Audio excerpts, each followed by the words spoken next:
All right, folks, here we are. Welcome, everyone, to the 2024 New Hampshire Primary stream. If you are wondering where our co-host Ryan is, he has abandoned us, okay? In fact, I think we can officially label him a traitor because, you know, I was like, come over, it's a New Hampshire Primary, and this guy says, I gotta study. I gotta study for my test. I got to do homework. I said to him, how can you do homework when we're about to watch Cenk Uyghur upset Joe Biden in the Democrat primary? Oh, and also Donald Trump beat Nikki Haley. But it is what it is, okay? We're flying solo tonight, no co-pilot. But yes, welcome to the New Hampshire primary stream. The first polls are set to close at 7 p.m. Eastern time. We will have you the results. The coverage will also, of course, like the last time, be reacting to each candidate and their concession or victory speech. So, with that said, stay tuned, ladies and gentlemen. Buckle up. We may have a long night ahead of us. Here we go.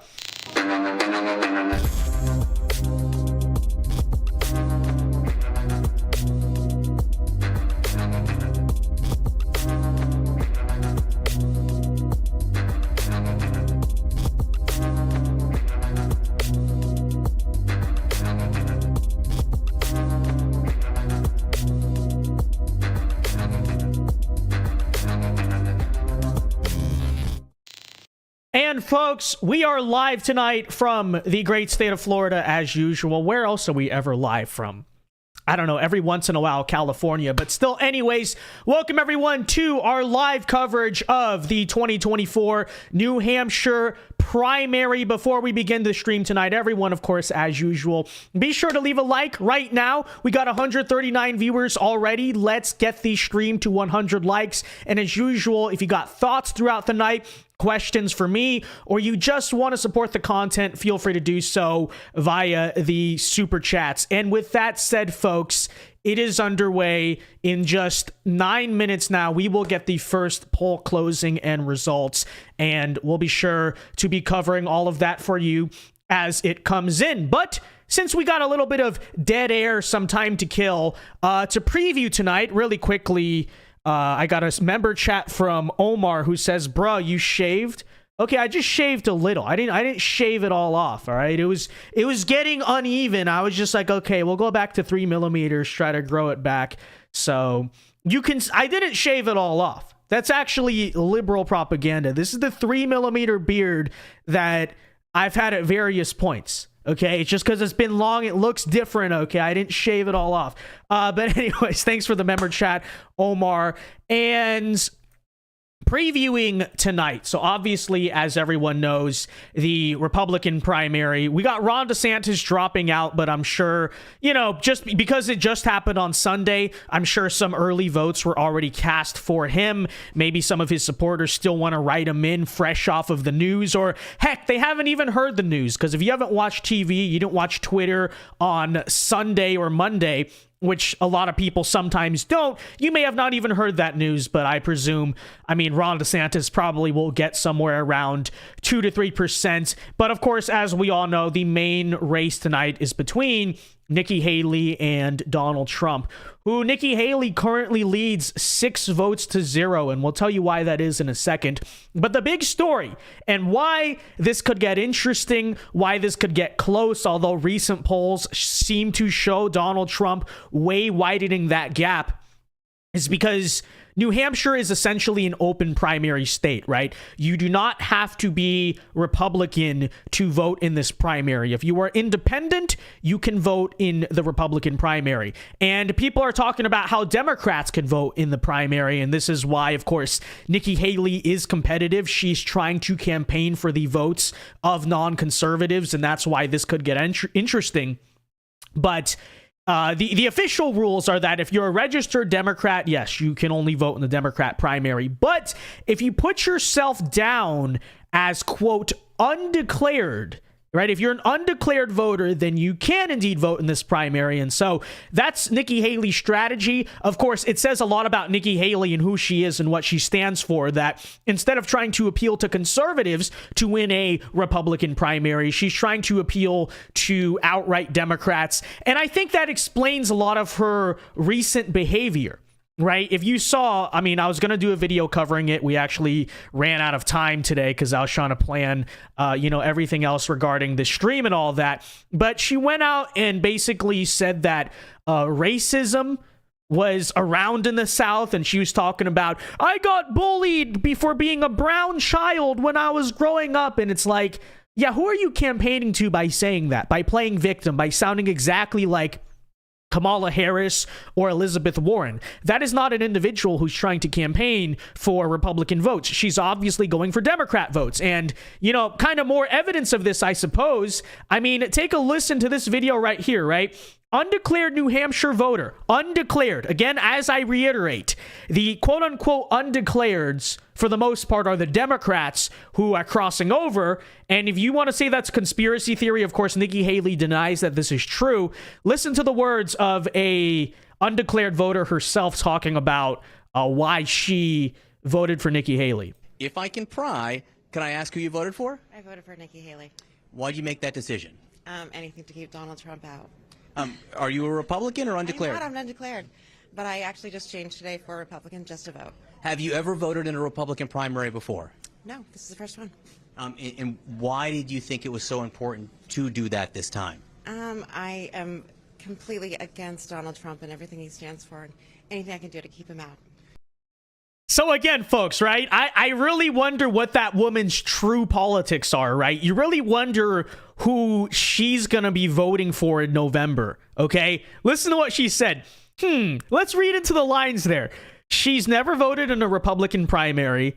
Her only reason for voting for Nikki Haley was we have to stop Donald Trump. She only flipped over. She was undeclared. She only flipped to Republican literally today or yesterday to cast a ballot for Haley. What's going on there? So again, that's why this could get a little bit interesting. That's why, going forward, this is the only state that left of all the states, right? We still got 48 states to go after this, but this is the only state where maybe Donald Trump may have something of a problem. Now, in contrast, you look at the polls a couple weeks ago, it showed Haley within 10 points of Trump.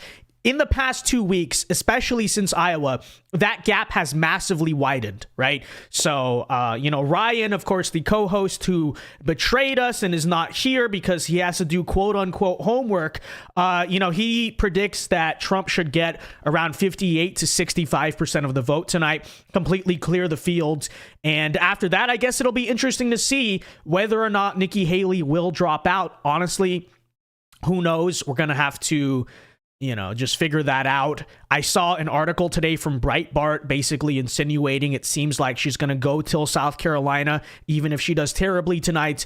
But again, that undeclared voter status just seems to be up in the air, and that's something we're going to have to watch, right? So, but I will say on the flip side, if with all the Democrats still voting and trying to tamper with this election, basically is what it is, Donald Trump still easily clears Nikki Haley, then this should be like, this is over, okay? Which it's been over already, right? Even if Donald Trump somehow loses tonight, the primary still is decided. It still is over, and the only reason for that would be the undeclareds. But again, that's why the margins tonight are going to be interesting to watch. According to some CNN exit polls, which I don't necessarily believe exit polls in general are not super trustworthy, especially from CNN, but they did say that according to the exit polls, 63% of the electorate are conservative. So how will that, 37%, the rest of them vote? Again, that's interesting to see, but we'll just have to wait on that. Again, folks, we are 3 minutes away from the first official poll closures in the state of New Hampshire. I want to talk in a second about the Democrat primary and what's going on there. But if you're curious about why Nikki Haley is winning by a huge margin here of 6 votes to nothing, they did some early voting at midnight in Dixville.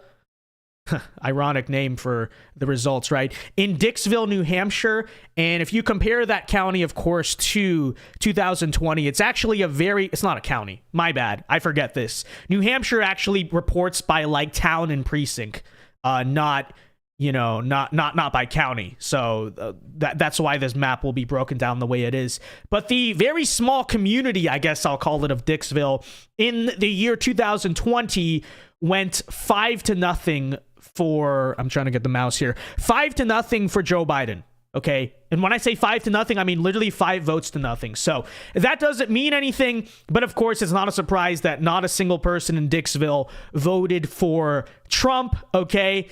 I would have to assume like 20 people live there and they're all Democrats. So, you know, that's what you're seeing currently at the moment. But yeah, all right, folks, again, first poll closures will come in at 7 p.m. Not sure exactly what the reporting process is going to be, but we're just gonna have to wait and see on that front. But with that said, while we are just sitting here and looking around, let's talk about the Democrat primary. Because people don't realize this. People may not know a lot about this. This is not the Iowa caucus where we're just watching Republican results. There is a Democrat primary going on, sort of, in the state of New Hampshire tonight. What do I mean by that? Well, let me try to explain this, because this is sort of a confusing situation. Long story short, Joe Biden will not appear on this ballot and will only be a write-in candidate. And the reason that is because if you're familiar with the party politics of the DNC, they've been trying to move their first primary elections out of Iowa and New Hampshire for some time now, right? Because basically what's happening is, you know, the Democrats see those states, they're too white, they're too rural, they don't represent our base, our party, whatever, right? So they actually said they were pulling their first primary out of New Hampshire and they're doing their first one in South Carolina instead. Now, the state of New Hampshire responded to that by saying, well, screw you. We're not moving the date of our primary. We're still going to do a primary today, right? So I don't believe this actually counts for delegates. If I'm not mistaken, it might. That's a piece of information I forgot to check. So if anyone wants to let me know on that front. So I don't know if this election even counts for delegates, but long story short, the state of New Hampshire chose to still do a primary election as sort of an FU to the DNC, to Biden, to, you know, the party establishment here. So I don't know what the results are going to look like tonight, right? How many Democrats are going to write in Biden? How many will vote for Marianne Williamson and Dean Phillips? Unfortunately, folks, Cenk Uyghur did not appear. He did not qualify for this ballot. He was disqualified for literally not being a natural-born American citizen. But I still have belief. Okay, folks, no one is ready for my official prediction, which is that Cenk Uyghur, okay, our guy is our favorite rage pig. We call him the Turkish tank. Okay, he's the Turkish tank, is actually, in my opinion, going to upset Biden tonight. So everyone's laughing. Haha, Vince, you're so funny. You're just messing around. You're playing satire. Okay? Just wait for it, folks. Wait for it. The corporate Democrats are not ready for when Cenk Uyghur literally defeats Biden in the election tonight. But yeah, again, to reiterate, Biden will not officially be appearing on this ballot. It's sort of a mess. But let me say this one thing to the people of New Hampshire, okay? The Democratic Party literally just abandoned you. And this is the thing I want to point out. I can sort of understand the decision in Iowa. Now, I don't agree with it because it's like 100 years of tradition, but I understand the decision with Iowa because the Democrats are saying, oh, well, Iowa's become a red state. It's not a swing state anymore. Let's just give up on that. Okay, fair enough. I don't agree with it, but I understand the thinking there. But the decision to move the first primary out of New Hampshire, folks, New Hampshire is a slightly blue state, but it's basically become a swing state, close to it at least, right? Trump in both 2016 and 2020 tried to make a play with it. He lost by under 10 points every single time. It's well within reach for Republicans, at least hypothetically. So I hope the people of New Hampshire are paying attention to the fact, again, that the Democrats literally abandoned them. The DNC literally abandoned their state, said, no, screw you, we don't care about you. I hope in November that is remembered. Because if New Hampshire, after, again, the DNC literally just says, screw your state, to heck with you, we're not dealing with you. If New Hampshire still votes for Biden in November, folks, in the general election, then I don't even know what to say at that point. Like, you guys are officially lost. Like, talk about a state of morons, okay? How can they spit in your face like that take the primary out of your state when, only for a bunch of decades, I think centuries even, you've been the first primary state, and we're just going to say, screw you, we don't care about you, and you're still going to vote for Biden? That behavior is downright cucked, okay? It should not happen. It should not be rewarded. And so here's hoping, I know New Hampshire in 2020, it was sort of a disappointment. Trump thought he would do better. In 2024, I hope that state is in serious play, because if not, again, wake up, okay? How much dumber can you get on that front, truly? Anyways, folks, let me check these super chats before we go here, because I know we got a few. Again, folks, some of the polls just closed. It is 7 p.m. Eastern time, but we do not have any results here yet, but we will be monitoring live for whenever they do. And of course, we will also be monitoring. We got a live feed going of the Trump watch party.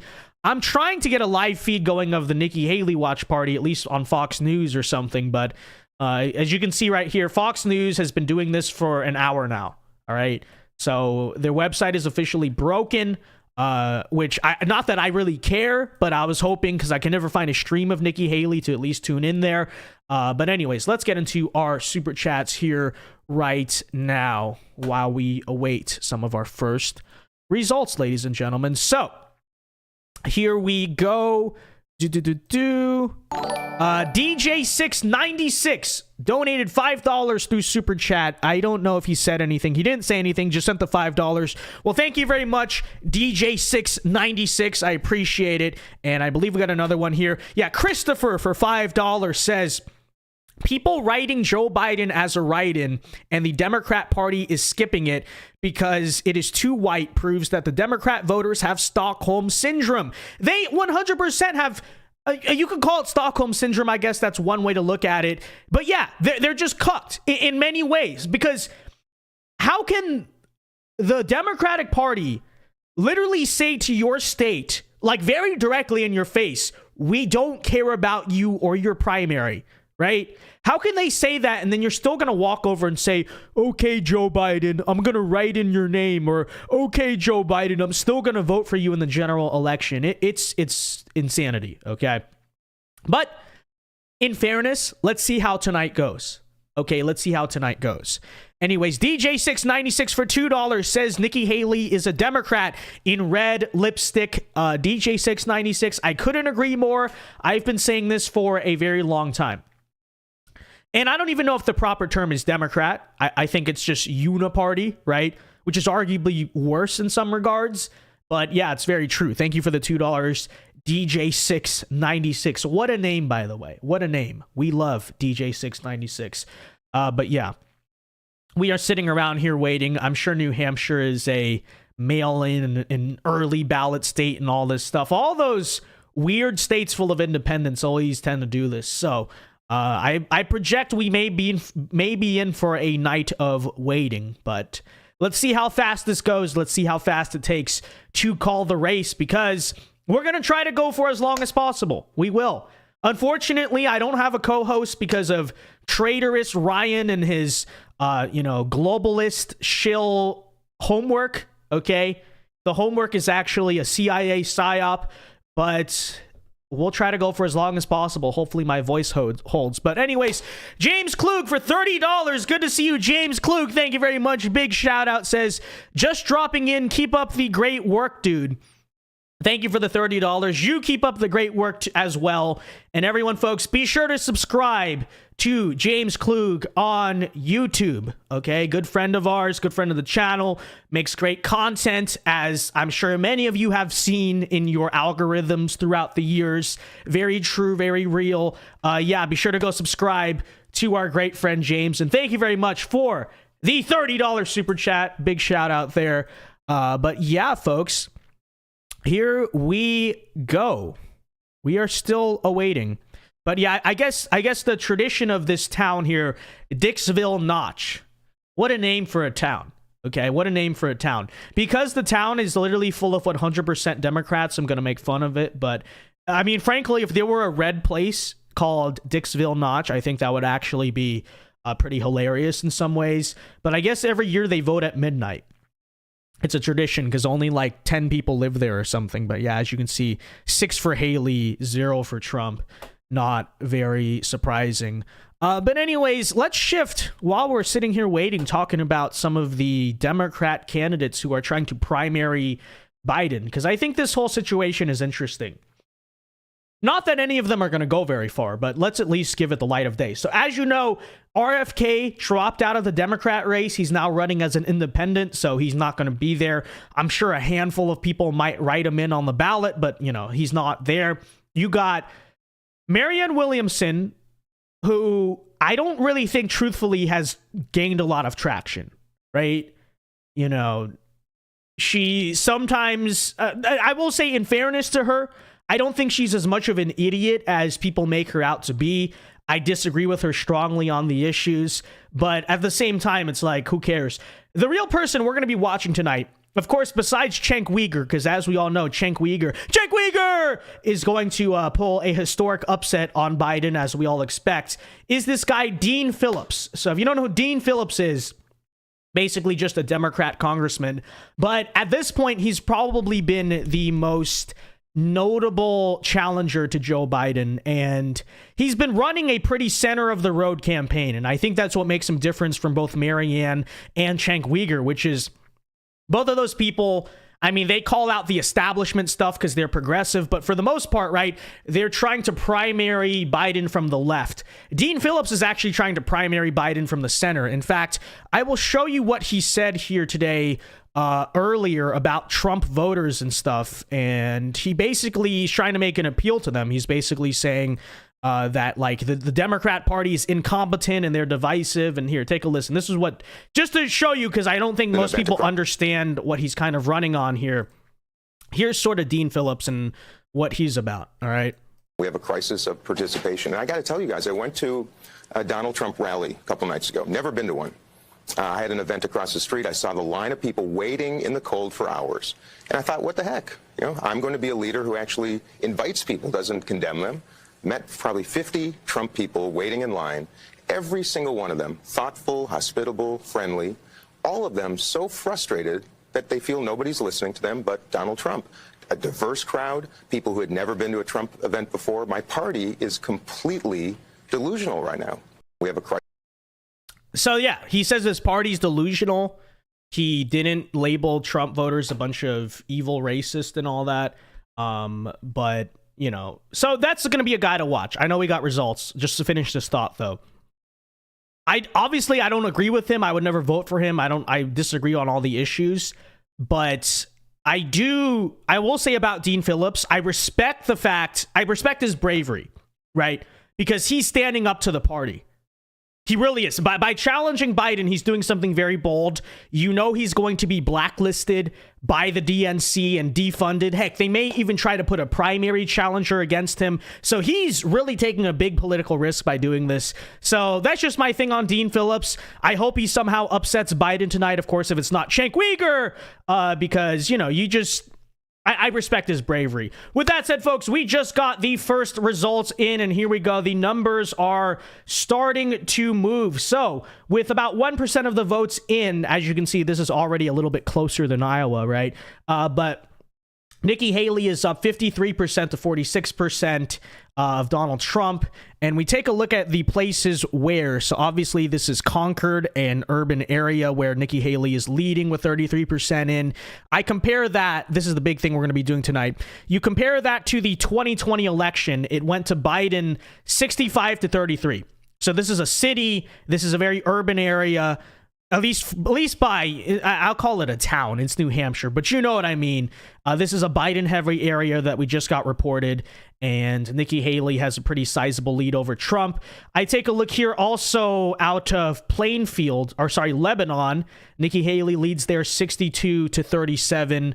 Again, we're going to reference back to 2020. Here we go. It went 74 to 24 Biden. So it shouldn't be surprising to anyone considering these undeclareds. But yeah, everywhere where Biden won sizably in 2020, Nikki Haley is winning currently at the moment with now 2% reporting. I take a look at Dover here. It's 53-47 Haley. in back this hard to find. Yeah, Dover was 65-32 Biden. So there we have it so far. I'd have to assume a lot of these two are early votes, so we'll see how all of this kind of shapes out. However, in Laconia, with 24% of the votes in, Donald Trump has a sizable lead there, 62-37. So, you know, early results, too close to tell anything, but Nikki Haley shouldn't even be competitive. Okay, and frankly, if undeclareds were not allowed to vote, she wouldn't be competitive. But anyways, we just got a vote dump in favor of Donald Trump here out of Claremont. And in Claremont, with 40% reporting, at least they're going semi-fast. At least not 1% in every county here. But we got Donald Trump leading 69-31%. Huge lead there over Nikki Haley. The raw vote total is a little bit over 200. And that sets the total margin now much closer than it was like 2 minutes ago. Currently, Nikki Haley leads 50.9% to 48.4%. So again, nobody panic. These results are pretty early, and it's New Hampshire, and it's not the caucus where it's like everyone's voting at once. So you got to take everything you see so far with a little bit of a grain of salt. But yeah, that's what we have here so far. Checking in 2020, I would assume the area of Lacona, it must be red or close to it.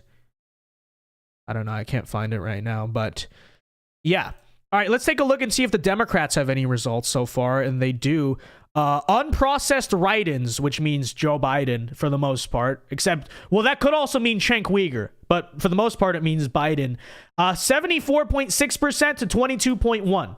Dean Phillips has 22. Marianne Williamson has 3.3.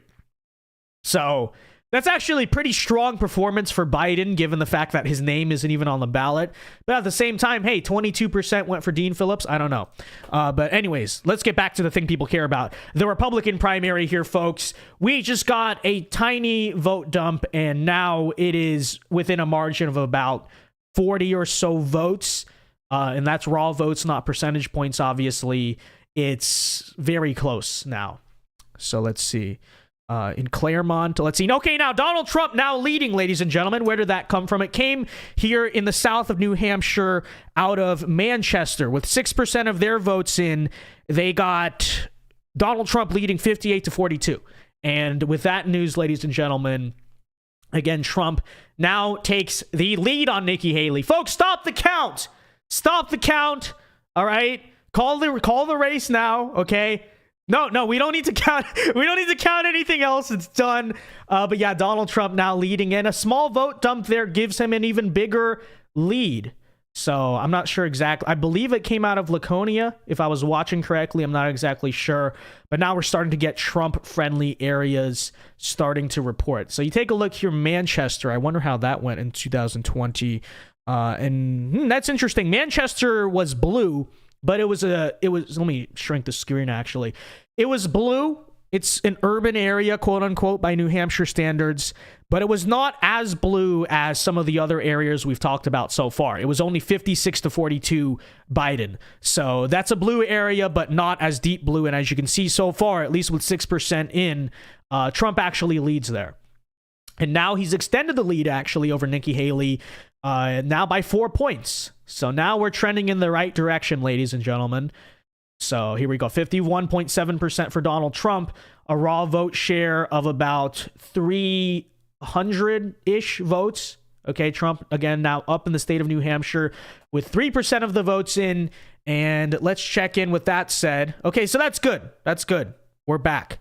Ron DeSantis here also has 46 votes. Okay, good for you, I guess. I don't know.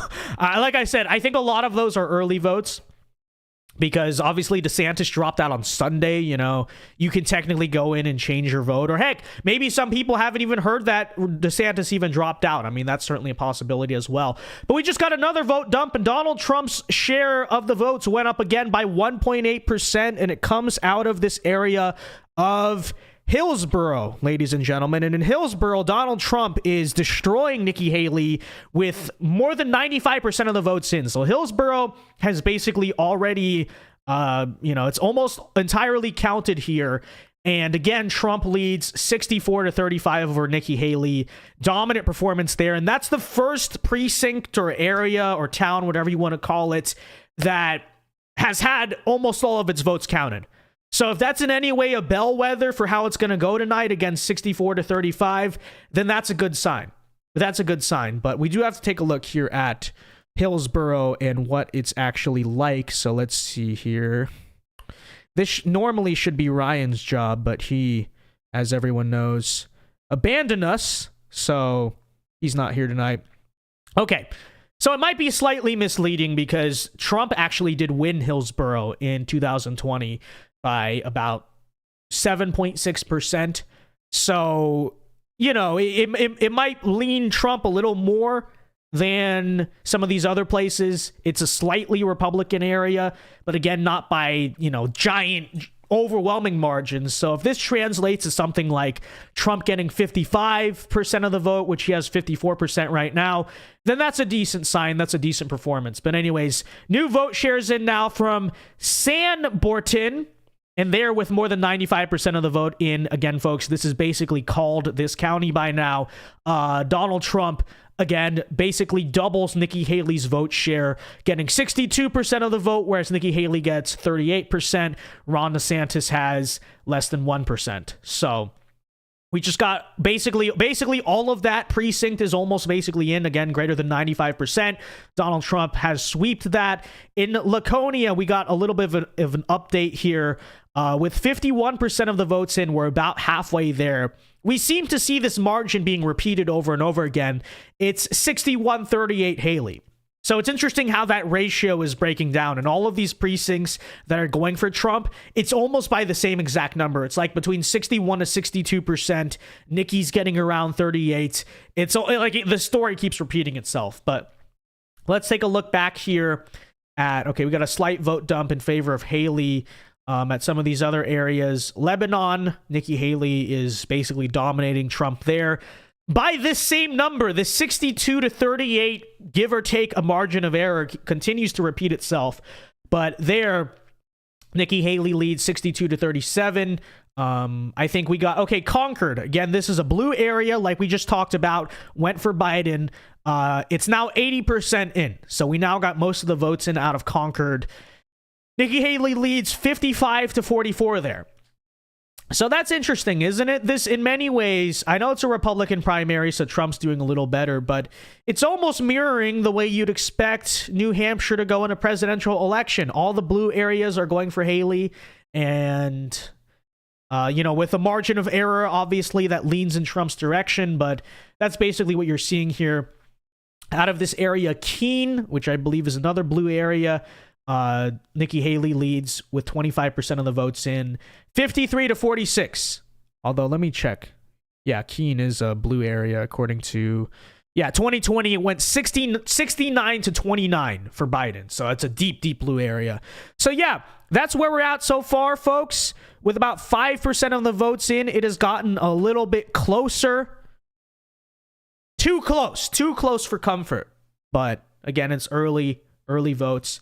And yeah, New York Times does confirm these are early results coming in. So mail-in votes, early votes, as we know from the trends of these past couple elections, any type of early vote share tends to favor Democrats. Which, if you're translating that to the Democrats and the neocons and the lukewarm people in the center are the ones voting for Nikki Haley, then I guess these results do make sense, right? And if Trump is leading in those results, again, with 5%, if these leads can be misleading, and if it's election day votes that are about to come in and Trump's already winning, then I think in many ways, I don't know exactly, but it's looking good for Trump winning the primary. It's just a question of by how much. And again, that is probably way too early to tell so far. But yeah, just so people can understand these numbers, maybe I didn't make that clear enough. These are the early results. Okay. So that's a big thing to consider there. But anyways, and again, usually those favor Democrats, so you can assume in a primary those would favor Nikki Haley. We did get a slight vote dump out of Portsmouth, which has Donald Trump trailing to Haley 69-31. That's with 23% of the votes in. So, yeah. Again, it's probably going to remain pretty close here until they start counting the election day votes, and then we'll see what we're really looking at here. But let's transition really quickly to looking at the Democrat primary. And, you know, there's two ways to look at this. So Biden is getting 75% of the vote with the write-ins, right? This is Joe Biden. Apparently, Joe Biden actually transitioned. He's now a they, them, and his name is unprocessed write-ins. So that's very interesting. But anyways, he's got 75% of the vote, which you could look at and say, well, yeah, Dean Phillips never had a chance. At the same time, if Dean Phillips is getting 21-22 against an incumbent, then that does also show some weakness on Biden's part, but it doesn't show anything overwhelming, right? It doesn't suggest Biden's at any real risk, but you have seen some incumbents do a little bit better than that. So again, there's sort of two ways to look at that because, you know, I think when you look at the 2020 margins, you know, Trump was clearing 80-90%. So, and that shouldn't be surprising. It's a known fact that Biden is a far less popular incumbent than anyone we've ever seen. But here you go. Dean Phillips is actually winning a county. Okay, with 50% of the votes in Farmington, he actually leads 90-10, which that might, I don't know, maybe that's screwed up because they haven't put the write-ins yet. But yeah. But anyways, let's go back here to looking at the Republican results. With 7% of the vote in, we just got out of Berlin. Okay, so out of Berlin, New Hampshire, Trump leads 70-30 over Nikki Haley. Let's compare that to the 2020 results. Okay, Berlin, this is interesting, is actually a Biden area. It's a slightly Democrat area. 2020, it went to Biden 52-45. That's a raw vote share of about 400 votes that separated. So this is a blue area, but not a super deep blue area. And then we compare that to now, with 21% of the votes in, Donald Trump, a huge lead in Berlin. So if he and this is a trend we've seen so far tonight, which is the areas that lean blue, but less than 10, right? Lean blue, not deep blue. Those areas are going sizably to Donald Trump. So again, that does suggest that we're probably likely in a pretty decent position here. But yeah, bunch of new red areas just reported. I think we did count Farmington, Manchester. We did get, let me see here, Hillsborough. We already did count that one. But with these new vote dumps, Donald Trump has now extended his lead, folks, over Nikki Haley by a raw vote share of about 1,500-ish votes here. The raw percentage, he now leads Nikki Haley, widening the gap from what we saw before, 53% to 46.2%. So that is the current margin so far. And again, if you're just joining us, a couple things to note. These are the early results, so you can expect they're going to favor Haley. That makes sense. That's not surprising. We know how that voting trend works. Most of the hardcore MAGA Republicans prefer election day voting. But then secondly, most of the areas that are going to Nikki Haley, compare them to 2020.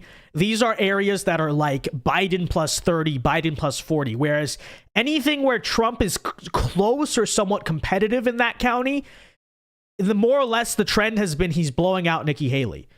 And of course, when you consider the fact that overall in 2020, New Hampshire went to Biden about 52-45. And a lot of the areas that basically went to Biden by that same margin, Trump is leading Haley there by about 30. That suggests to me there's not much reason to worry that when all is said and done, Nikki Haley's gonna come close. I think I would predict the polls will be more or less accurate, but you know, we gotta see. It's still early. Who knows? Obviously, all of these undeclared quote unquote people who are really Democrats voting, they're going to throw a wrench into this entire situation.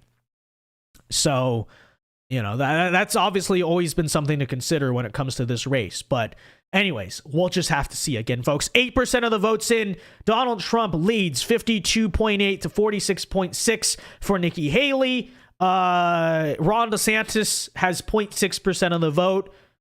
Congratulations. But yeah.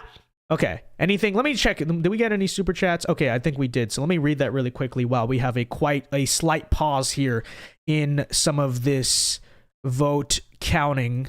Because I think I did miss one here. Let me try to find it for you guys. Gianna for $5 says, Vince, will you be my VP? Caleb said he'd be our first vote. I'd have to think about it. Thank you for the $5. It's just Liam for $2 says, Dean Phillips didn't kill himself.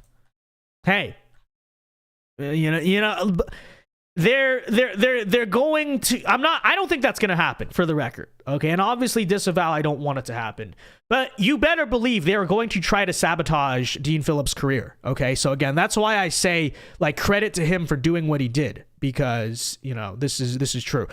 Gianna for $5 says Biden drank the bong water. Because Biden drank the bong water because he thought it was Gatorade. I really want to hear you say this. Okay, thank you for the $5, Gianna. Sean for $5 says, be ready for the Vivek bump. The team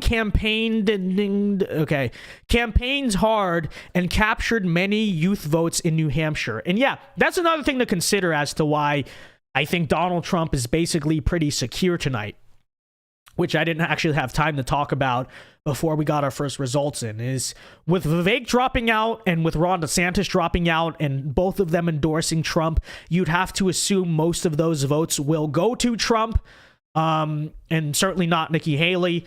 That basically gives Trump the cushion he needs to be pretty safe and secure in victory tonight, which I am predicting. Right? Again, the undeclared votes, we got to see how those go, how many of them showed up, how many Democrats are that obsessed with trying to spoil Donald Trump. At the same time, the weather right now in New Hampshire is not the best. Let me say not the best. So, you know, you'd have to assume if you're just there to basically mess with Trump, that might be a slight deterrence for you doing so. So that will also help Trump. But yeah, with now 10% of the vote in, again, folks, Donald Trump leads. It's about the same, but he's actually widened it a little bit here. 53.3% to Nikki Haley's 46%, and that vote lead has now widened. The last time we reported, it was about 1.5 thousand. It is now over 2,000, okay? So now you're starting to see the Trump train start to ignite and come home and begin to power up. So, you know, this is going to be interesting to watch what the final margins are here, but let's take a look at some of the counties where we got these votes in mostly in favor of Trump. We already reported Farmington, but I believe this here is new. Rochester is 62-38 for Trump with 17%, I should say. 17% of the votes in, which let me try to look at 2020 here for you guys, if I can find it. All right, I don't think I'll be able to find it, but anyways, there's the news out of Rochester, and we got a slight vote dump here. So Donald Trump just lost about 0.5%. He gained it back. Let's see, Hillsborough, we've already reported that.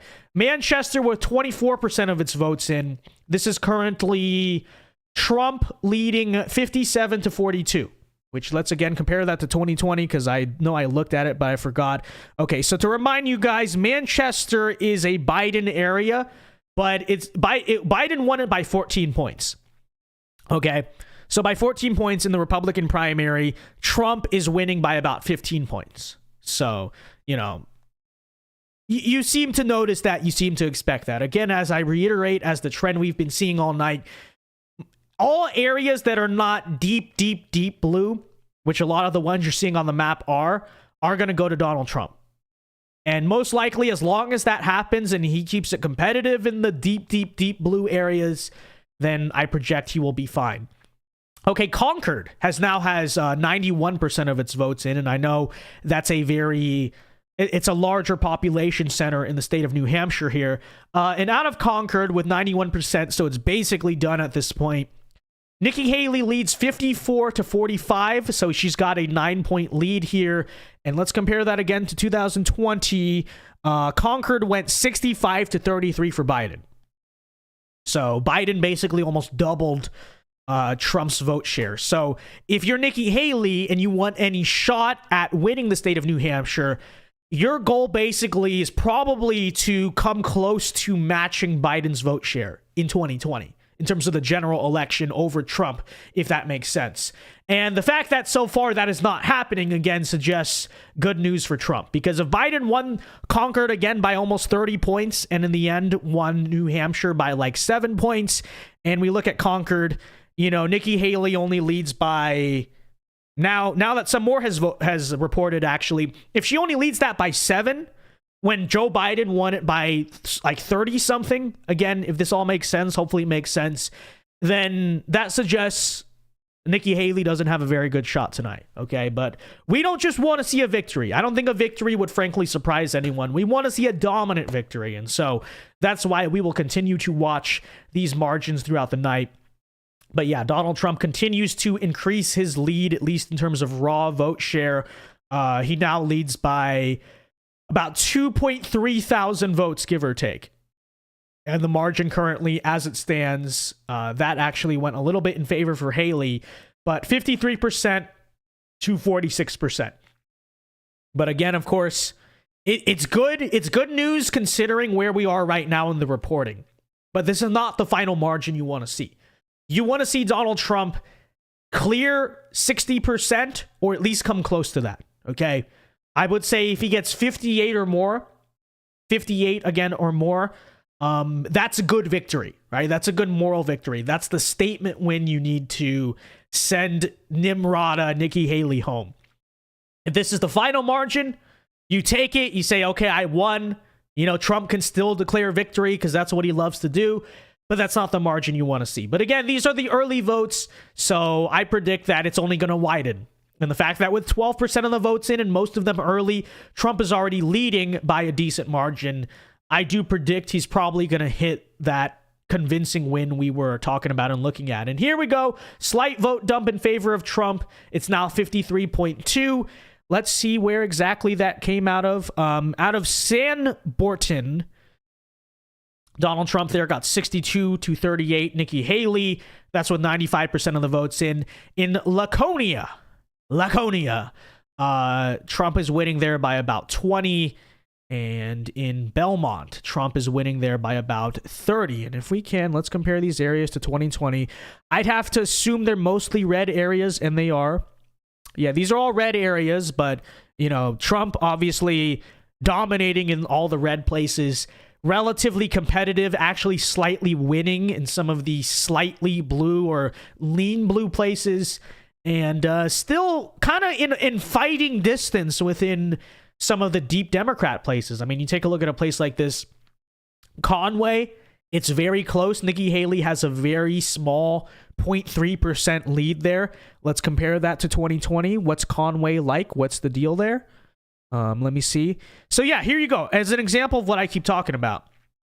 In 2020, Biden won Conway by about 16%. Okay, so this is a decently pretty blue area. Considering it's 16% for Biden here, Donald Trump is like within the margin of error, 0.3%. So that does seem to continue my trend of like, if it's not Biden plus 20 or more, if it's not that blue, Trump is very competitive, if not outright winning. And this is another example of that trend. Out of Littleton, Donald Trump leads there 58 to 41. Again, comparing that to 2020, Littleton, I believe, is probably a red area. No, it's actually a slight blue area. So it's basically a swing district, or a swing precinct, I should say. Biden won there very narrowly in 2020, and Trump there is dominating by 17 points. So yeah, it's looking good so far. Okay, that's honestly my assessment, is it's looking decent so far, because you see how much he's outperforming the 2020 general results. He shouldn't have any issues he shouldn't. If I were the Trump camp, I wouldn't be worrying right now about some type of embarrassing upset loss from Nikki Haley. And I'm no election expert. That's actually Ryan's job, so he should get over here and stop doing his CIA homework. But in my assessment, it's not looking too bad.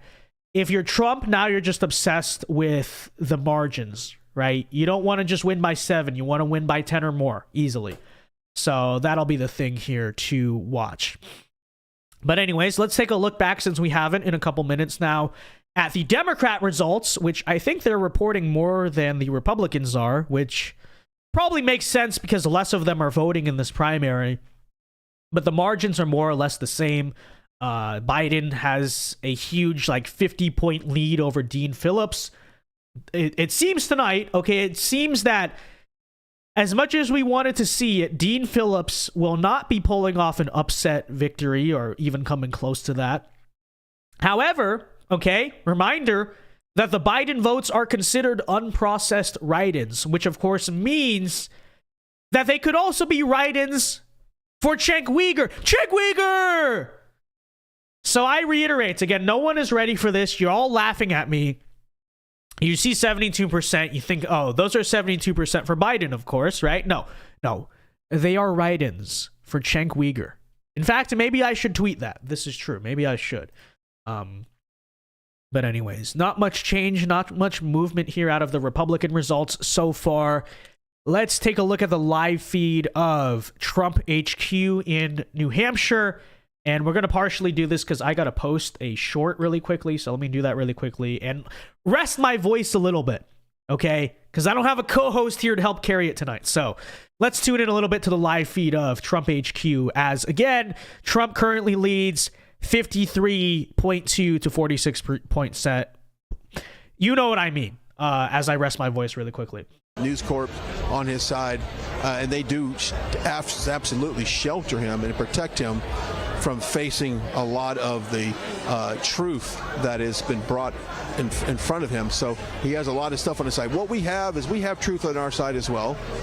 We just have to make sure we get the right leaders in place that we can expose the truth by peeling back the layers of corruption. Okay, slight vote dump in favor of Haley, I believe, down here.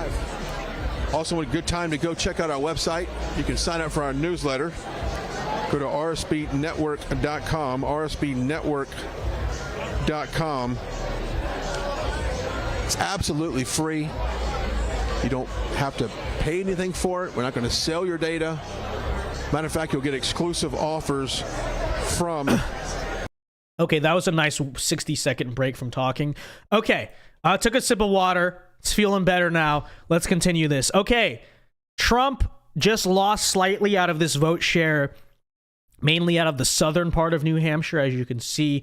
And you compare it to the 2020 map, they all seem to be blue counties. Again, that's not surprising. But we also got a slight vote share that bumped him up a little bit. So here you go.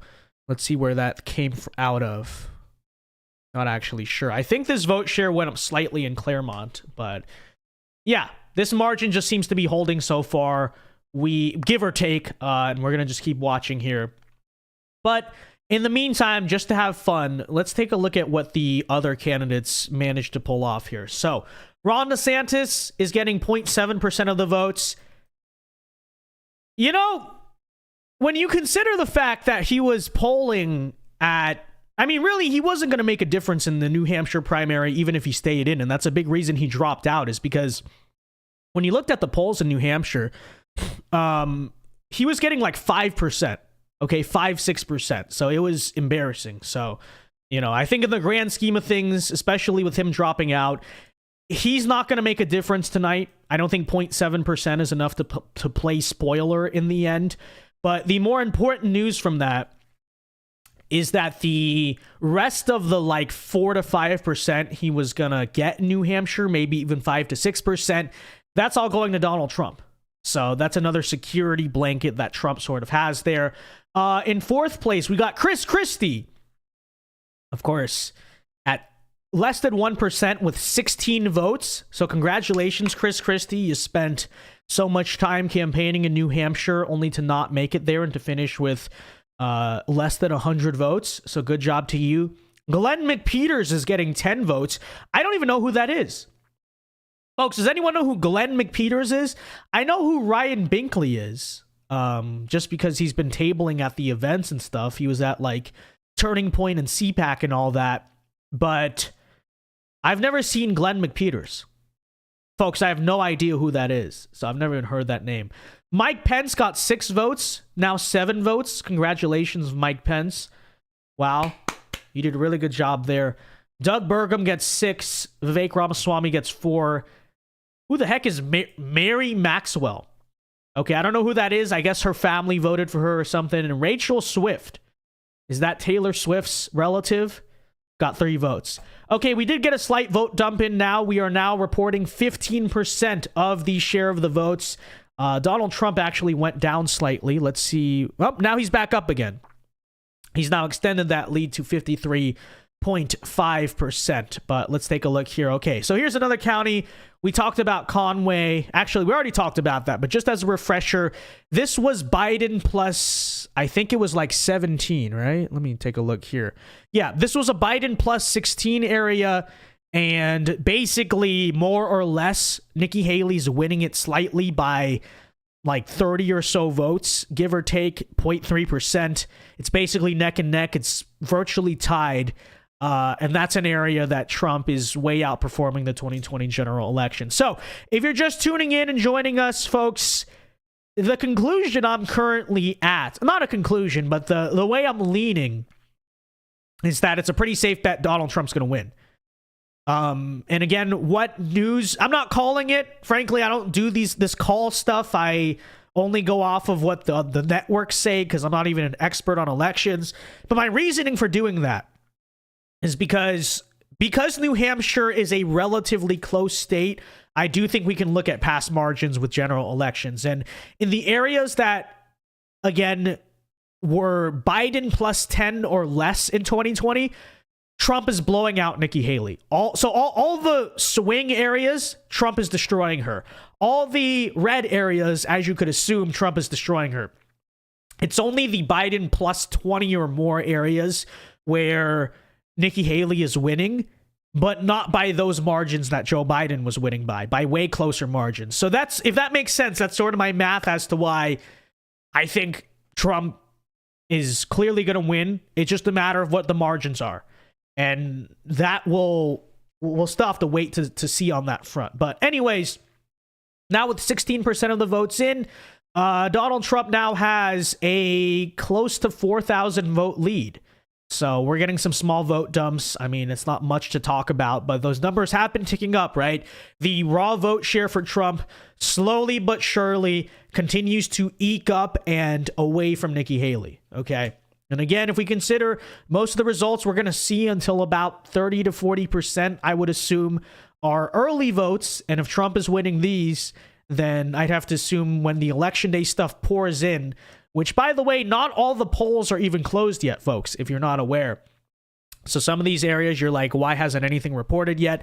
It's split in New Hampshire. So some polls close at 7 p.m., some polls close at 8 p.m. You know, New Hampshire's a very weird state. I don't understand why in a state you wouldn't have all your polls close at the same time. That actually seems very stupid and counterproductive and counterintuitive to me. You know, some people could even argue, hey, early results could affect the way people vote afterwards, and I get those arguments. So I think that's very stupid. But of course, that is the way that these people operate. So I don't know. It is what it is. So again, let's see. Dixville, we talked about that already before. This area, Hart's location, I mean, it's not relevant to talk about, but Trump is winning there by a huge margin, folks. You guys ready? 14 votes to 5 votes. Okay, stop the count right there. It's over. We won. But yeah, I would have to assume this is like the Republican version of Dixville. Okay, so Dixville is that random town with like 10 people. Hart's location, same situation. But I'd have to assume at least they're a red area. I don't know. I'm not going to take the time to check. But look at that place. It's not shaped in a circle or anything. It is very non-symmetric. But yeah, it did vote for Donald Trump. So shout out to Hart's location. Who is Hart? Why is it his location? Nobody knows, but Donald Trump won it. So you guys are valid. You guys are valid in my book. Okay. Anyways. Sorry, I'm getting adjusted for absolutely no reason. I don't know why. But anyways, okay, let's take a look here. In Seabrook, I don't think we've talked about this place so far. Seabrook, New Hampshire, with 95% of the votes in this area, is basically called. Donald Trump wins there over Nikki Haley, 72 to 28. Let's compare that to 2020. I'd have to assume this is a red area, and it is. But yeah, this repeats the trend I've been seeing. Not as red as you might think. It's R plus 13 there in the general election, and Trump is killing her. Metaphorically speaking, of course, 72 to 28 in that area. So, seems to reinforce the trend that we've been talking about thus far. So, yeah. Again, folks, 16% in. Donald Trump leads Joe Biden by... I mean, not Joe Biden. That was a Joe Biden moment. Donald Trump leads Nikki Haley now, and that margin is continuing to widen. He now leads by 9.1%. So again, this is what we expect to see. The more votes come in, the more you're going to see election day votes, less early votes, less mail-ins, all that type of stuff. And we still got results to talk about at 8 p.m., which here's my prediction, because the next polls are going to close in about 11 minutes here. What I would expect is that the moment these new 8 p.m. closures report, you're going to see Donald Trump's vote share decrease, because then those counties are going to be voting, if that makes sense, right? Now, those counties are going to be reporting their mail-in votes, their early votes. So don't panic if at 8 p.m. immediately you start to see it narrow. But then I think by 8:30, 8:45, 8:50, 9 o'clock, you'll see that jump up again. So that's what I would say you could probably expect as the next polls in New Hampshire are set to close at 8 p.m. Eastern time. So again, we still have a huge part of the state left that has not reported. I will repeat, I don't know why some polls close at 8 and some close at 7. That's just stupid. But yeah, so we'll have to wait until 8 p.m. to give you a lot more news here. But yeah, again, folks, we've been following. Donald Trump was leading by about 6 to 7 for most of the past hour. It's now close to 9. Actually, now getting closer to 10. Now it's about 9 point... What is that? Am I dyslexic? He's leading by over 9. He's leading by over 9. Okay. Anyways, let's take a look back here at the Democrat primary, and it's about the same. I mean, I don't know if this number is going to change very much. Joe Biden will get over 70%. Dean Phillips at 40-something. And Marianne Williamson at 4.5%. Hey, look at this, guys. Look at this. 19 people voted for Vermin Supreme. So let's go. Free ponies for everyone. Shout out to the Vermin Supreme supporters. Very cool. 4 people voted for President Booty or President Bodie. Okay, very interesting. 6 people voted for Paperboy Prince. How the heck do these people get on the New Hampshire ballot? I have no idea, okay? But Paperboy Prince getting 6 votes. I'm just going to call him President Booty. President Booty getting 4 votes. Let's see, any other ridiculous people here? But yeah, okay, as we can report, ladies and gentlemen, so far, Paperboy Prince has gotten more votes than Cenk Uyghur. So, but of course, as we know, Cenk Uyghur did not qualify for the ballot because he's not a natural-born American citizen and keeps claiming he's eligible to run for president when he's not. But, yeah, we'll see how many votes he gets in the end. That'll be a story to follow. Okay, that'll be a story to follow because I really want to see what happens here. And yeah, Nikki Haley, we got a slight vote dump here. She went down by 0.1%. Trump is very close, 9.7%. Now a lead over Nikki Haley, close to leading by 10. And of course, as the hour goes on, we just see that number tick up and up. The very beginning of the night, right when the polls closed, Nikki Haley actually had a slight lead. Then Trump was leading by 3, then by 6. Now it's close to 10. Like I said, I think if you're Trump, you want to win by well over 10, probably closer to 20, right? That's the goal. But we'll see what that final vote share is. But in terms of raw votes, Donald Trump now leads by 6,000 votes. So that number has gone up as well. And again, folks, we are waiting for some new results as polls will close next at 8 p.m. Anyway, so let me see. Did we get any super chats? I don't believe that we did. Let me check the chat, though, right now. Let's see. Arnav was saying Haley drop out. And it's funny, when I first saw that chat, I was like, did she drop out? But no, never mind. It was just you calling for her to drop out. But yeah, again, folks, feel free to super chat the show while we are waiting here. And of course, be sure to like the stream. We got 490 viewers. I believe that's actually higher than what we had for the Iowa caucus. So that is very good to see, slightly more. Everyone right now, be sure to leave a like and let's get the stream to 200 likes. And we did get a slight vote dump there in favor of Haley. So her share went up 0.2%. Not sure if that's very relevant to note or talk about. But really quickly, let me see. We did get a super chat here from Republican Thinker. Republican Thinker for 5 Canadian says, do you genuinely believe Trump has a chance at winning? I've felt black-pilled with this whole new COVID strain, quote unquote. Thank you for the 5 Canadian Republican Thinker. Look, I don't know what's going to happen in November, okay? We know there's a funny business. We know stuff goes on. What I will say is that for the past 2 years, truthfully, deep down, I've not felt good about 2024. Not because, Trump is unelectable, just himself, but because we know the machine we're up against, okay? So whether it was Trump, DeSantis, Vivek, I've always felt that way. However, I will say, I know you're Canadian, living in the States right now, starting this year, I've started to feel an energy around Trump against Biden, all this stuff I haven't really felt since a long time. So to tell you the truth, right now, I'm not going to go into the deep end of all the reasons I think Trump actually will win, but I'm leaning now more towards, I don't think it's going to be an easy election. I'm in no way saying final prediction he's going to win. But I will say, starting this year, I've began to feel a lot better about it than I did any point the last 2 or 3 years. So take that as you will. Thank you for the 5 Canadian. Take that as you will. And, part of me just says, this is America. This is America. The comeback story is going to happen because it's just destiny. It always is in this country. So, the Trump story will see its final, or I should say second to last chapter, in my opinion. But yeah, at some point, maybe later in the night, I'll break down the path to victory I see for Donald Trump in 2024 and how, I think if you win by a good enough margin, you can overcome the funny business, if that makes sense. But yeah, to tell you the truth, like I said, I have been black-pilled about this election the last 2 years like you.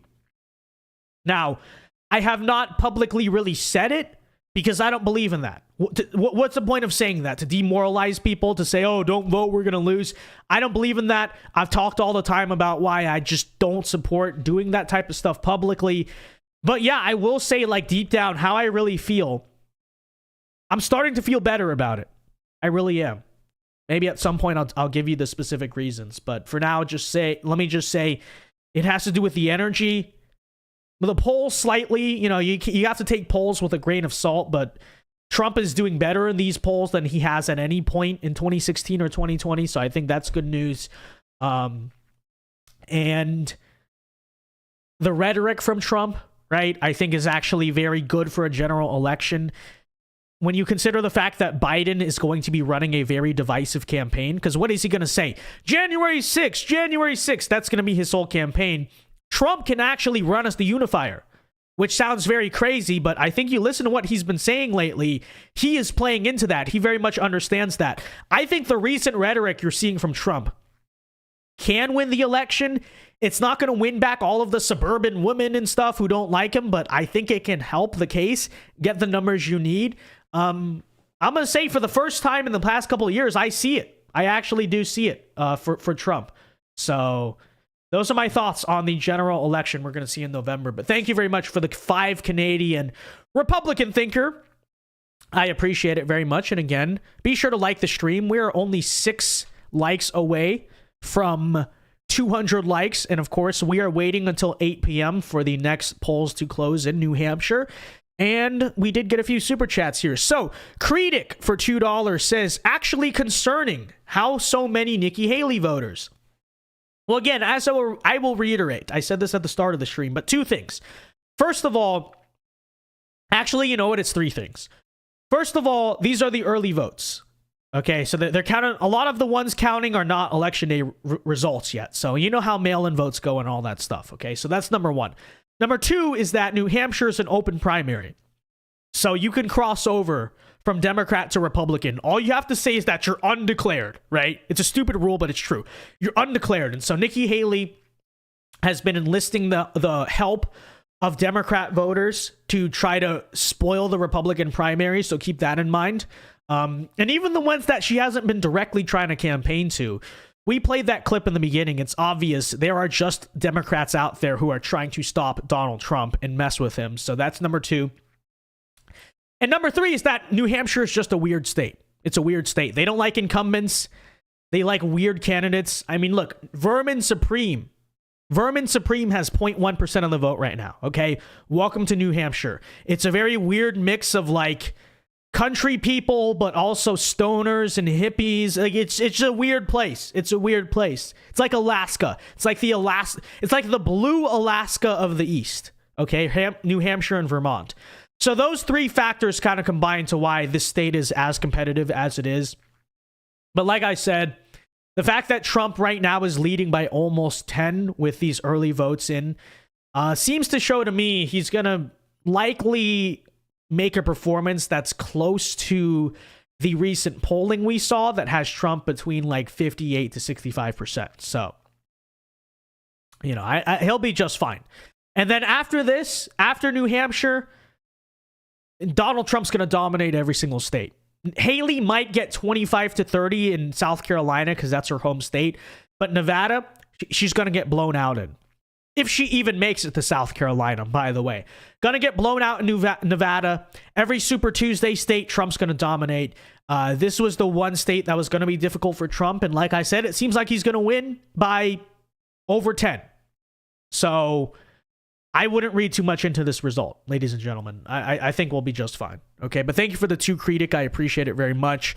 Christopher Laurie for $5 says, Donald Trump's comeback will be like the Lord of the Rings Return of the King. Thank you for the 5. So true. It's so true. It's like, honestly, to me, in some ways, it is just destiny. It is just fate because it's just the most American story ever, right? The comeback. It happened in Donald Trump's business career, and obviously nothing is for certain. It's all within God's plan and God's timing, but it's just like the cycle I have seen so many times in this country of the comeback story. In some ways, I think it's bound to happen again. And that's not sound empirical logic, but there's also a lot of sound empirical evidence in terms of polling to show that it's not looking good for Biden either. But I don't know. We'll have to see how it goes, but I don't want to demoralize anyone. I actually think that we're in a decent position. So anyways, we did get a minor vote dump here. Nikki Haley slightly by like 0.2%, I think, came closer to Donald Trump. But yeah, we're waiting. The clock has just turned 8 p.m. So I think we can expect we're going to get a lot of new votes here shortly. Okay, so everyone stay tuned. Again, now, all the polls, I believe, have closed in the state of New Hampshire. So now, here's when it really starts to get interesting. Here's when it really starts to roll in. But first, I got to take a sip of water because I've been talking for a long time straight.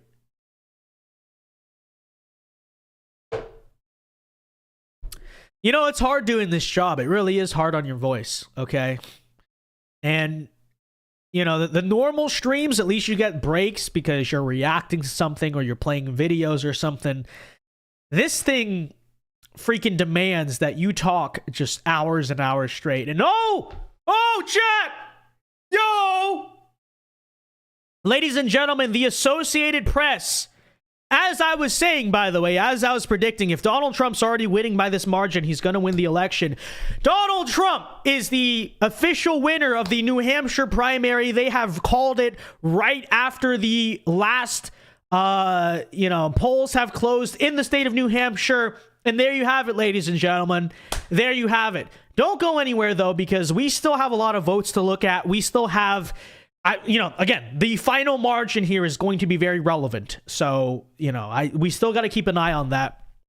But the Associated Press, as I was saying a couple minutes ago, it seems clear the path to victory is firmly in favor of Donald Trump, and it is official. It's been called. That was technically faster than Iowa.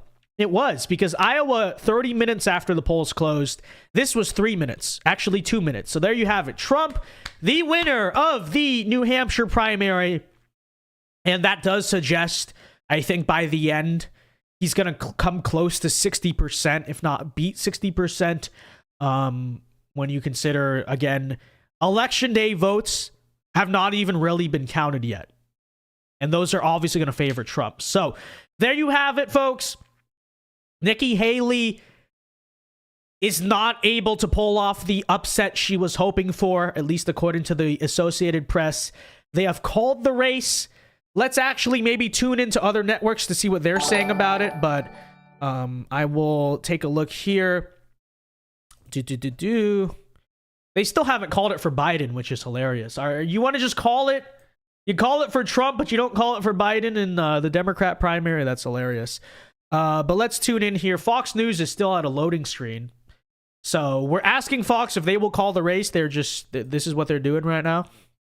It's wonderful. But yeah, there you have. No, I don't think so. But yeah.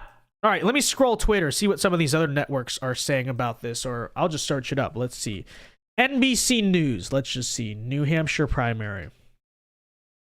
Although usually, I don't think the AP has ever taken back a call, in fairness. Fox News has, because Fox is just not actually as good at this stuff as their liberal counterparts, which is arguably unfortunate, but they're all really on the same side when you think about it. So, but here we go. NBC has not called it yet for Trump, but they have called it for Biden, which is interesting. So they are assuming, of course, that all the unprocessed write-in votes will go to Joe Biden. I, of course, counter with you're not ready for the Turkish tank, Cenk Uygur. But yeah, they've called it for Biden. That makes sense. I will call it for Cenk Uygur. Okay, that's my official call. Cenk Uygur wins the primary in New Hampshire. And anything you hear to the contrary, that's BS. Okay, you know the story. Okay, they're racist. They're corporate Democrats. All right. And I think if Cenk Uygur is not declared the winner by 8 p.m. tomorrow, he should demand a recount and an audit immediately. But yeah, so NBC News is calling it for Biden. They have not actually called it for Trump. They are actually, the NBC decision desk currently is saying that it is too close to call. But the Associated Press, like I said, has already made a very early call there for Donald Trump. Let's see if Fox News has called it. Let's see what they're saying about it. So that's interesting.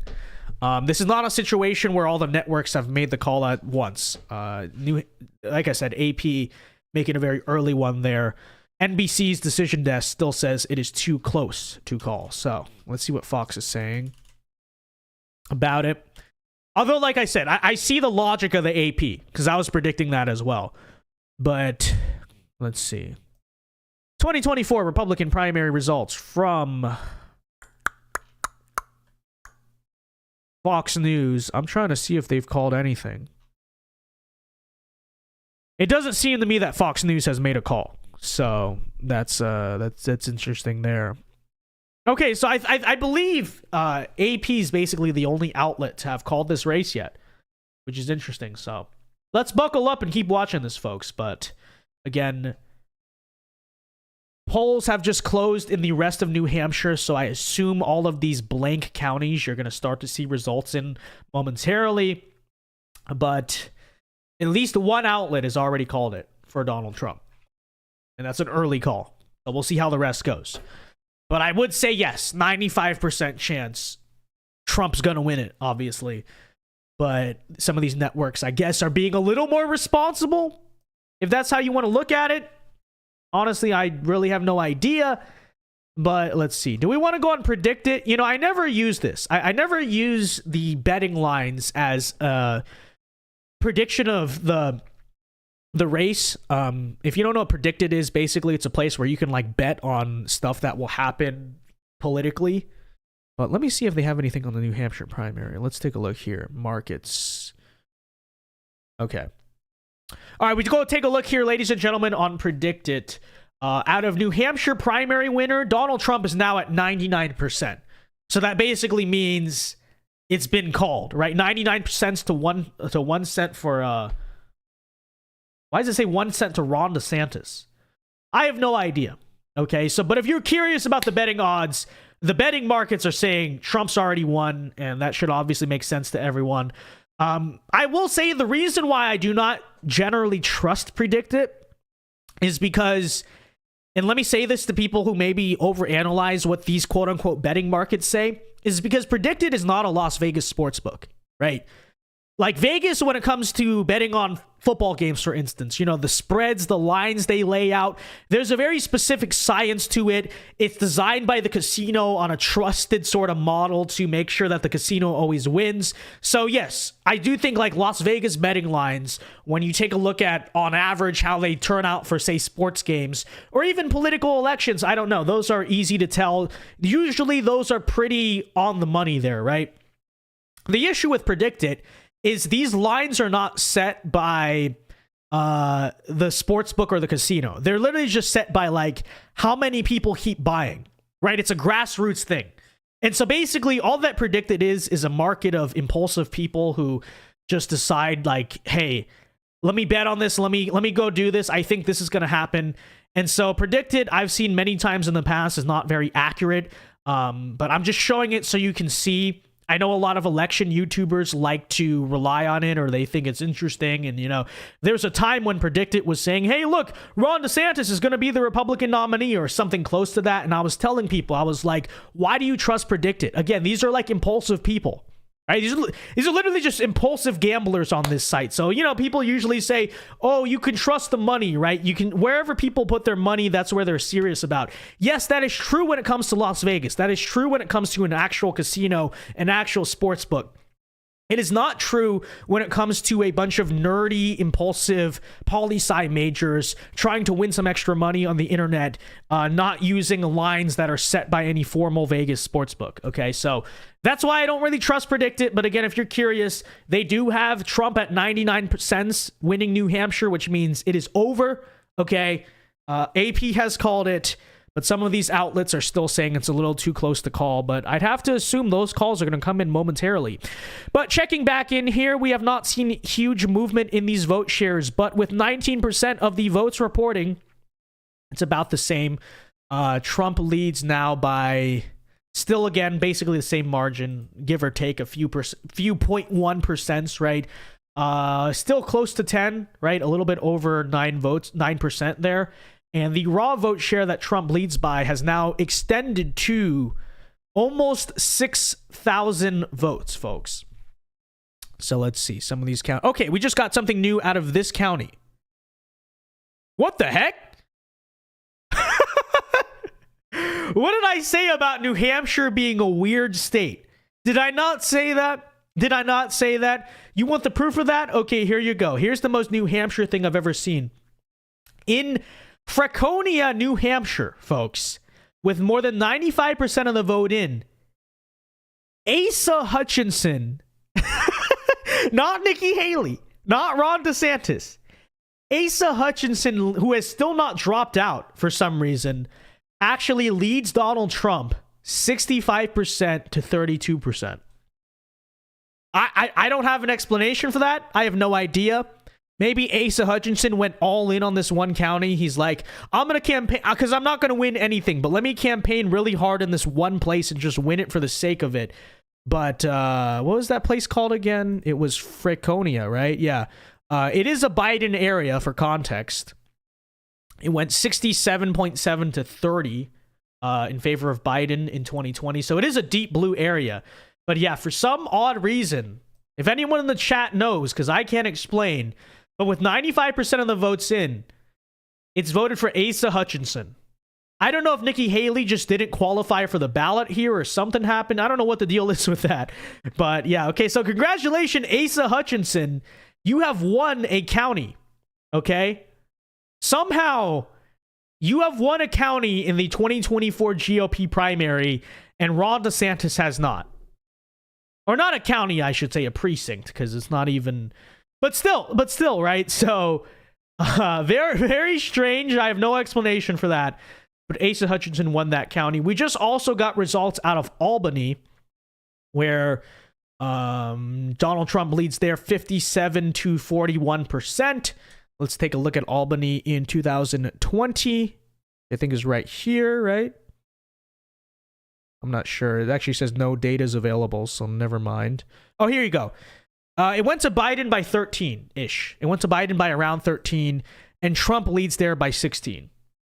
So again, those numbers with 95% of the votes in, by the way, it's almost already all counted.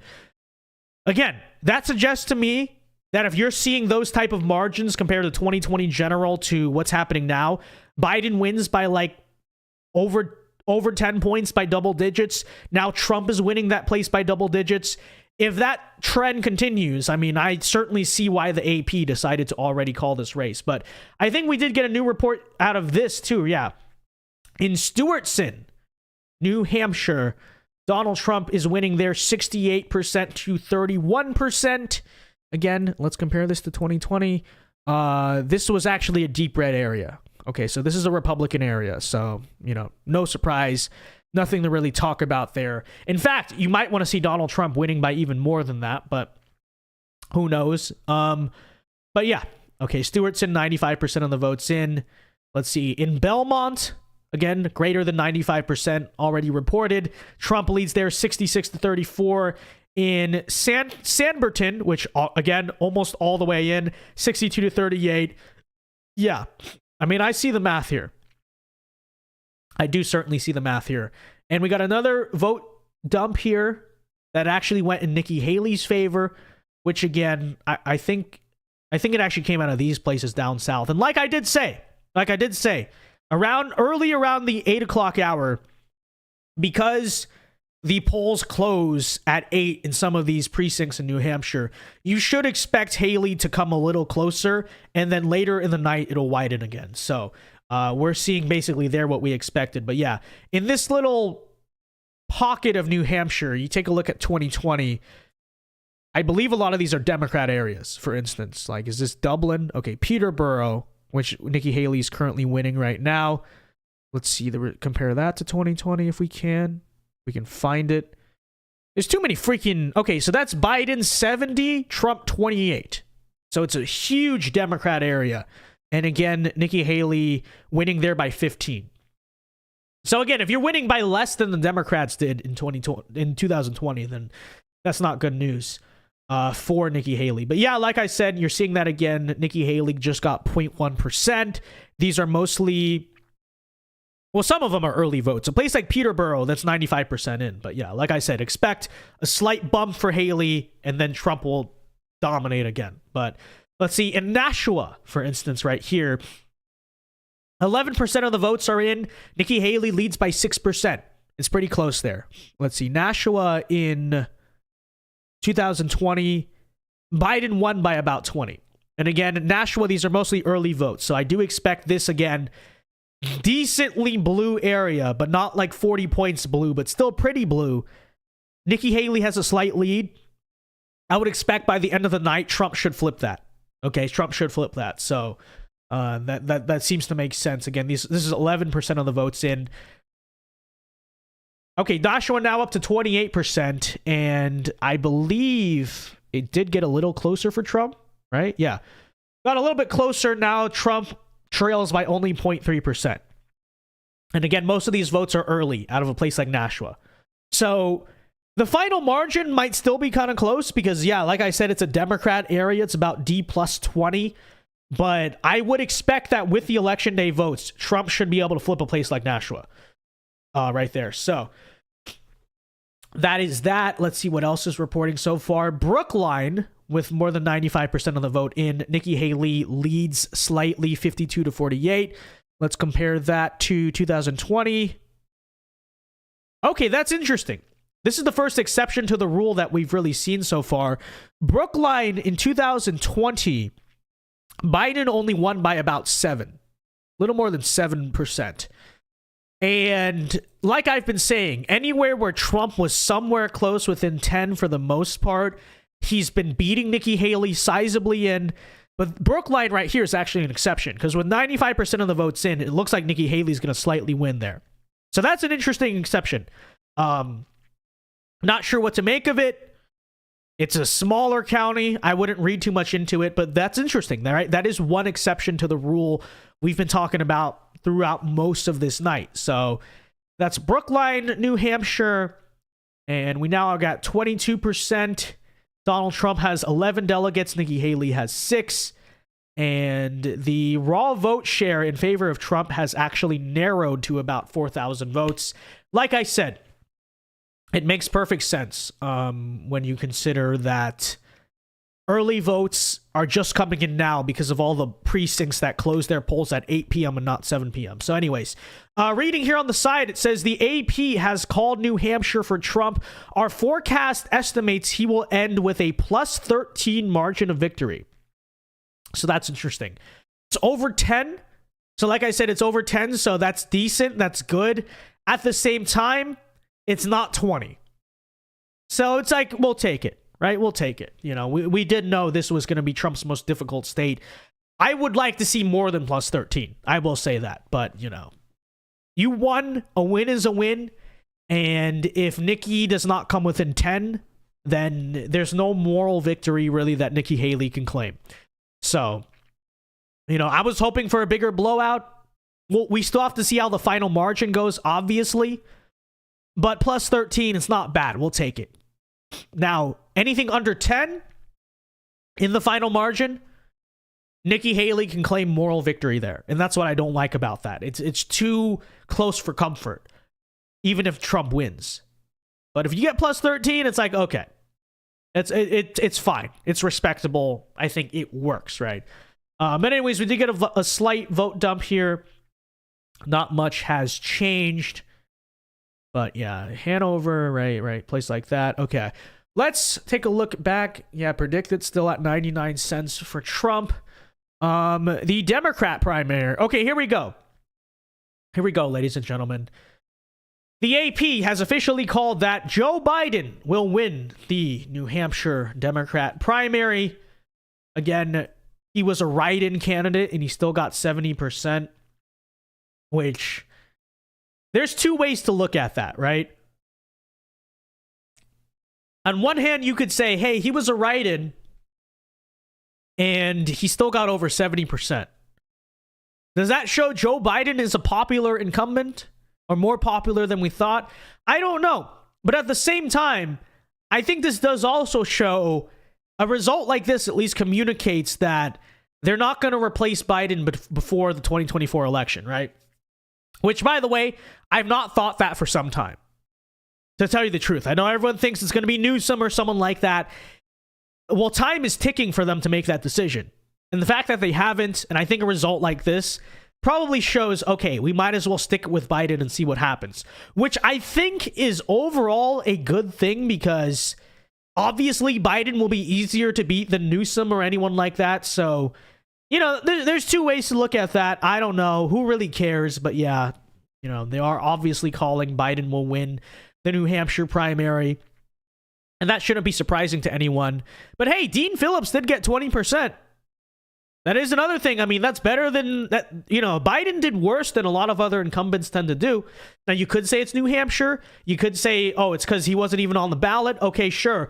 But if Dean Phillips continues to get 20% in all these different states, that's a respectable performance. And that further communicates that you have a very weak incumbent. Okay, you can forgive one state. Because again, New Hampshire is one of those weird states full of independents. It makes sense. They don't like incumbents. That's kind of a general rule of how New Hampshire votes. So I get that. Biden wasn't even on the ballot. But I will say, if you go through all of these different primary elections and Dean Phillips keeps getting 15 to 20%, I would say yes. That is a sign of a weak incumbent, and that is good news for us. So anyways, let's look back here at the Republican results. Trump lost about 0.1% here with 24% of the votes in. He leads by now slightly less than 6 points. Okay, so very interesting here. let's tune in really quickly to the live feed, if we can, of Trump HQ and see how they're feeling about all of this, because I gotta unstuff my nose really quickly in case you can't hear it and give my voice a rest. So give me 1 second. It's really exciting for the future. Yeah, I tell you what, earlier, let's see if we can re-rack that OTR stop I had with President Trump. I let you guys in the studio get that set up. Earlier, I had a chance to ride in the motorcade, which is always exciting when you go to one of these events. And he pulled up at a high school. It was a polling facility, and this is what it looked like and sounded like. Stand by. Check it out. That's why I need my co-host. It's very hard to talk for like just hours straight like this. But anyways, as you can see, there's a live feed of Trump HQ. Very cool. So true. Very epic. Okay. Anyways, back to these election results. Okay. What's weird is that New York Times is actually behind on its vote counting numbers here, but let's see some of these new areas that I've reported. Out of Weir, this is interesting. Donald Trump there leads 63% to 36% on Nikki Haley's part, and that is basically almost all but fully reported. Let's compare this area of Weir whatever to 2020, and in 2020, Trump won this by about 20 points. So that is a red area. Okay, not surprising to anyone. Worth noting that Trump did slightly outperform the 2020 margins, but like I said, that's to be expected in this Republican primary. But yeah, that seems to signal at least decent news, right? In Henniker, okay, this interesting place. Donald Trump leads here very narrowly. We got 95% of the votes in, and he leads by about 1.4%, which is a raw vote share of only 15 votes. So this is basically neck and neck with 95% reporting. And let's compare that to what it was in 2020. What is this place called again? Henniker. Okay. That's the name of the town. All right. No one say, oh, Vince, you said, shh. It's not my fault the town is named that. Okay. Okay, this is interesting. It went overwhelmingly to Biden. So it went to Biden 57% to 39%. So that's a decently, pretty sizably blue area that Donald Trump narrowly won. Okay, over Nikki Haley. So, or at the very least, is narrowly winning. So that is good news. That is interesting news to say the least. And yeah. All right, I guess now we're going to play the waiting game because we got to wait for the rest of this map to fill in. And of course, we're also monitoring for... Oh, wait a minute, folks. Hold on. We're going to be paying a big price, but we'll handle the whole thing. But what they have done to this country is very... That's why you have the I think this is earlier today, but... Good to see you, sir. Here's Trump being interviewed by RSBN. We're going to unify the party. The party's going to be unified. It already is unifying. When you look at a crowd like this, and they had no idea I was coming. In fact, 20 minutes ago, I had no idea I was coming. You want to know the truth? They had no idea. And you look at a crowd like this, we're going to have a big victory. We're going to have a big victory. You doing okay? I am. I love this guy. And this one and that one. Say it. Nikki Haley says she won't drop out of this race no matter what happens. Well, she may not. I don't care if she drops out. It doesn't matter to me. I mean, she what a said she'd never stubborn, run. stupid Remember that? woman. So what did that mean? Unbelievable. She said, I will never run because he was a great president. I will never run. Then she started running. So what she said doesn't matter, right? Because it doesn't... oftentimes she'll say things that she doesn't mean. But I think that she's worked very hard, but I couldn't care less. If she drops out, that's fine, and if she doesn't. But we go, next stop is Nevada, where we won 100% because nobody, they looked at the polling.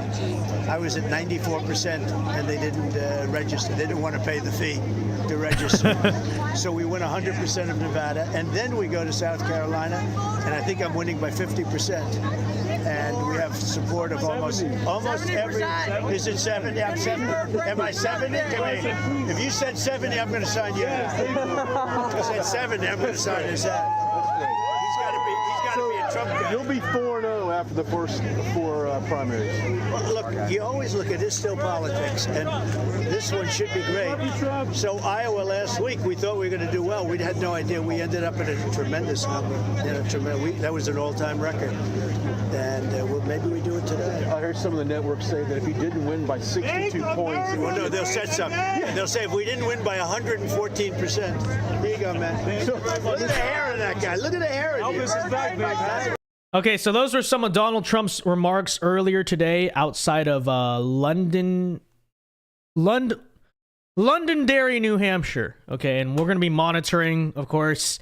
Our favorite part of these election streams really is the part where we get to listen to the candidates' speeches, and, you know, the losing candidate like Nikki Haley, it's going to be fun to poke fun of. She's going to go out and say, "We won tonight, guys." She'll say the same thing as Iowa. She'll say, "New Hampshire has showed that the GOP primary is now a one-horse race." And it's like, okay, she came in second, though. She's going to say something stupid. So, you know, we are very much looking forward to that. We're going to be watching closely to see whenever these candidate speeches happen. But in the meantime, we still got a lot of results to just sit around and watch. Many of these counties so far, it's kind of hit a lull at the moment because none of these places are reporting. But if you are just tuning in, folks, the AP has already called the New Hampshire primary for Donald J. Trump. The forecast is estimating he's going to win by about plus 13%. And, of course, not surprising to anyone, but Joe Biden has been declared the winner of the New Hampshire primary. This is, of course, unless these unprocessed write-ins are secretly for Cenk Uygur, in which case, Cenk Uygur will have won the state of New Hampshire. And it will, of course, be a legal question of whether or not he's even eligible to gain those delegates. But still, I guess, though, this is worth pointing out, which is that Dean Phillips did win a couple counties, right? Oh, wait, no, never mind. Sorry, false alarm. I thought purple meant Dean Phillips. Never mind. Joe Biden's winning all of them, except Seabrook. Okay, so this very tiny area in the middle of southern New Hampshire with like a couple hundred people. Dean Phillips did win that, but he's not winning anywhere else. So never mind. False alarm. I was looking at the map wrong. Disregard what I just said. But we did get a slight vote dump here, folks. Nothing really moved. Trump still leads by a little bit over 4,000 votes. Like I said, it's really going to be, you know, the thing to watch, the thing to wait for is when all these other counties start reporting. Going around looking at some of these here. Laconia, for instance, 78% in. Looks like Trump's going to run away there. Meredith, Nikki Haley leads by 10 points. That's very interesting. Let's see what Meredith did in the year 2020. Okay, that's interesting. So Meredith was actually a Trump precinct. It went to Trump very narrowly by about 1.5%. And right now, with 95% in, Nikki Haley is dominating Meredith. So I don't know, maybe it's a suburban Republican place or they just really love neocons there, but that's another trend to fire. That's another exception to the rule tonight, which is actually a slightly Republican area is currently going to Nikki Haley. So that's interesting. But we did get a slight vote dump here. Trump's raw vote total has now climbed to close to 5,000 in terms of a lead over Nikki Haley. And he just gained 0.3%, ladies and gentlemen. And let's see where we can figure out where that came out of. I'm not even sure. But, yeah, here we go. Nashua, I do believe this was a place a couple minutes ago I said Trump was, yeah. Nashua, let's check in back on here. So if you remember a couple minutes ago, we were talking about how Nikki Haley was slightly winning Nashua. And when I looked at the 2020 margins, I thought Trump was going to end up walking away with it. Now with 65% in, he's basically flipped the margin. I think it was 52-48 Haley. It's now 52-48 Trump. If I were to predict, especially as election day votes come in, Trump's going to kind of narrowly but still decently win the area of Nashua, which once again, you look to 2020, that was a blue area. So, you know, there's a few trend-defying things to point out tonight, but for the most part, again, if you're just joining us, the trend is that hard Republican areas go hard for Trump. Slight Democrat to swing areas Trump is winning decently, and then deep blue areas, Nikki Haley is winning, but not by close to the same margins that Democrats usually win the state by. So all of that, of course, spells pretty decently for Donald Trump winning at the very least. But here we go. Actually, a change in forecast from the AP. They're now lowering the margin they think Trump will win by. They say, we estimate Trump will win by plus 11. But there's a wide range of outcomes. A 95% chance it will be between 0.01 and 23. Okay, so I don't understand how they arranged this math. There's a 90... What does that even mean? There's a 95% chance it will be between 0.1%, 0.01% margin of victory for Trump and 23%. So I think that what that's communicating is there's just still a lot that's unknown, which, of course, I find it weird if that's their logic that the AP called the race so soon. But I don't know. It is what it is. It is what it is. I don't understand that math in particular at all. But let's see what else you're saying about this. Okay, this is the older forecast. Okay. All right. Let's take a look at their needle, though. Let's see the needle they have currently at the moment. The live forecast. This is the infamous thing, by the way, in 2016, that at the start of the night, it had like Hillary at 95. And this thing right here, it had like Hillary at 95. And then by the end, it was Trump. And you have the infamous videos of all the liberals freaking out over it. So chance of winning, they've declared Trump the winner, obviously, as we said before. Currently, their estimated margin of victory is Trump plus 11, which, again, that's interesting because that went down a little bit from what they had earlier on. But they're still declaring Trump. They're still calling Trump as the winner of this race. But let's take a look here. You look at votes reported versus where estimated votes remaining. And I think you can tell by the colors, right? Cool colors, fancy colors. But no, it's true. So obviously, the red circles indicate how many votes are left for Trump. The blue circles indicate approximately, of course, these are all estimations, how many votes are left for Haley. The size of the circle indicates how big the vote share is left. But I'm taking a look right now, and as you can see, you know, Trump is winning right now anyway.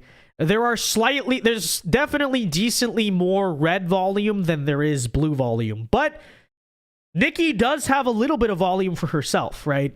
It's not going to be an overwhelming Trump sweep from here on out, but he definitely has probably close to twice the votes she does in terms of at least this weird form of modeling it. So as you can see, according to the estimated votes remaining, and like I said, most of these are election day votes left, so you will understand, you can predict how you think those are going to go. You know, this is the logic as to why they're already calling the race. And now that estimated forecast has gone up 1%. Now they're saying Trump plus 12. So that's interesting. Let's scroll up to the live results and see why that is. Not much has changed out there, so I'm not sure exactly what they said about that. But let's see. Is this one county still going for Asa Hutchinson? Was that a miscount? Which place was Asa Hutchinson winning? I totally forgot. Was it Berlin? It might have been Berlin. I don't know, but they just erased it. Okay, I don't know what's going on out there. But we have that one county that said it was 95% in, and Asa Hutchinson had won it there, and now it's just been wiped out. So I don't know what's going on there. I don't know if that's a New York Times issue or someone reported totally false information. That's weird. But I totally lost it now. Again, Asa, if you guys were watching a couple minutes ago, Asa Hutchinson was literally winning a county, and I was like, what the heck is going on? And now it's just gone. Was it? It might have been Berlin. I forgot which one it was, though. It was up here. I remember it was up here. I don't know. Was it Lancaster, maybe? It might have been Lancaster. Okay, that's very strange. I don't know what's going on here. But anyways, checking back in here, Trump currently leads 53% to Nikki Haley's 46.1%. So obviously almost 7 points there. So now that has widened a little bit, right? Like I said, start of the 8 p.m. hour, you're going to see it get a little closer, and then it should widen slightly. So I think you're slightly on the end of the curve where it's going to widen a little bit more again. But, you know, it might go back and forth still a little bit because we obviously still have a ton of counties here who still have not reported. But as you can see, according to the New York Times, most of the vote shares left favor Donald Trump, right? Whereas a lot of the early vote shares were favoring Nikki Haley that were already reported. So that's very interesting. That's very, very interesting. But let's see here. Any other interesting graphics to note? So they're estimating, give or take, 55 to 44, Nikki. Again, it's a little bit worse than what you wanted, right? If this is the final vote share, you were really hoping for Nikki to only be in the 30s and Trump to be in the 60s, right? But it is over 10. And if it holds at over 10, then, you know, you can't really just... You can't really just, like, cope and seethe or pretend like you're going to win still. But, you know, it's a slight underperformance. I don't know what to say beyond that. We did know that Democrats are literally voting in this election, so either way, you got to take the results with a grain of salt. But, you know, you got out of New Hampshire. In the words of Ron DeSantis, you've punched your ticket this time out of New Hampshire, and you did it with a victory. So, you know, I wouldn't complain, but I'm a little disappointed if that's the final margin that he didn't win by more. Okay, so that it is what it is. It is what it is, right? Nevada next week. I don't even think anyone else is even on the ballot because they never made a case. And after New Hampshire and Iowa are sort of those weird states, right? Beyond that, we're gonna have no more weird quote unquote states left. So, you know, I don't think you're gonna have to deal with this situation ever again. But all right, tuning back in.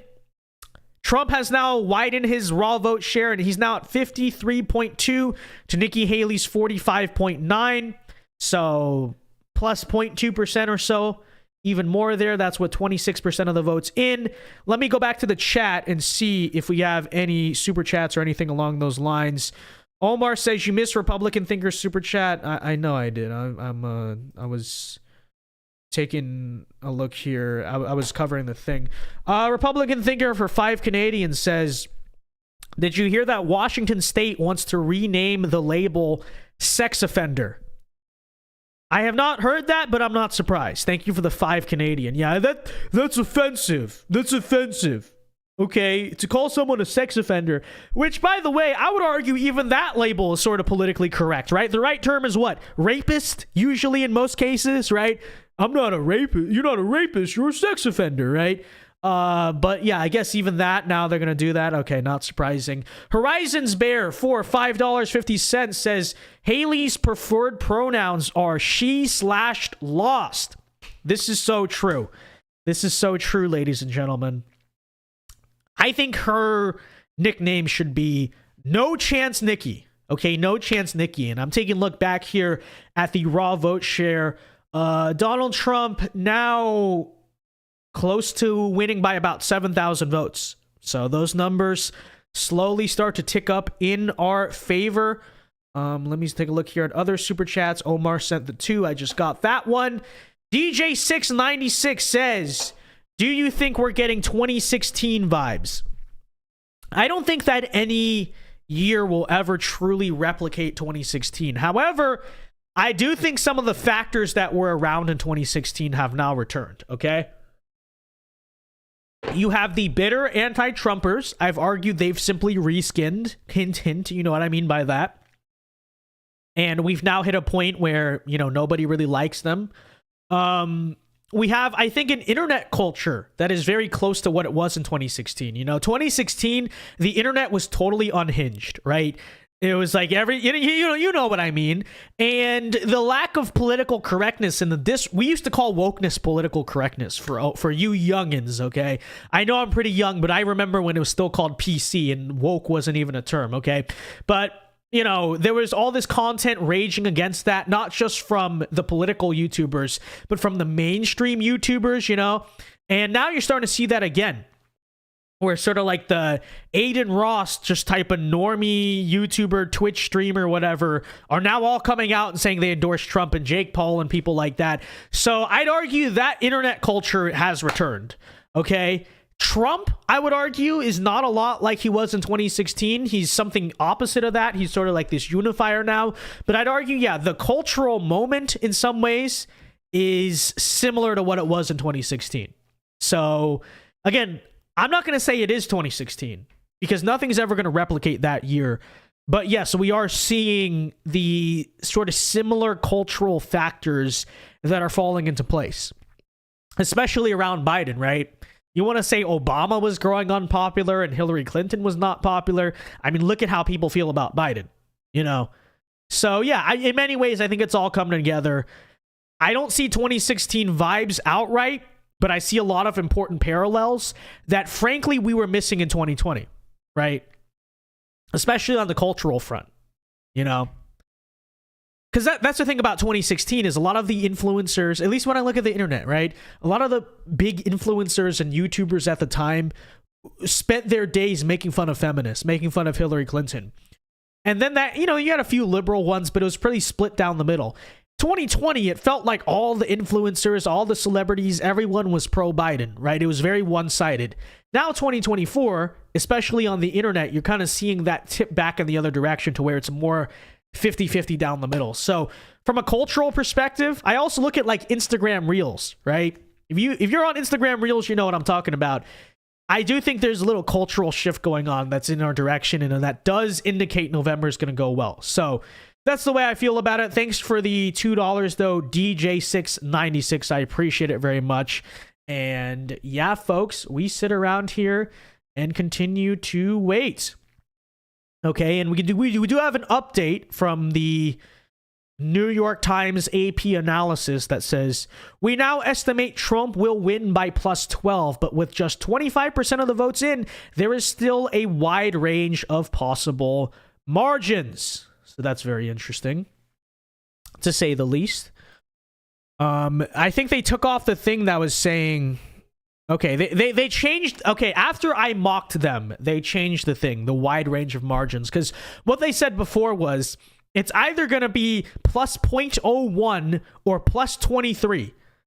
And I was like, that's a pretty ridiculous range of margin. How can you even write a sentence like that? So now they're just saying there's still a wide range of possible margins. So like that's more acceptable, in my opinion. That's more acceptable than what we thought before. But yeah, here we go, folks. We got the waiting game. We got to wait for all these other counties to report. In the meantime, let's take a look at New Hampshire for the Democrats. Again, Biden seems like he's going to run away with that. It is what it is. Let's see. Anything out of Trump HQ so far? Let me see. Your precinct is, and make sure you show up and be part of the process.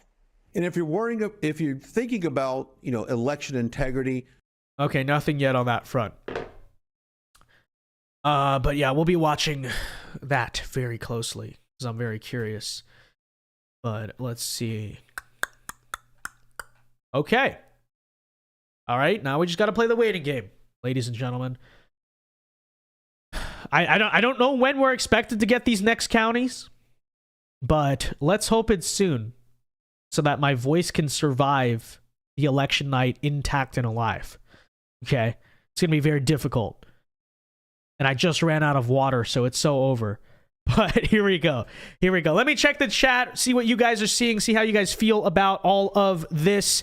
Again, folks, if you would like to super chat, feel free to do so. And be sure to hit that like button. Let's get this stream to 300 likes. It is greatly appreciated. But this guy, Remote Defense, says, stop shilling for this kid. Then why are you in the chat? Here we go. Remote Defense out here giving me viewership. He technically gives me money when the pre-roll ad plays. Very cool. Very cool. So thank you for that, Remote Defense. I appreciate your support. I appreciate your support. He says, how many kids are on your payroll to run up your chat for the algorithm?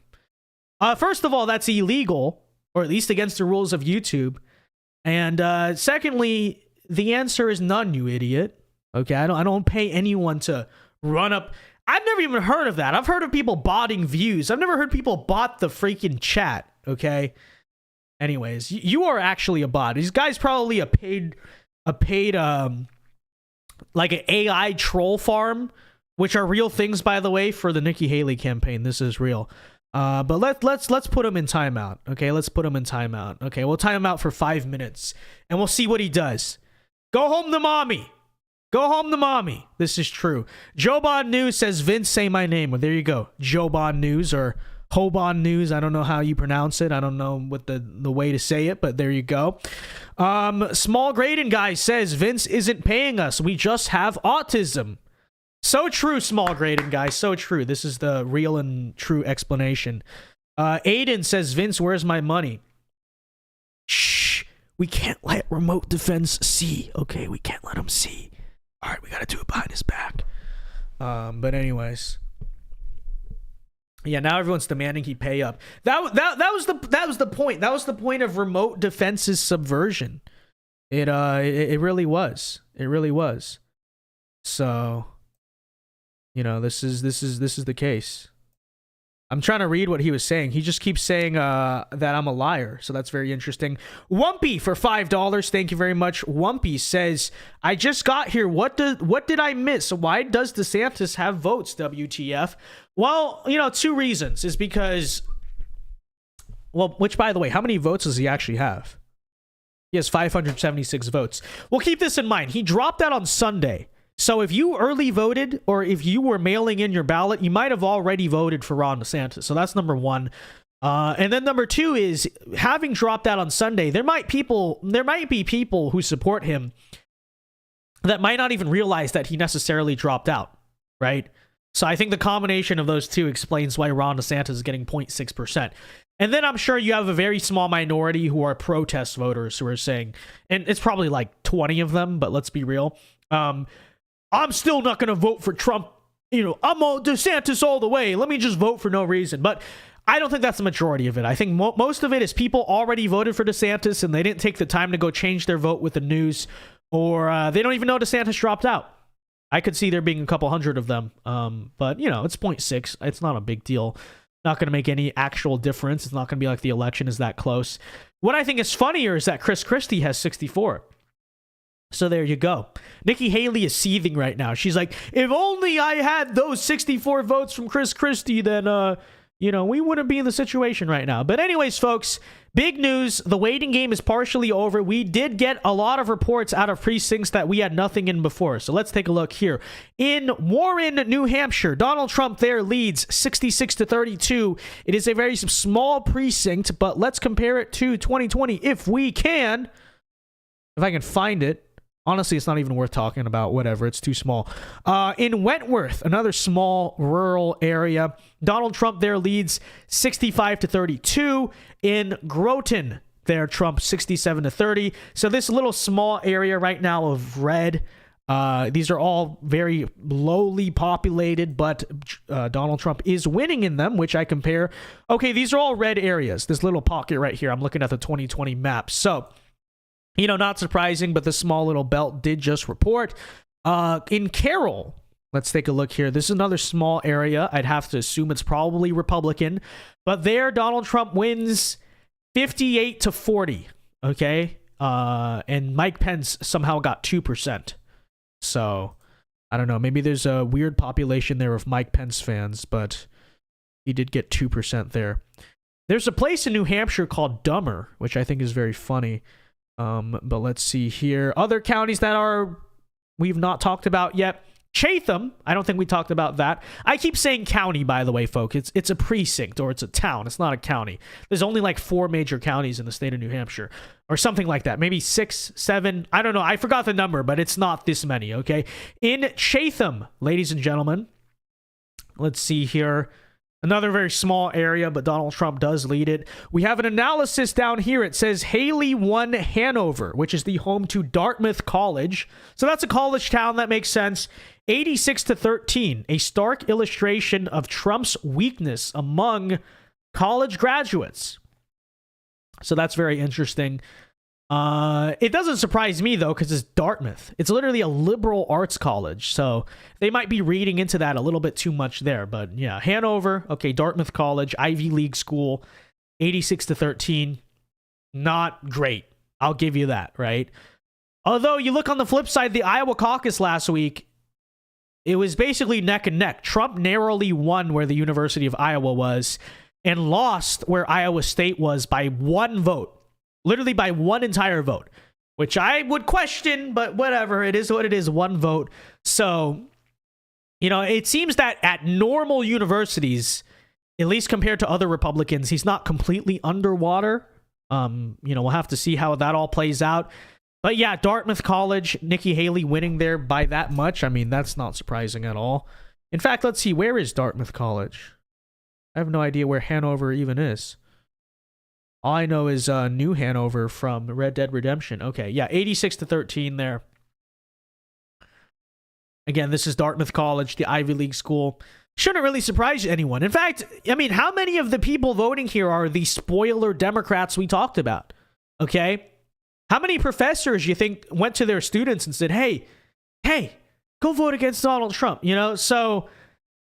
You know, the New York Times can make a big deal out of that. I don't view it as the biggest deal. I mean, yeah, you'd like to do better than 86-13 in any college area. Sure, I get that. But it's Dartmouth. Not only is it an Ivy League school, it is the liberal arts Ivy League school. Can we be particularly surprised? I wouldn't say so. But anyways, as more votes seem to pour in here, Trump is once again close to... He's now leading by... over 8 points, a little bit over 8 points. So like I said, as we reach 9 o'clock, you will see the margin start to widen again. That's what we seem to see because it was 6 earlier, like half an hour ago. Now it's up to about 8 points. Again, that makes sense. That shouldn't be surprising. Now let's just hope that number keeps climbing. That's all we got to hope for as we are reporting some new areas here. In fact, I'm curious. Hanover. Okay, so Hanover, New Hampshire, that's where... Dartmouth College is. I mean, look at this. It went 87-11 for Biden in 2020. Should that really surprise anyone? I mean, okay, whatever. New York Times. Yeah, okay, whatever. It's Dartmouth College. I don't think that's a big deal. I think it's more interesting to watch the maybe college towns in red states and how they favor Trump, or even swing states. Anyways, here we go. Barrington, ladies and gentlemen, right here. This just showed up on the map. Donald Trump wins Barrington 55-45 with 95% of the votes in. Let's see what Barrington was in 2020. Same old game. If we can even find it. Okay, here we go. Barrington. It went to Biden by 7. So it went to Biden by 7, but in this primary, it's got Trump by about 10. It's a decent result, decent performance. It should surely add to some of this vote share here. But yeah, now it's just going slow, ladies and gentlemen. Now we just got to look and maybe talk about each one of these areas.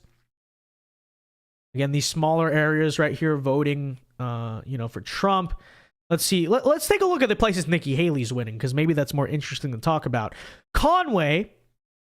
Again, Nikki Haley very narrowly winning this right now. I mean, honestly, the final margin of this could still hypothetically flip. It's only a 30 vote difference-ish, give or take. So I know not more than 95% of the votes are in, but 30 to 40 votes can make the difference. So that's going to be very close in the end regardless. But Conway in 2020 was Biden plus 16. So, we'll see how that ends up going in the end. Let's see. Sandwich. What a name for a place. New Hampshire has some interesting names of their places. I do have to say. Nikki Haley leads there by 3 votes. Okay, folks, by 3 votes. So that's another one. We got to see how's it actually going to go down in the end. But this was... Biden got 62% to Trump's 36% in 2020. So that's another decently sizably blue area that Trump is very, very competitive, might even win in the end. So,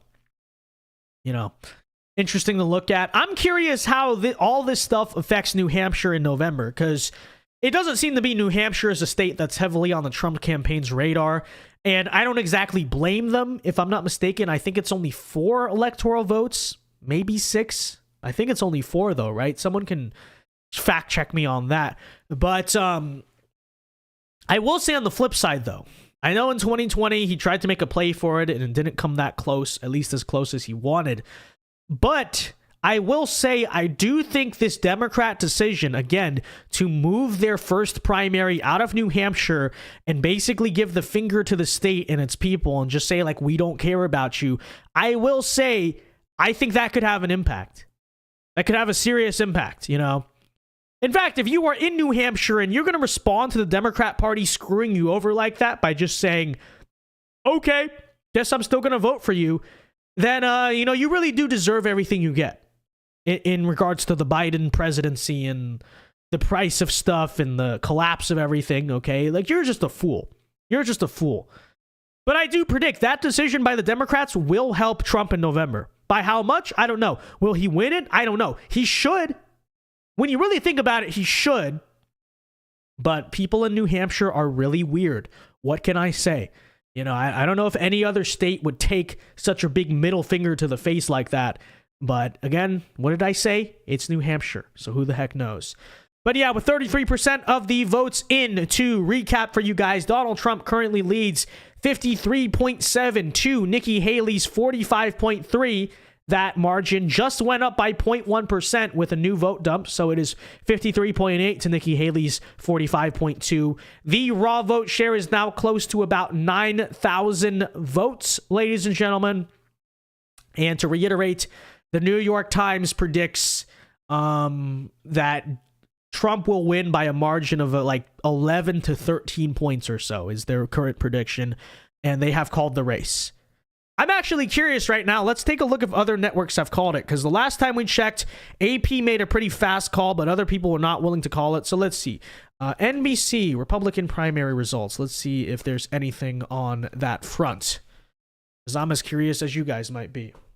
You guys are saying, Vince, who cares? I care. It's interesting.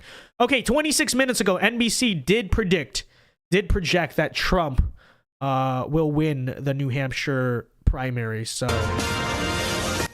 everyone has basically called it by this point. But can project that former President Trump has now won the New Hampshire primary, defeating UN Ambassador Nikki Haley. Okay, so there it Gary is. Hake is at the watch party for former President Trump in New Hampshire. The former president, now 2 for 2. Nikki Haley saying this was not going to be a coronation, that she was going to stay in the race, but it's clear when it comes to Iowa voters, New Hampshire voters, the king right now is former President Trump. What are you hearing there in the Trump watch party? The king is Donald Trump. Garrett? Yeah, Tom, just a minute ago, the Trump campaign changed these digital billboards behind us to say Trump wins New Hampshire. And a huge cheer went up from this party that had sort of all the makings of a victory party, but now is starting to get a little rowdy. Now, make no mistake, this was the expected result for the Trump campaign. They thought they would romp in New Hampshire, and we'll find out what the final margin is. But a victory in both Iowa and New Hampshire has usually been a golden ticket to the presidential nomination. And what you're seeing now is the Trump campaign already starting to pivot towards a general election. All of their messaging, including just moments ago, a statement from the super PAC supporting Donald Trump, is arguing that every day more from this moment on that this primary continues is a day that Joe Biden gets an advantage he shouldn't have, and that the Republican Party needs to coalesce around Donald Trump. Well, that's the point of Nikki Haley. That, you know, why is she going to stay in this race? And of course, what is she going to say? She's going to be like, you think I should drop out? It's because I'm a brown woman, aren't I? Is that the reason why? Yeah, you know how she always does it. But I hope Trump is paying attention to that, okay? Because I don't want to see Nikki Haley, forget VP, I don't want to see her anywhere near power ever again. And it's like, you know, I can understand why each of these candidates says, I'm going to stay in until Iowa. I could understand why Haley was staying into New Hampshire. In fact, I was a little surprised DeSantis didn't do the same thing. But if her plan after tonight, after she loses, is to still continue to run this race, all she's doing is wasting money. Okay? All she's doing is wasting money. Because everyone knows the only potential shot she had, even though it wasn't much, is if she somehow pulled off a victory in New Hampshire and that started momentum. Okay? He's like, no, I'm going to stay in until South Carolina. For what? To get humiliated in your own state? Because that's what's going to happen. That's what's going to happen. But I don't know. You know, she's a girl boss. She wants to gaslight, gatekeep girl boss her way all the way to the convention. I mean, I don't think she's going to go all the way to the convention, but she just wants to stay in for her own freaking stupid ego, or to show the girls around the world that you can do it too, because she's literally Hillary Clinton. But yeah, that's a very true point by the Trump campaign, or the super PAC, or whatever they were saying. Yeah, Nikki Haley, whose explicit plan, as she said, we heard this before, NBC is corroborating it. I read an article from Breitbart about it today, that she does not have any plans to drop out after this. I mean, yeah, that's exactly true. You know, you are wasting everyone's time. Forget the time. Who cares about the time? You're wasting everyone's money. Okay? You're wasting money that could go to November. All right? Whether it's, and I get it, maybe some of Nikki Haley's donors aren't going to donate to Trump anyway, but whatever. It could go to a Senate candidate. It could go to keeping the House, or flipping the Senate, or governor's races, or something other than this just stupid campaign of hers that, again, is not going to go anywhere. This was her best state. Okay, and if she's not going to win this state, she's not going to win any state. She's not going to win South Carolina either.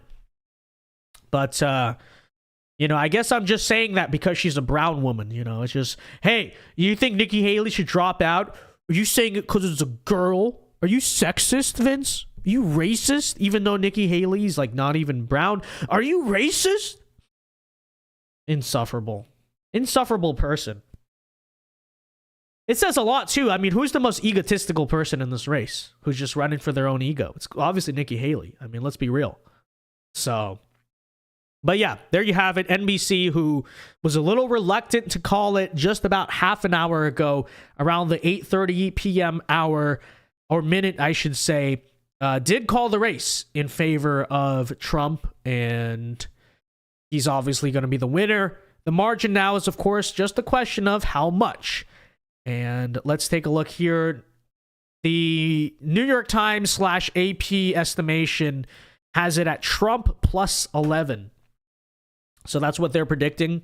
The approximately 55-45 number, or 55-44 number they said before.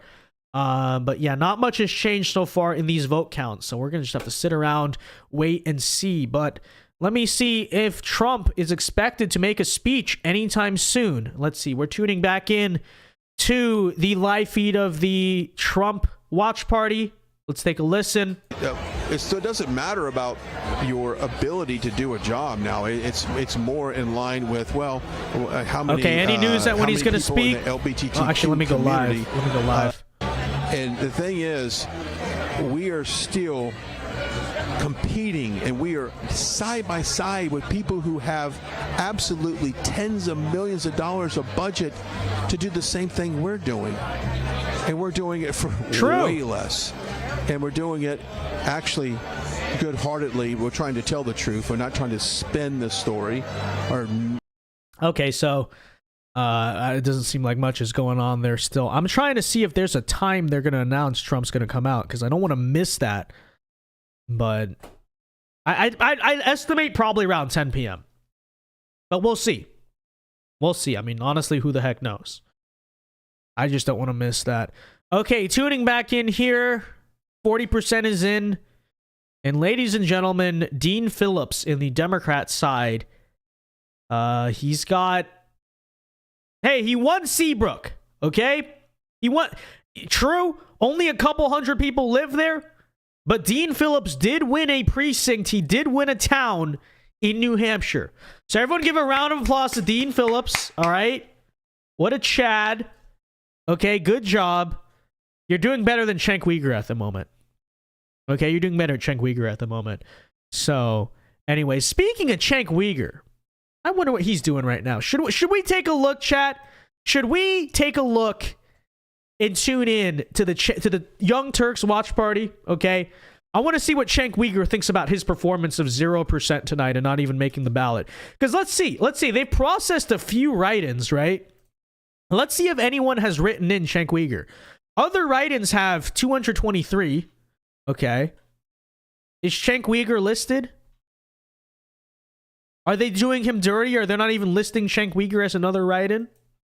Or has he just got no votes? I don't know. Do you guys think Cenk Uygur will beat Paperboy Prince in his 24% of the votes? Vermin Supreme at 78. President Body at 13. Okay.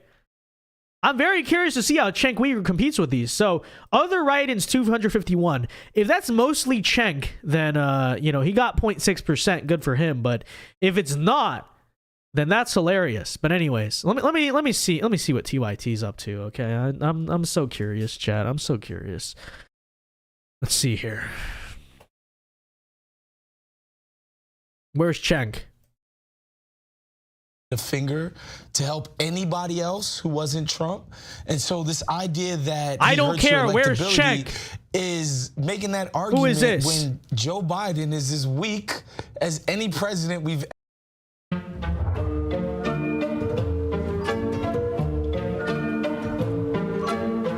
I see Anna. I don't see Cenk. Oh, wait, here's Cenk. And those who identify as swingers. Couldn't tell this was a pair. At the beginning, I could not tell. I'm just because. Okay, that's not. What are they even? Why are they talking about swingers? Well, I'm like. Okay, that's not even election results. Where's Cenk? Everyone, put in the chat right now. Where is Cenk? Bring out Cenk. Bring out Cenk. We need to hear his victory speech, okay? Because he's clearly on the path to victory in New Hampshire. No one trusts the plan. All right. Trust the plan. Stop the steal against Cenk Uygur. You're right. She could have come out stronger from jump. I have thoughts on Nikki Haley, but before that, here was what she really said. This acknowledgement, nope, she didn't win New Hampshire. Who cares what you think about Nikki Haley? Her home state of South Carolina. Cenk. We want Cenk. Now, you've all heard the chatter among the political class.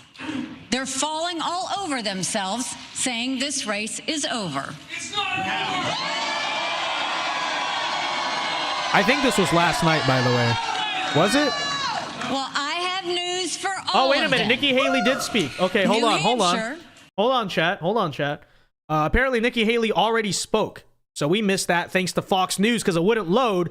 But let's see. Nikki Haley speech. All right. I do want to tune into that. So let's take a listen here. If it's even available. I don't even know. Okay, yeah, here it is. All right, ladies and gentlemen. Okay, all right. All right, folks, here it is. So, as you know, Donald Trump was just declared the winner in the New Hampshire primary, but, neocon Nikki, she can't get over herself. Let's listen to what she has to say, still pretending like this is a race and still just wasting everyone's time and money. Here's Nikki Haley. Not live because we slightly missed it, but here are her remarks after losing in New Hampshire. So let's see what she has to say.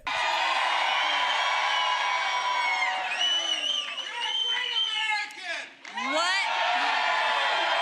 No, you're not. You're not a great American. What a great night. God is so good all the time. Thank you, New Hampshire, for the love, the kindness, the support, and a great night here tonight. Thank you so much. You're losing. You're losing. I want to first say thank you to my husband, who I know is watching right now. I love you. We're excited to have you.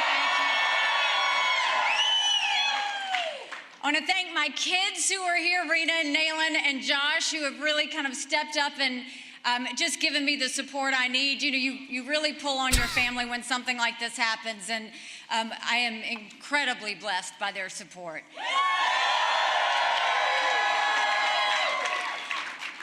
I have my parents at home, and I will always say that the way they raised me, to know that we lived in the best country in the world, but to also know that the best way you appreciate your blessings is to give back. Thank you, Mom and Dad. I love you so much. Yeah, give back to Boeing.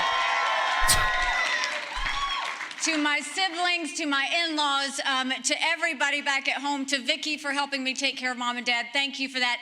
I will tell you, it feels like it's been a lifetime, but it has been almost a year that we've been campaigning in New Hampshire. Touching every hand, answering every question, being the last person to leave. And we had the most amazing thing happen is the second that we got the endorsement from Governor Chris Sununu,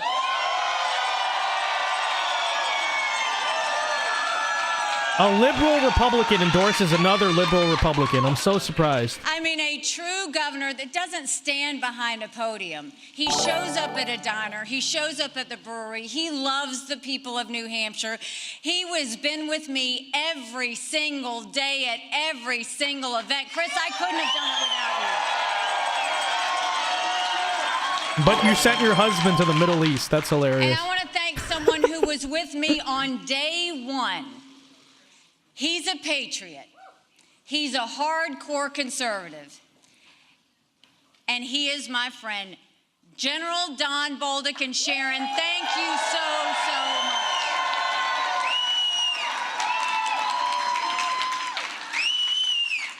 I want to congratulate Donald Trump on his victory tonight. He earned it, and I want to acknowledge that. Okay, well, at least this time she's acknowledging that she lost, okay? Because the last time she was acting like, guys, we won the race and he didn't win. Now, you've all heard the chatter among the political class. They're falling all over themselves, saying this race is over. It is. You smile just like Hillary Clinton, by the way. Well, I have news for all of them. New Hampshire is first in the nation. It is not the last in the nation. It's also your best state, you fool. Oh, my God. This race is far from over. There are dozens of states left to go.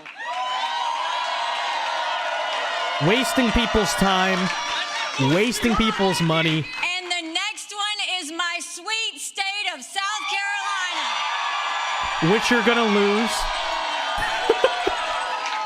Oh, my God. At one point in this campaign, there were 14 of us running, and we were at 2% in the polls. Well, I'm a fighter.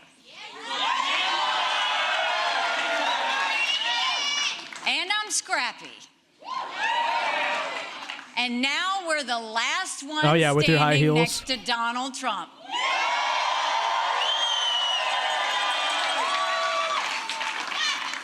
And today we got close to half of the vote. We still have a ways to go, but we keep moving Because up. Democrats voted for you, fool.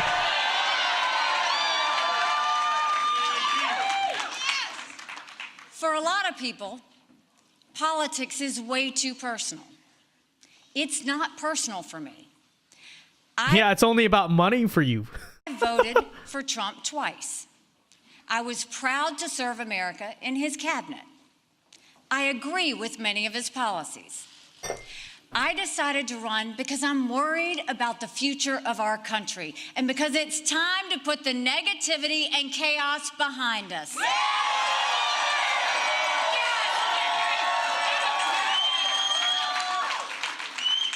Yeah, it's time to stop being mean, okay? Stop the divisive politics and just return to 2003 when both parties shilled for the corporations and no one questioned it. Okay, Nikki. We have an economy that's crushing middle-class Americans. We have a border that is totally open and dangerous, creating a disaster in our country. Unbelievable! We have schools that are failing too many of our children, and we have a world on fire with a war in Europe and the Middle East and a huge and growing That you want to threat go fight. from China. And then you look at Washington, D.C.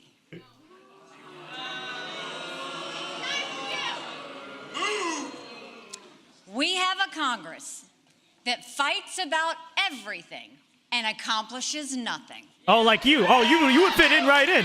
She fits right in, Chad. And we have Joe Biden in the White House making one bad decision after another. When he's making any decisions at all. Our country's in a real mess.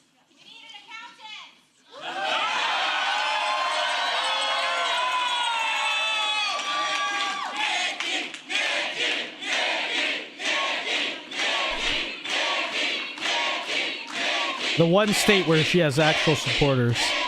Wow. And the the question is, who's going to fix it?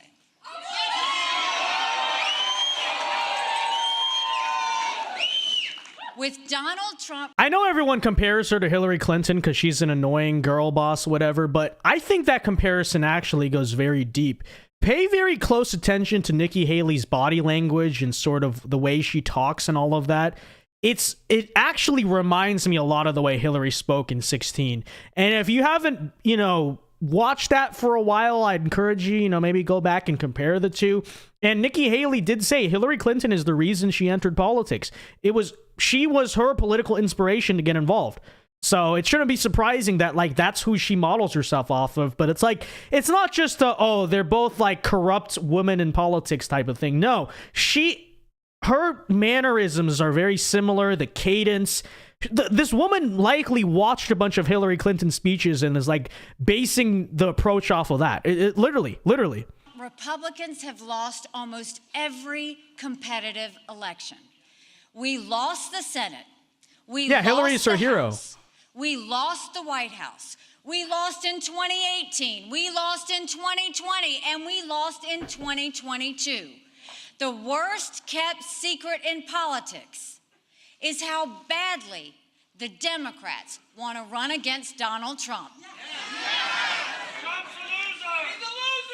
That's why they're voting for you tonight, right? The only Republican in the country who Joe Biden can defeat. You can't fix the mess if you don't win an election. A Trump nomination is a Biden win and a Kamala Harris presidency. No, you know why? Because if you were the nominee, hypothetically, we wouldn't vote for you. I and millions of other conservatives would sit home because we find you revolting, we find you disgusting. And you know what? If you want Democrats, if you want the corporate donors and all those people to carry you to victory, fine. But you're not getting the support of conservatives. And good luck trying to win an election like that, okay? Because we're tired of it, all right? You think people like me want to vote for a candidate who wants to send a kid like me to die in a foreign war just because there's an R next to her name? No, you can go F yourself. Seriously. Get out of here. I defeat Biden handily.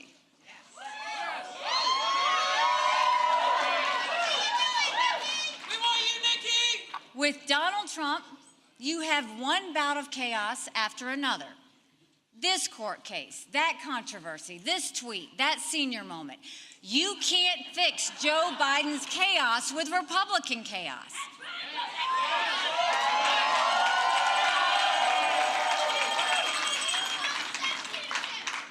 The other day, Donald Trump accused me of not providing security at the Capitol on January 6th.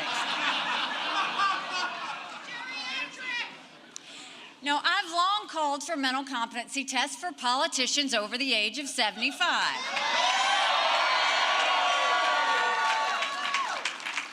Hey, remember when you claimed you never said to raise the Social Security age when you literally said that? Or you claimed that you never talked about verifying ID on social media when you literally said that? I don't think it's an issue of, your brain is not there. I think it's an issue of you just lie. But yeah, seriously, be quiet. Coming from you, really? Trump claims he'd do What a better character. than me in one of those tests. Maybe he would, maybe he wouldn't. But if he thinks that, then he should have no problem standing on a debate stage with me.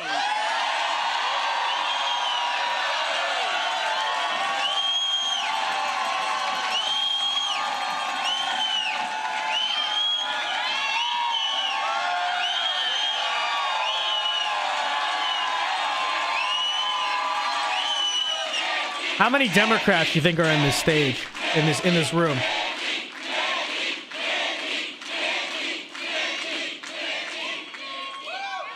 Most Americans do not want a rematch between Biden and Trump. The first party to retire its 80-year-old candidate is going to Trump be the is live, party apparently? that wins this election. Oh yeah, here he is.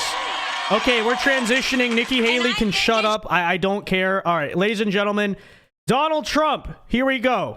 Actually, let me start the clip here. All right, folks. Donald Trump, now live, is making his remarks after winning the New Hampshire primary. I think copyrighted music is playing right now, but we will start it right as soon as the music stops. He is live on the stage. As you can see, Tim Scott, Vivek Ramaswamy's there. All right, so the same kind of cast we saw last night is still there in New Hampshire today. And let me see. Can we turn on the audio now?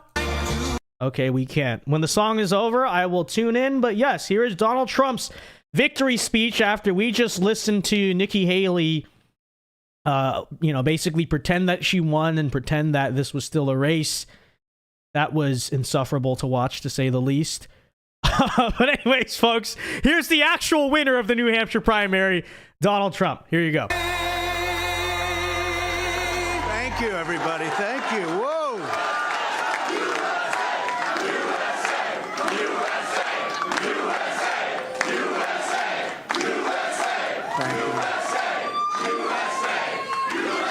Well, I want to thank everybody. This is a fantastic state. This is a great, great state. You know, we won New Hampshire 3 times now. Three. We win it every time. We win the primary. We win the generals. We've won it, and it's a very, very special place to me. It's very important. If you remember, in 2016, we came here and we needed that win, and we won by 21 points, and it was great. And today, I have to tell you, it was very interesting because I said, wow, what a great victory. But then somebody ran up to the stage all dressed up nicely when it was at 7. But now I just walked up and it's at 14. But she ran up when it was 7. And, you know, we have to do what's good for our party. And she was up and I said, wow, she's doing like a speech like she won.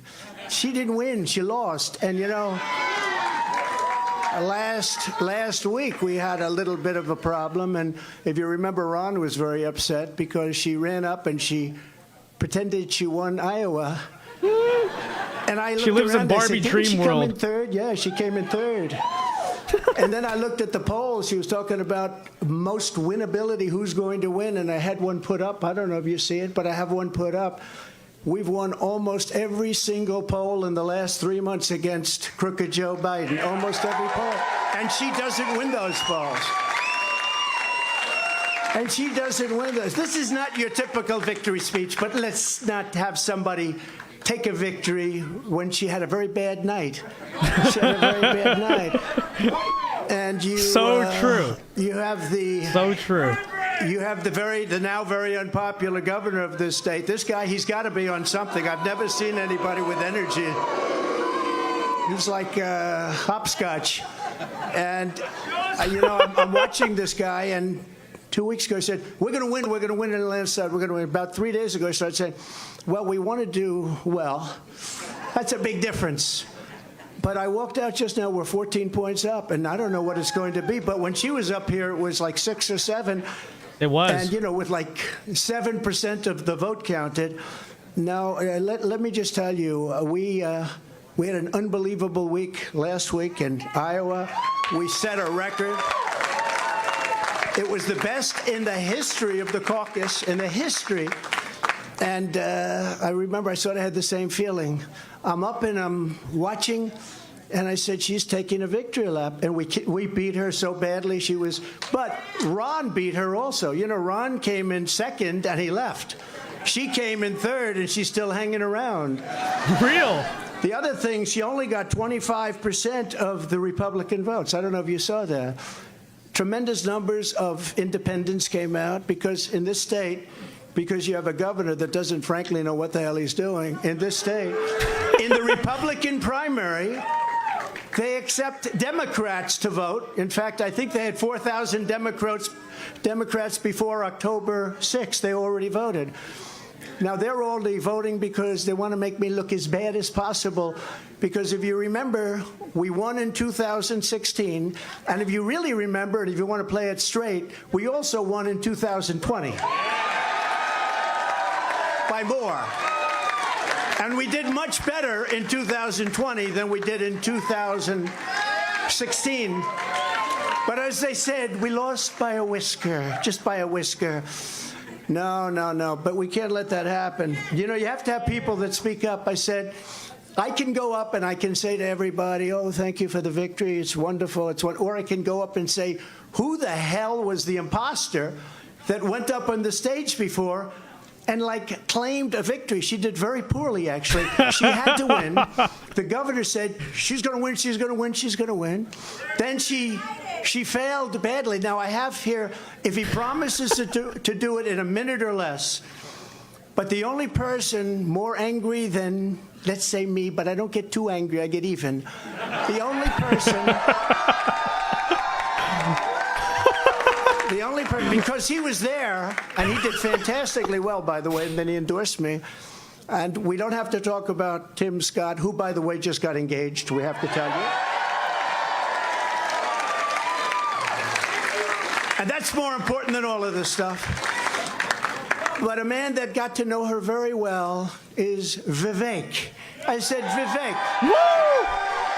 I said, Vivek, go up and say a few words about it. He has to do it in 1 minute or less, and then we're going to just say, we had one hell of a night tonight. And one other thing, before Vivek comes, do you see that poll? We're going to put it up. We have beaten Biden. You could almost say, who can't? Who the hell can't? The man can't put two sentences together. He can't find the stairs off a stage. Who can't? But Vivek, 1 minute or less. Go do it, Vivek. What we saw tonight is America first defeating America last. That's what we saw tonight. So true. If you want America last, you can go to Joe Biden. You got another candidate still apparently in the Republican primary. Cut your Social Security to fork over more money to Ukraine so some kleptocrat can buy a bigger house. Go to Nikki Haley. But you know who delivered a double-digit victory tonight? It is a double-digit victory as of right now, is this man, Donald J. Trump, the leader of America First. And that means something. Now, 100%. USA and Donald Trump, America First. Now, I got 30 seconds left. I want to make this point here, okay? We got to say this. We got to say this right. What we see right now with her continuing in this race is the ugly underbelly of American politics, where the mega donors are trying to do one thing when we, the people, say another. And it's up to us, to we, the people, to at long last say, hell no. We, the people, create a government that is accountable to us. And we, the people, have said tonight we want, again, as we did in Iowa, Donald J. Trump. And so you want to actually speak truth. That's the truth tonight. And the only thing they're rooting for is an ugly thing that we don't want to see happen. That's what these people are rooting for, is playing to say long enough so the Reid Hoffmans and the ugly Democratic George Soros Jr.'s who are funding the lawsuits against Trump can prop up their puppet. We say no to that vision. I say the general election begins tonight, and this man will win it in a landslide. God bless you, Donald J. Trump. Vote Trump, USA.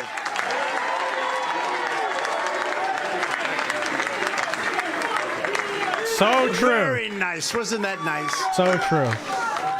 They need this at every rally. This was a great evening, and I want to thank everybody in the audience, and I want to thank the people that are standing behind me. You know, I think we called it right. Immigration's a big deal, a very big deal. We have millions and millions of people flowing into our country illegally. We have no idea who the hell they are. They come from prisons, and they come from mental institutions, and it's just killing our country. And I'm talking about millions and millions and millions. They are drug dealers. They're everybody, and they come in just like walking right through. There's nobody to check, and there's nobody to vet. And we have a man with us tonight, Tom Homan, who is central casting. He's central casting. And I'd like you to say a few words about the border and who's going to solve that problem and how quick are we going to do it, Tom? Go ahead, please.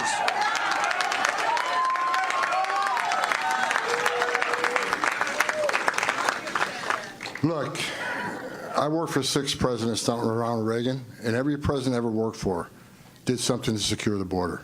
but no one did more than President Trump. The most secure border in my lifetime. The most secure border we've ever seen. And Donald Trump's going to do it again. We're going to lock the border down, and we're going to protect Americans. Because what's happening at the border right now, a record number of Americans have died from fentanyl poisoning. A record number of migrants have died. A record number of women and children have been sex trafficked. A record number of known suspected terrorists across the border. There's one man who's proven he can secure the border, and he's standing to my left, Donald J. Trump, and he's going to do it again. Real.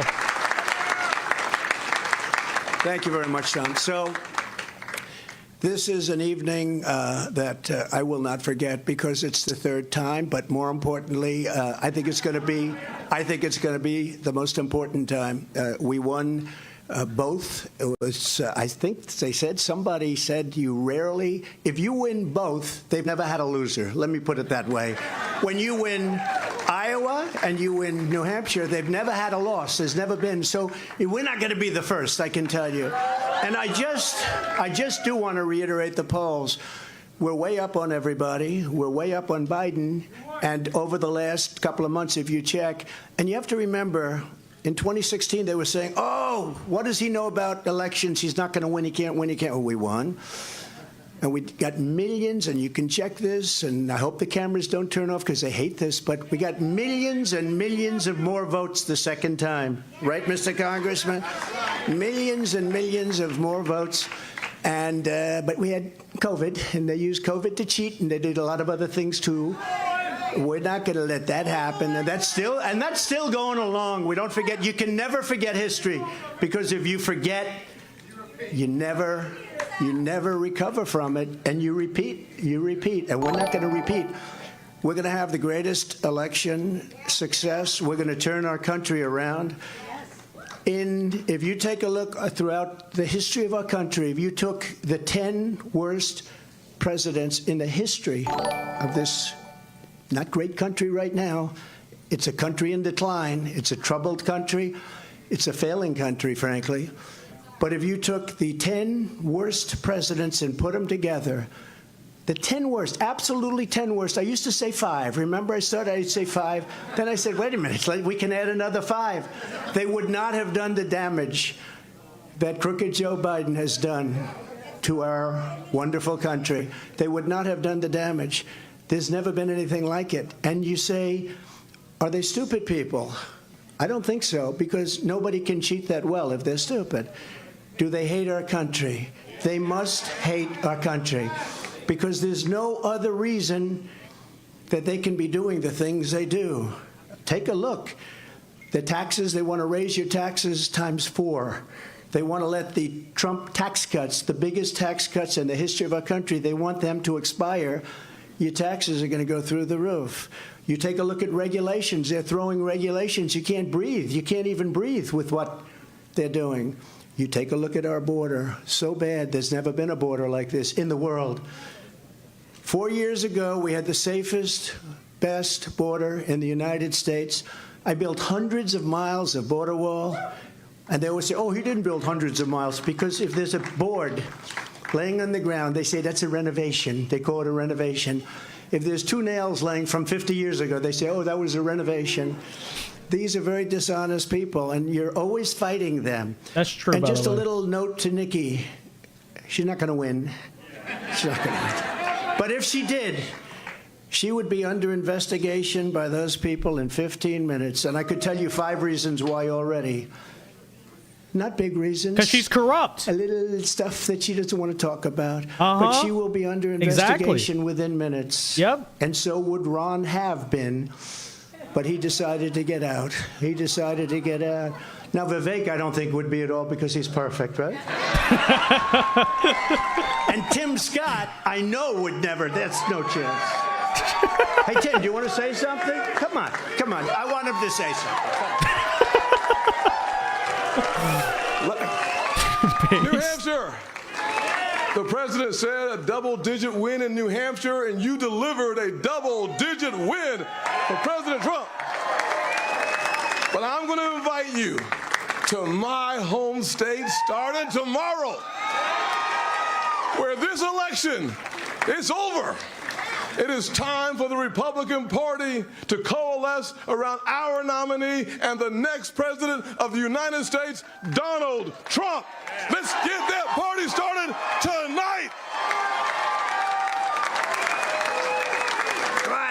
It's not a good look, by the way, for Nikki Haley that the entire South Carolina political coalition is behind Trump.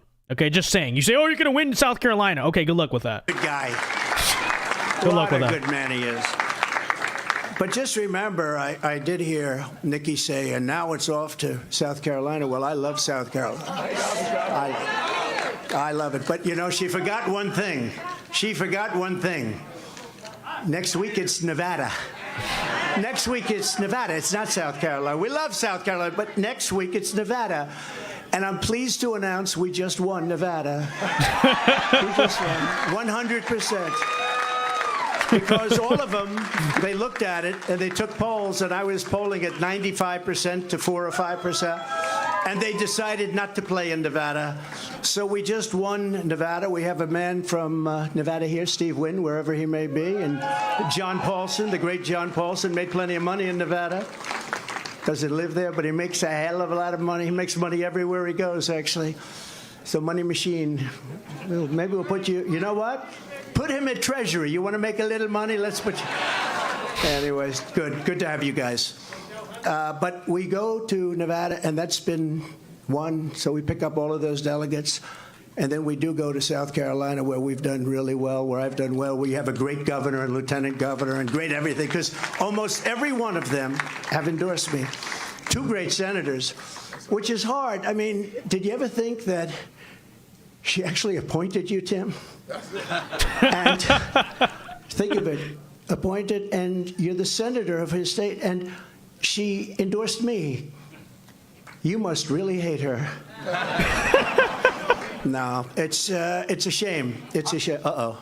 I just love you. No, that's why he's a great politician. That's why he's a great politician. So this is a great evening, and it is, we are going to Nevada for a little while. We're not going to have to do too much. We have a great team there.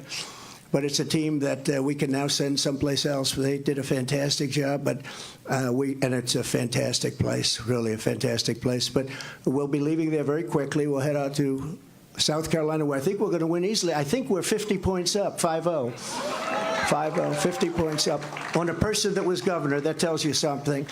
But I felt I should do this because I find in life you can't let people get away with bullshit, okay? You can't. You just can't do that. And when I watched her in the fancy dress that probably wasn't so fancy come up, I said, what's she doing? We won. And she did the same thing last week, but he was much more angry about it than I was. I said, get up there and you let him know. We are going to win this. We have no choice. If we don't win, I think our country is finished. I do. I believe our country is finished. We have an opportunity to do something so amazing. And the good news, and the reason we have such support, the best numbers I've ever had, the reason we have support is because they are so bad at what they're doing and so evil, and they're destroying our country. So I want to thank everybody for being here. I want to thank this group of people. We will never forget you. We will never forget. And I made a pledge. I made a pledge to your state that you have the highest energy costs in the country. In the first year, they're going to be reduced by 50% because we are going to drill, baby, drill. Drill, baby, drill. Inflation's going to come way down. Let's go. But in the first year, your energy costs are going down by 50%. Thank you very much. We love you. Thank you very much. We'll see you soon. We'll see you on the trail. And thank you, everybody. Thank you very much. We will see you on the trail. Thanks. All right, folks. Well, there you have it. There was the Donald Trump victory speech and the actual victory speech, not the delusional pretend that I won victory speech. And you saw, obviously, cameos there from Vivek Ramaswamy and Tim Scott. Couple things to note, at least that I noticed, is, you know, Trump's Iowa speech was very gracious. It was very unifying, right? It was very like, hey, congratulations to the other candidates, whatever. I think in some ways that was the peace offering to the other candidates, to Vivek, who obviously got out the night of, to DeSantis, to Haley. But now you notice in this speech, and you love to see it, because if there's any Republican that it warrants being aggressive towards, it is that neocon scumbag that we talk about all the time, Nikki Haley. He was totally gloves off with her, right? He was very aggressive with her. He enlisted the help of Vivek, which really is a dream team, because we know Nikki Haley's least favorite person, the best Nikki Haley hater on the planet, is of course Vivek Ramaswamy, right? He brought Vivek on the stage to rip into her, cameo from Tim Scott, which, you know, I'm not the biggest Tim Scott fan. I'm pretty apathetic towards him overall. But I will say, I think the good optics of you doing that is, A, he's a former presidential candidate, which obviously that's good for unity. But also, B, you want to know the real reason he has Tim Scott up there is because Tim Scott is not just a senator from South Carolina, but as he pointed out there, the South Carolina senator that Nikki Haley appointed to that position. So that's really like a big shot in the face at Nikki Haley, saying, hey, I run your state, right? I'm in your turf and I dominate you on your own turf. So that's what that was about. So that's why I'm actually a fan of that, right? Not the biggest Tim Scott fan, but if you use him correctly like that, that's good politics. That's really like a big own on Nikki Haley, and I certainly appreciate that. But let's take a look back now. I mean, it's been a couple minutes here since we've even looked at the election results. And again, folks, we are doing this live currently at the moment. So, if people are curious watching the replays of these clips as to why it's kind of functioning the way it is.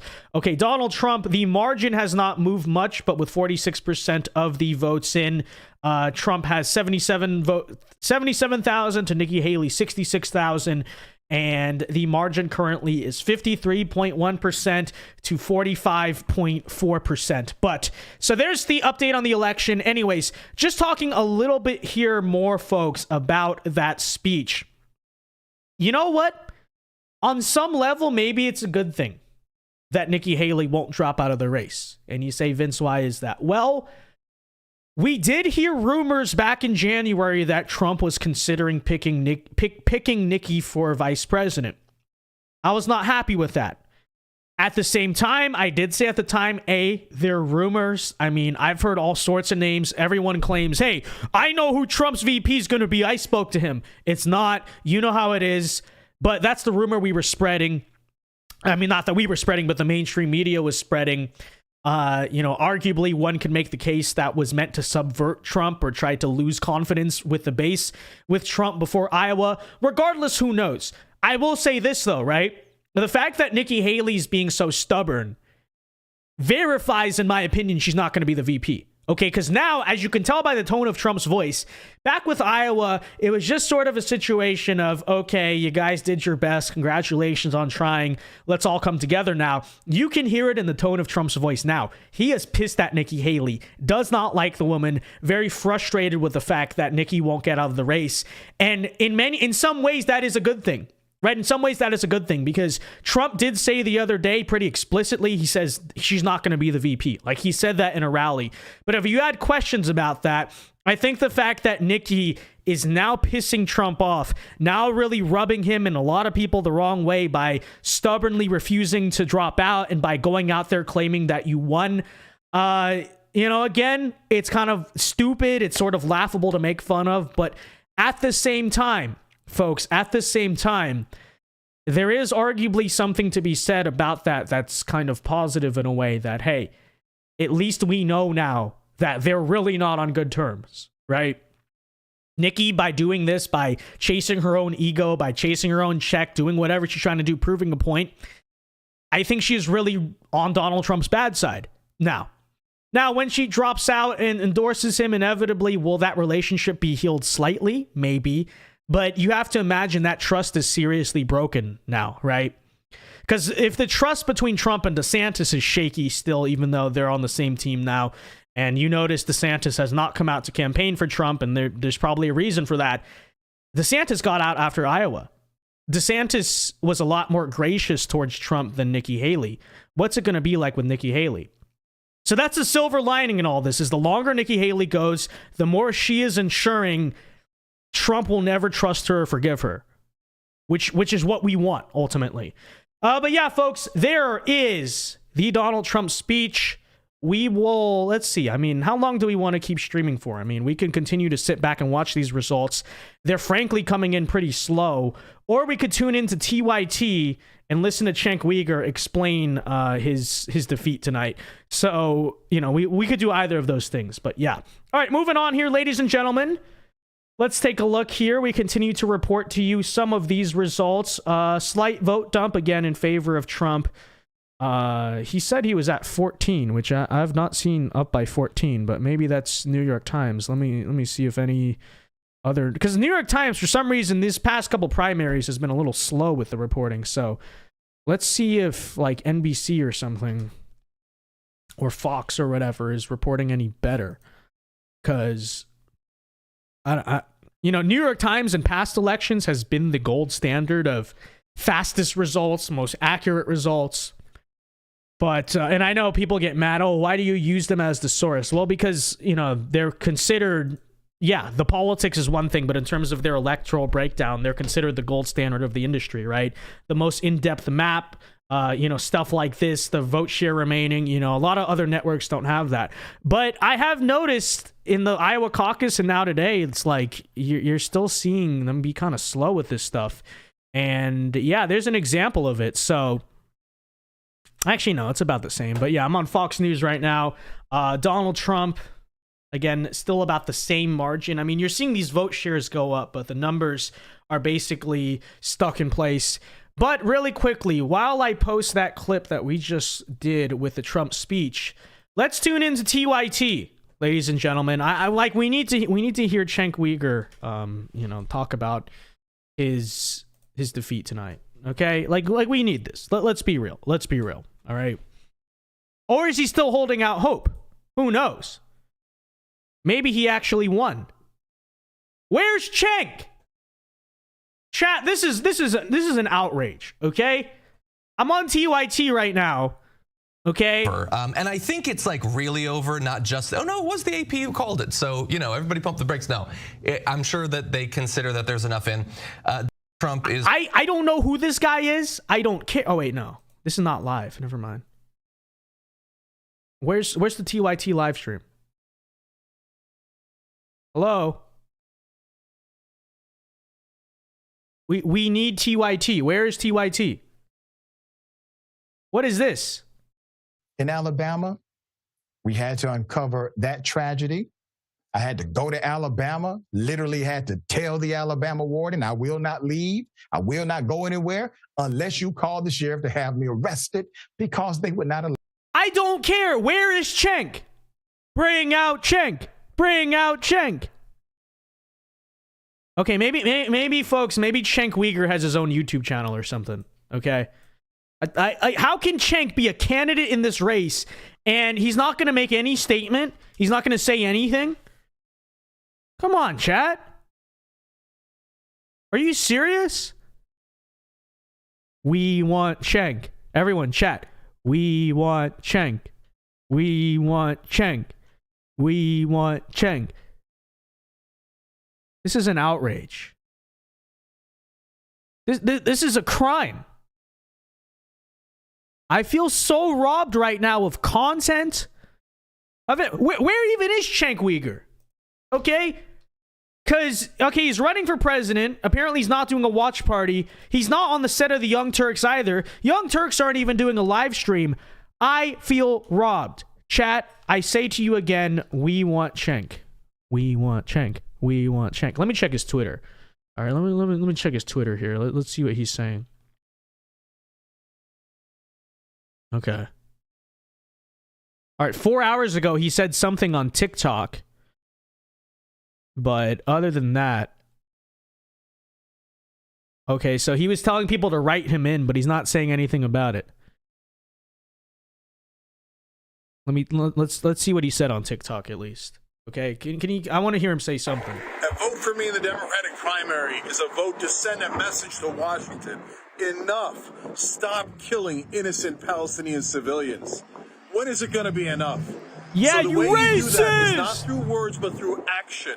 You say to Israel, we will send you absolutely no money going forward. Not the $14 billion Congress is considering, not the $4 billion we send every year. You must not only end this war, but end the occupation and free over 5 million Palestinians. Biden's never going to do that. Trump is never going to do that. If you want to send a message to Washington, vote for Cenk Uygur. You could write me in New Hampshire and the states that are coming up soon. You could vote for me on the states that I'm in the ballot. But either way, Cenk Uygur, cenkforamerica.com. Let's go make this happen and send a message to Washington that we care about all innocent lives. Is that all we get, Cenk? Is 154-second video. After all of the blood, sweat, and tears that your supporters have put into your campaign, the only content we get on this channel, where I've been advocating for you. I was saying you were going to win the Democrat primary. People claim I was joking. No, I was so real. You were the Turkish tank. You were the chosen one, Cenk Uygur. And all we get, content-wise, is a 54-second video about Israel. Where's the live stream? Where's the watch party? Where's the speech? Again, chat. We want Cenk. We want Cenk. I just feel so robbed. I feel so let down, okay? I was the one person in all of the United States, I really was, who believed in Cenk Uygur and who believed in his ability to win the Democrat primary, and I just wanted to see him talk about it for content. I'm gonna be honest. And this is how he rewards us. This is how he rewards my 2 or 3 allegedly satirical tweets saying he was going to win the primary. This is a crime. Okay, this is a crime against humanity itself. It really is. It really is. I don't know what to say. I'm shocked. I'm disappointed. I like, where even is he tonight? Is he doing a watch party? No, clearly not. I haven't seen anything about that. Is he on the set of TYT? No, Cenk is missing, folks.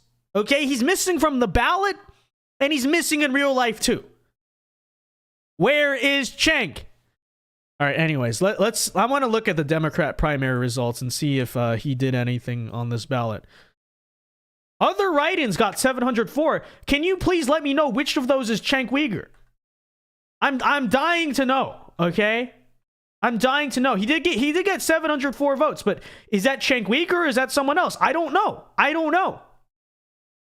We are being robbed of this information. It is irresponsible of these news outlets to not report to us what the other write-ins are, okay? Is it Cenk Uygur's other write-ins? We want Cenk.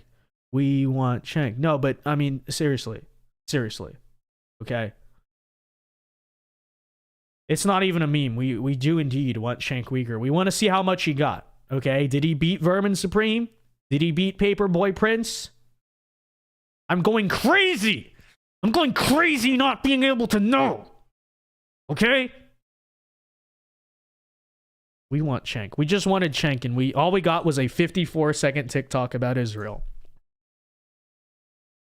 Unreal. You know, I really believed in him. I really did, but you know, maybe that's why he didn't pull a shocking upset victory against Biden tonight. Not because he's not even a natural-born citizen and is ineligible to run, but it's actually, chat, because he robbed me of my content. All right. But you know what? Really quickly on Twitter, just to be a good sport, I will say we came so close. Robbed. Actually, I'll say rigged. Okay, there we go. That's a joke, YouTube. That's a joke. But, you know. All right. Anyways, with that said, we now go to the live results. Again, these margins are staying the same, but the vote share is widening, obviously. I don't know how much of this is going to be in tonight. I don't know how much of this we really want to sit back and watch, but Trump now leads by, he's nearing the 16,000 vote number, right, in terms of the lead. It seems like in the end, he's going to win by slightly over 10 or maybe around 10 points. Again, let's see what the... Okay, so New York Times still thinks he's going to win by plus 11. And an analysis from the reporter says, in the towns that have reported all or most of their votes, Republican turnout is 12% higher than in 2016. Okay. So chat, let's read that again. Republican turnout is higher than it is in 2016. So the innocent reason, the innocent explanation may be just because, well, hey, people are more enthusiastic this time. Hey, people are mad at Biden. And don't get me wrong, maybe that's a part of it. I do, though, have to ask the question, is it 12% higher because of Republicans? Or is it 12% higher because of this coordinated effort by undeclared, quote unquote, aka Democrat voters to go vote for Joe Biden? I mean, to go vote for Nikki Haley, I should say, who will vote for Joe Biden in November. So that's an interesting statistic to talk about. Okay, we probably won't know the truth about it until some time, like why was it 12% higher? But you have to imagine that's a part of it, right? You have to imagine that played a part, okay? And maybe that's why Trump's not winning by more. Although, again, Nikki Haley wanted an outright upset. She didn't get it.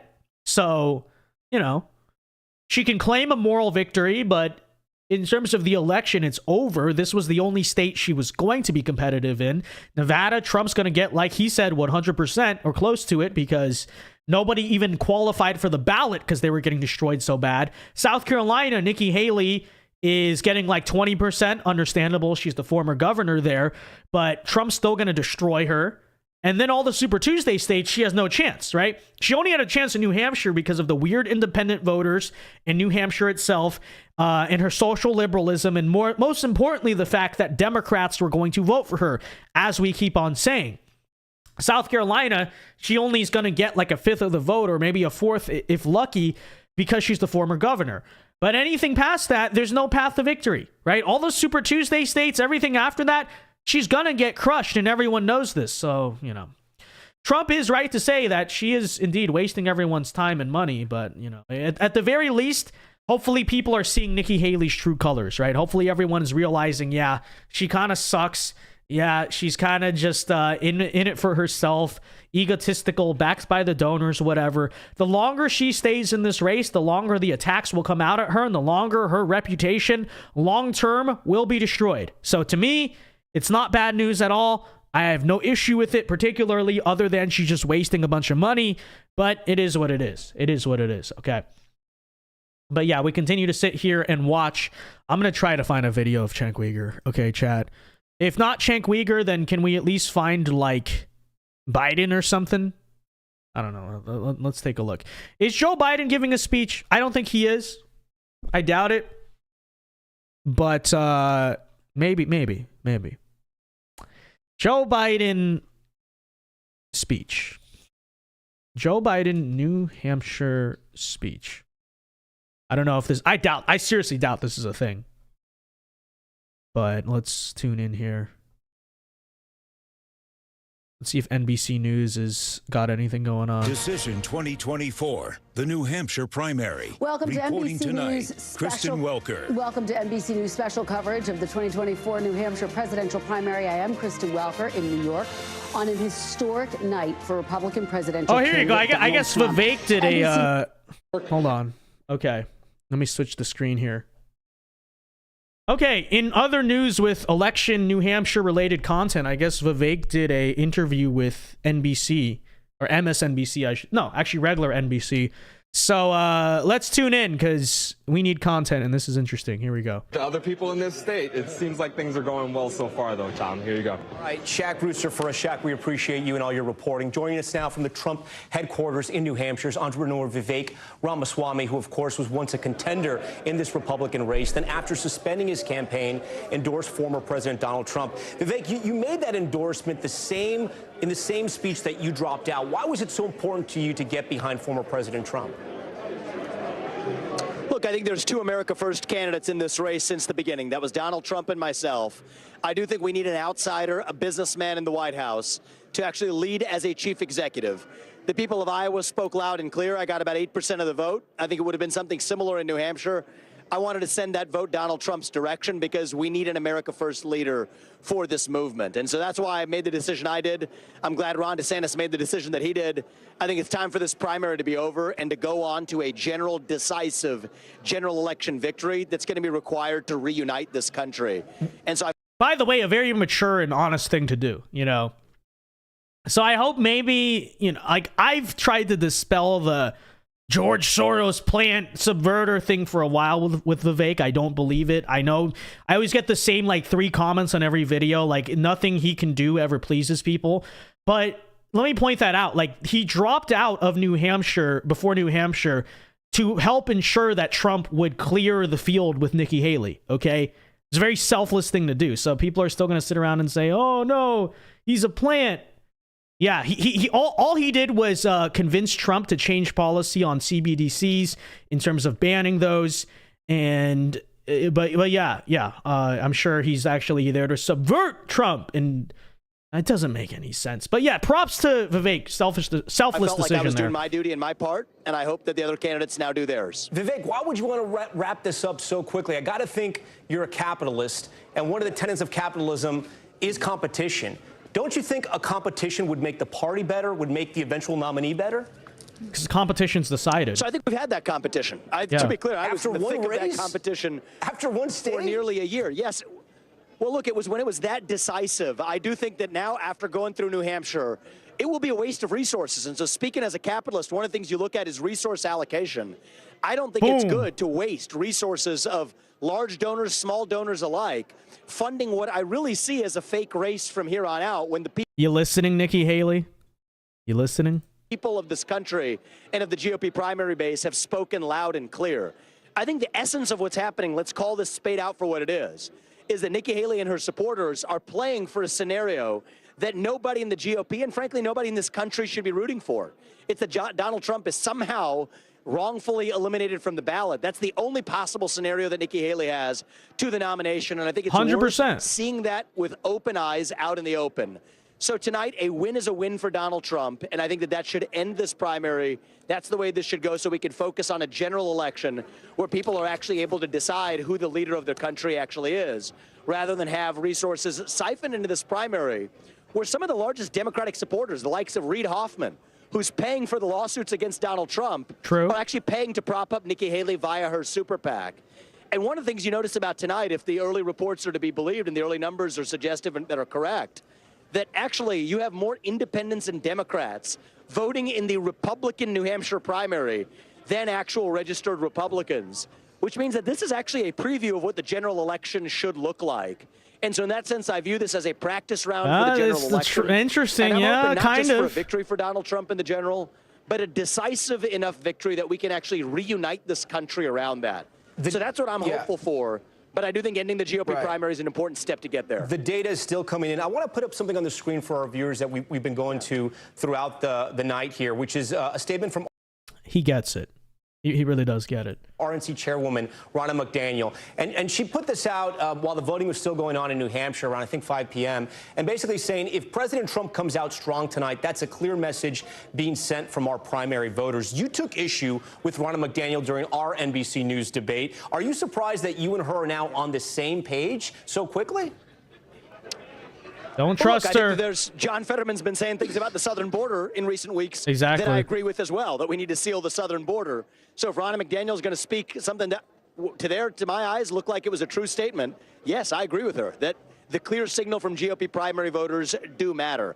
That's a separate issue from whether we need new RNC leadership. I believe we do. I think that exactly. the RNC has not been well managed or well run, but that's a question for another Good night. answer. The question for tonight is really, what message are Republican primary voters sending? I think they sent a clear message in Iowa. I think they are sending today a clear message in New Hampshire across the board, actual Republican primary voters. And that's one thing, one way we need to look at the results tonight is what did the registered Republican primary voters actually say versus separately, how differently do the results look with independents and especially even registered or former registered Democrats? It's not going to matter for MSNBC or CNN, though, because you know exactly what they're going to say. They're going to spin it by saying, hey, look, yeah, Trump won, but he could have won by more. Look, the Republican, that's what they're going to frame it as, right? Look at the Republican rebellion against Donald Trump. Even though, chat, first of all, New Hampshire's like one of those weird independent states. Like, it's not really a bellwether for a whole lot of anything. But then also, number two, like, a lot of the people who voted for Nikki Haley are not even Republicans, you know? But it is what it is. We know how they play their games, right? Included. And I think that this is more of a test of what the general election itself could look like. So if Trump comes out tonight, as I expect and hope he will, with a victory is a victory, a win is a win. And I think that's actually a prediction of what the general election outcome could look like. I think that's a good way to put it. And so in some ways, that New Hampshire testing ground tonight is actually going to be really positive for this race. And I do think the right thing for Nikki Haley to do soon is to get out of this race so we can focus on the general election, deliver a moral mandate, what I think could be a landslide in this general election.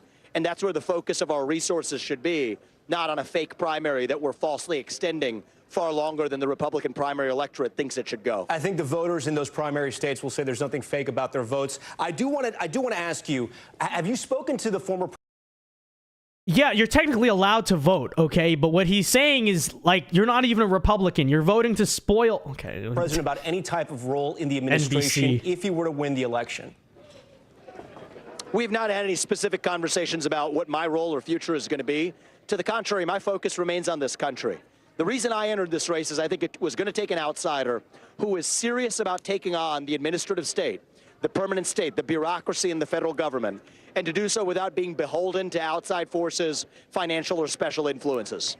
That's why I was in the race. That being said, the people of Iowa sent a clear message, and I do think that if it wasn't going to be me, I went all in to support the other businessman in this race who is serious about taking on the administrative state and that deep state in the federal government, and that's Donald Trump. And I think many of the issues that Trump is running on now, these go beyond traditional partisan boundaries. Growing the economy, sealing the southern border, reviving national pride in the next generation. These are not black or white issues. I think in a deeper sense, these are not even really Democrat or Republican issues.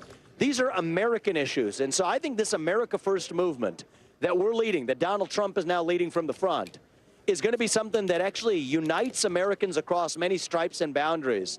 And I think that's going to be the main surprise in that second term is not only how decisive the election result is, but more importantly, how we are able to reunite this country. But that starts with first reuniting the Republican Party. And that's why I believe it would be healthy at this point, not 3 months ago, not 2 months ago, but at this point, after the first two primary states have gone and delivered a clear, decisive result, to end the primary, to focus on what the Republican Party actually accomplishes in the general election. And I'm going to do everything in my power to make sure that we have a decisive general election result, and more importantly, that we reunite this country afterwards. Vivek Ramaswamy, we thank you for your time tonight from Trump headquarters there in New Hampshire. Uniting the party is what I like to talk about now with our panel. We're joined by Hogan. And he's absolutely right about all of that. Puts it well. I mean, it's the same thing we've been saying. But yeah, Nikki Haley, you're wasting everyone's time. You're making a fool out of yourself. But, you know, feel free to keep doing it, I guess. You know? Because I want to see her political capital go as far down the drain as possible. Okay? And the fact that she's the only candidate who's yet to do the mature thing and just bow out of the race. You know, Vivek did it, DeSantis did it, even Chris Christie did it, right? The guy who everyone thought was going to go all the way to the convention because he's a loser, even he did it, right? So keep on, you know, I'm honestly though, I get what Vivek is saying, but I'm also fine with what Nikki Haley's doing because keep ruining your reputation. You're only hurting yourself in the process. This is very true.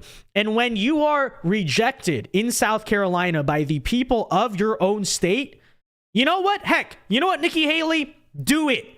Do it. I want to see that happen, okay? Because how much we are going to laugh at you when you lose your own state of South Carolina, that's going to be amazing. What are you going to do after that? Are you going to sit around and still pretend like you're going to win, or whatever you're going to do? I don't know, but I actually can't wait to see it. So, Vivek again is completely right as we take a look at the results here. Trump now leading by over 16,000 votes in the state of New Hampshire. I for principled reasons, yes, Nikki Haley should drop out. But for very personal reasons, I'm very much looking forward to watching her lose her own state. What is she even going to say? Let's be real. What's she going to say? What's she going to say? She's still going to pretend like she won? South Carolina, we got 25% of your own home state where you were the governor? That's terrible. That's bad. You suck. Okay? The entire Senate and congressional delegation in your own state, they're all on the side of Donald Trump. Your governor is on his side. The Senator Tim Scott, who you appointed to that position, doesn't even endorse you. You know what? Again, folks, I kind of changed my mind on that. You know what?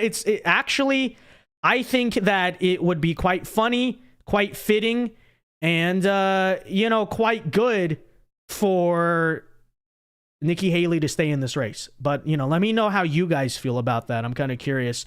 But let me get here in a second. I will read some of our super chats. I don't know how much longer we're going to be live, but we enjoyed this. Let me say we enjoyed this, but we're still going to be live on for right now. Let me just finish tagging this really quickly. Okay.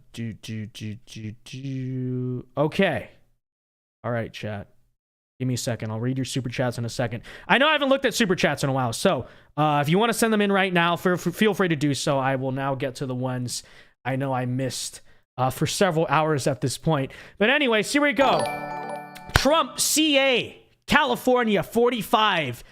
Shout out to our Californians. I'll actually be there this weekend, ladies and gentlemen. I'm giving a speech at a thing in LA. But he just donates $15, does not send the message. I appreciate the donation. I appreciate the support. Trump CA 45. And to our patriots sadly trapped in the state of California, we will see you next week. Or this weekend, I should say. We will see you this weekend. So, thank you very much, Trump CA 45. Dollar for $2 says, average Haley voters are the Family Guy characters. I can kind of see that. Yeah, I kind of see what you're saying there. Thank you for the $2. Dollar for $. Arnie Hernandez for $2 says, are you optimistic the GOP will stop being gay after 2024? It's not an issue if I'm optimistic or pessimistic. Like, it's going to be an incremental process to change the GOP over time, and it's going to take time. Like, I don't know. Like, is it the GOP, even if Trump wins, like, it's not going to magically change in 2024 or 2026 or 2028. The question is it getting gradually better? And I think it'll get gradually better. So your question as of what defines GAE and what doesn't, I mean, that's, that's a line. I don't think it's going to magically shift one way or another. It's, is the party moving generally in the right direction? Which I think, give it time, but over time, like, the right ideas will win. People will slowly wake up, and that's all I can really answer that question. But thank you for the $2.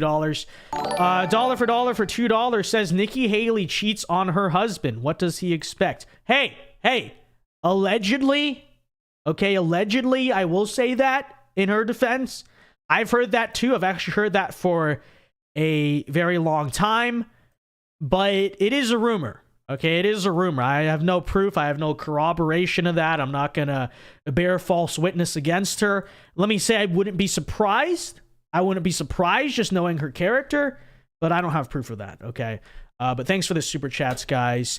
And let's see if there's anything else here to talk about tonight, folks. But we just reacted to Vivek versus NBC, and let's see if there's anything else. Let's take one last look here at some of these results. Okay, we got 58% of the votes in. Again, this it's boring because there's nothing to talk about because this margin continues to just basically remain the same. So that's why I'm kind of like, what is there to really do? I want to see Cenk Uygur, chat. That's the only reason we're still live is the hopes that Cenk Uygur will do something. Okay? Whether he'll just come out and speak. Something, folks. Okay? Where is Cenk? We're not gonna see it, are we? Okay. I don't know what to do. I don't know. I just want to see Cenk, ladies and gentlemen. But let's see here. Trump is up 10 points on Decision Desk with about 116,000 votes. Okay, I'll tune into Decision Desk then. I don't know why lately New York Times has been so behind with this stuff, but let's see Decision Desk. Decision Desk, New Hampshire primary. Sorry, I just spoke cohesion for you guys. Do you guys know that I know how to speak cohesion? Anyways, okay, here's a more updated margin. 64% of the votes in. Donald Trump now leading by over 10 points. Exactly 10.2 percentage points with 64% of the vote in. Okay. So that margin continues to go up, up, and up. Again, Dean Phillips looks like he's going to get 22%. Did Dean Phillips give a speech? I just like watching speeches, chat. Let's see if Dean Phillips said anything. Dean Phillips 2024. But yeah, there's the live margin you're seeing here. Is Dean Phillips giving a speech? He held a town hall the other day, but I don't see any speech from him. Oh wait, here we go, folks. Wait a minute. He did. Okay. All right, random clip. I don't know how well this is even necessarily going to be received, but Joe Biden's top challenger, Dean Phillips, did indeed give a speech. We might as well sit and watch it in our tradition because we wanted to see Cenk Uygur's concession speech. I was waiting to see Cenk Uygur talk about the corporate Democrats and now they're going to let Trump win and he's a racist. But I guess here's the next best thing. Democratic primary challenger Dean Phillips spoke about an hour ago. Here you go, chat. All right. You know, I know a lot of politicians start with a lot of thank yous, and I got to start with mine. My lovely wife, Annalise Phillips. My amazing sister, Hutton Phillips. My brother, Tyler, somewhere in the house. My amazing campaign family. You all know this. You know, Nikki Haley, I want to say, well, congratulations to President Biden, who absolutely won tonight. But by so, unlike Nikki Haley, he's able to no means in a way that a strong incumbent president should, but I respect him. He won. I want to congratulate former President Trump for winning tonight as well. But Nikki Haley just said she's been here working for a year. Well, we've been at this for 10 weeks, my friends, and we just got...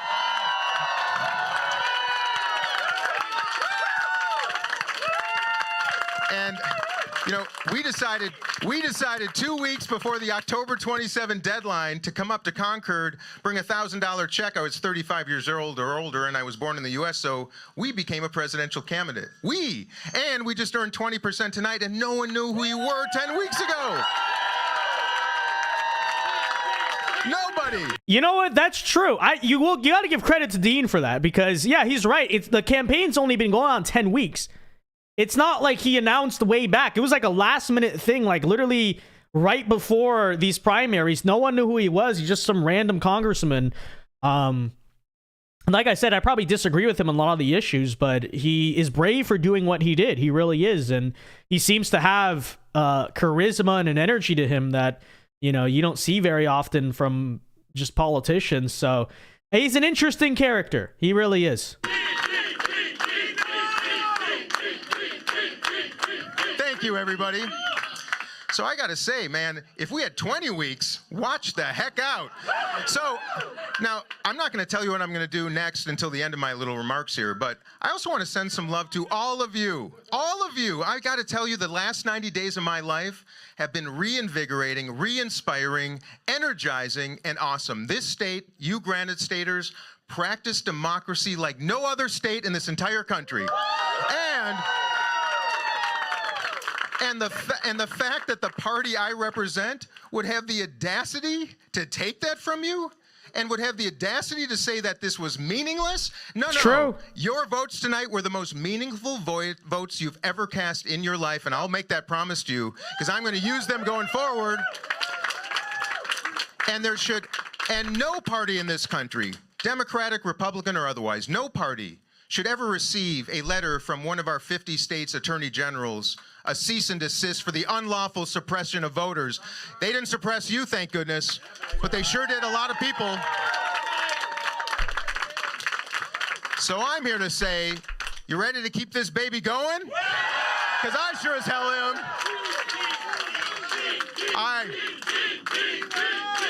You know what? As a conservative who, again, I don't know much about this guy, but I don't think we share a lot of political alignment. If I were a conservative, which I am, I kind of fear this guy in a way. Because a lot of these other Democrats are so easy to knock down because they're just so ridiculous, right? And it's easy to just despise them back because they despise you and they, say the most ridiculous, vile things about Trump supporters and all that.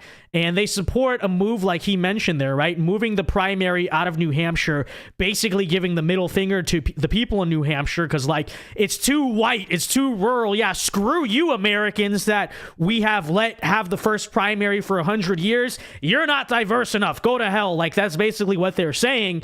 And Dean Phillips, actually sort of similar to Trump in 2016 or whatever, speaks to people in this country that are forgotten, are left behind.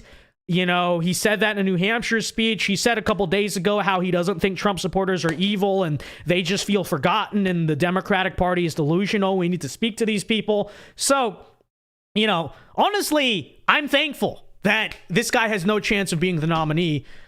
Because I think realistically he could be a very formidable candidate against the conservative because he actually is unifying. He actually is charismatic, unlike Gavin Newsom. I will say I think Gavin Newsom's charisma is very overplayed. This guy is actually charismatic. So, and I think the good news on our side, right, is because this guy stood up to Biden and stood up to the party and is saying these things about the party, let's be real, he's never going to get the Democratic Party's blessing, even in the future. In fact, I wouldn't be surprised if they try to blackball him now. Now they're going to try to blacklist him. They're going to try to defund him, try to stop.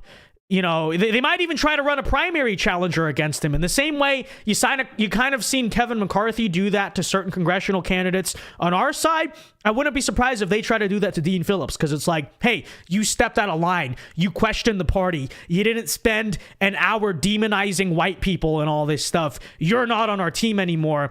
So that might be good news for us, actually, that a guy like this will never probably see power. Which, on the other hand, I kind of feel bad for the guy because he was brave enough to stand up to his party and he deserves a lot of credit there. But we also recognize realistically what's going to happen because, this guy actually is charismatic. I will be honest. I'm listening to him. I've never heard him speak before. He is likable, If he could be very formidable as a future Democratic presidential candidate. But like I said, we're almost lucking out as the conservative side that this guy, in a way, committed political suicide by, trying to challenge Biden like this. So, very interesting. But let's listen to the rest of the speech because I'm actually kind of fascinated by this guy now. I did this for a really simple reason. Yes, we will watch Marianne Williamson. And I think I'm the only one standing in the way of that man. That's why we got to keep going. You know, a lot of people put a lot of faith in Nikki Haley tonight. This was the one state they thought maybe if it happened here, maybe it could happen. It didn't happen, my friends. I'm the only one going to stand in the way of that man. And that means I need all of you. Joe Biden is a good man. He is a fine man. Yes, he is, everybody. He's our president. But I got to tell you, everyone, he cannot win. The polls are saying he cannot win. His approval numbers are saying he can't win. And the fact that an unknown congressman from Minnesota 2 weeks before the election said, I'm going to come up here and run for president, just got 21%. That's saying something too, my friends. So this is not a campaign about me. This is a campaign about all of you and all the people we're about to meet all around this big country that are looking for somebody to get excited about and to energize us and bring hope and bring love and bring joy and bring some energy. Woo! So I've had so much darn fun, I don't know what to do with myself. I don't have a prepared speech on a teleprompter. We're not that kind of campaign. I answer questions. I like the press, believe it or not. I'll do debates. I do town halls. I show up and walk through the snow, and I meet all of you. It's amazing what can happen in 10 weeks. So yeah, this guy, like I said, this guy is actually very charismatic. He's fun to listen to. He's not scripted. He's almost like the Vivek of their side. And I'll be real, guys. I kind of fear him in the future, but I'm also seeing it like, well, he's gonna get destroyed because he did this, you know. So I did good a little news, interview I on guess. CNN this morning. They said, "What did you think about your 7% poll in New Hampshire?" And I said, "Well, you know what? I don't think that's quite right. In fact, we just did 3 times better than that in 4." So I'm telling you all, if we can go from 7% to 21% in 9 hours, imagine what we can do in this country. So, you know, I did this because we need to beat Donald Trump. I did this because of something much more important than that, too, everybody. I've been listening, and I've been hearing some of the saddest stories you could possibly imagine from hardworking people all throughout this state. We need to ensure that every single American has health insurance and do not break the bank because of one illness. We cannot be a country that allows 2/3 of all bankruptcies because of medical debt. We cannot be a country that charges double healthcare prices of anywhere in the world. We cannot be a country that allows pharmaceutical hitting the companies right to issues screw too, right? us. And when I am president, they will not and they cannot. When I'm president, there will not be a pharma company that charges us a penny more than they charge our Canadian friends, our Mexican friends, our French friends, our English friends, our Australian friends, and our Japanese friends. And when I'm president, there will not be people sleeping outside any longer. 500,000 of our neighbors sleeping outside at night. Shameful. Shameful. Veterans sleeping outside in Veterans Park right here in Manchester. See, there's another thing I'm talking about why like this guy could actually be a threat to Republicans if he was ever given a chance, because he's one of the only Democrats who's not gaslighting about the homeless crisis, right? Everyone says, oh, it's fine. Like Karen Bass, the mayor of LA, said, I don't feel unsafe in LA. You know, all this crap. It's like nobody believes you. He calls it out directly. He's like, yes, homelessness actually is a bad thing and we need to stop it and it's out of control. So, you know, he's actually too smart for his own party. Okay. Maybe he should leave and become an independent and we'll have a conversation. Okay. Because... And that's arguably why he's being rejected so hard by his party, because the guy has a little bit too much common sense. You know, we don't agree on everything, obviously, but there's certain common sense issues that it's like, yeah, he's not insane. He's not mentally like deficient, you know, and that's his problem. That's why he can't appeal to the Democrat electorate, besides the fact he's challenging Biden. Because I would almost argue, even in an open primary race, you could see this guy ending up like Andrew Yang, right? He's too nice. He doesn't spend enough time being woke or playing into culture wars. You know, they want the guy who's going to call everyone racist every 10 seconds. And listen, that's not him. right? Has the guy mentioned bigotry or any of this stupid culture war? No. He actually has been speaking to like things that matter to people, right? He has mentioned, oh, we need to beat Donald Trump. I get it. He's running as a Democrat, but like, look at the issues he brought up. It's like people in this country are hurting. Healthcare is a big problem. That's true. That's an issue Democrats tend to beat us on. We need to have a solution of our own, but that's true. Homelessness is shameful. It is a real crisis and it's out of control. I mean, like I said, this guy is too smart for his own party. You know, but if they ever had the wisdom to put him up in 2028 against the Republican, I would be very scared for our side. I really would. Good news is they're not smart enough for that. So Shameful. Not when I'm president and not when we get this done, my friends. Education. Why are we still a country that doesn't afford pre-K education for all? And why are we still a country that burdens our young people with tens of thousands of dollars in debt? Not when I'm president. In fact, when I'm president, we're going to fix Social Security so it works for everybody. And the women that I sat with in North Conway who have to eat cold cereal for the last 3 days of the month won't have to any longer. But most importantly, we're going to actually do what this great American promise is all about. It's the equality of opportunity. And when I'm president, we're going to start something called American Dream Accounts. When you're born, no matter your zip code, no matter who your parents are, no matter from where you are going to get $1,000 in an account that's going to be invested in our stock market. It's going to grow every year. You can add $500 a year to it. And as an incentive to graduate high school, every single American kid will have a $20,000 investment account to become an owner of this economy, a down payment on a house, start a small business, start your lives from the same level. You know what? Our country. So, you know, like, I don't know if that idea would work. I'm not, you know, like, where'd you get the money for it? Would you trust the government to, I don't know, but I will say that, so I'm not going to comment on that, honestly. I'd have to like think about the actual implications of that. But I will say this. I know a lot of Republicans would turn around and just call that, oh, that's socialism, right? But see, again, this is why this guy is so dangerous, is because that is a very populist proposal that, again, maybe it wouldn't work, right? Like Andrew Yang with UBI, like, I don't necessarily agree with it, but it like, he's actually talking about the death of the American dream and families and how hard it is now and how, you know, people don't feel bought into the system and all this stuff. Again, are his solutions the right solutions? Not necessarily. I'm not saying they are, but like, notice the things he's talked about. This, by the way, is what a lot of Democrats used to talk about. Not anymore. Now it's just, you're racist, threat to democracy, fascist, whatever, right? All that crap. But this is, again, why this guy is so dangerous. Because what did he say? He says, we want affordable health care for Americans. We want to, again, that's like an interesting idea, but we want to have like an American dream promise thing for people. These are populist issues. They're not along racial lines or anything like that. These are like just ordinary stuff to help middle-class families. They're not divisive, even if you disagree. They're not like divisive ideas, right?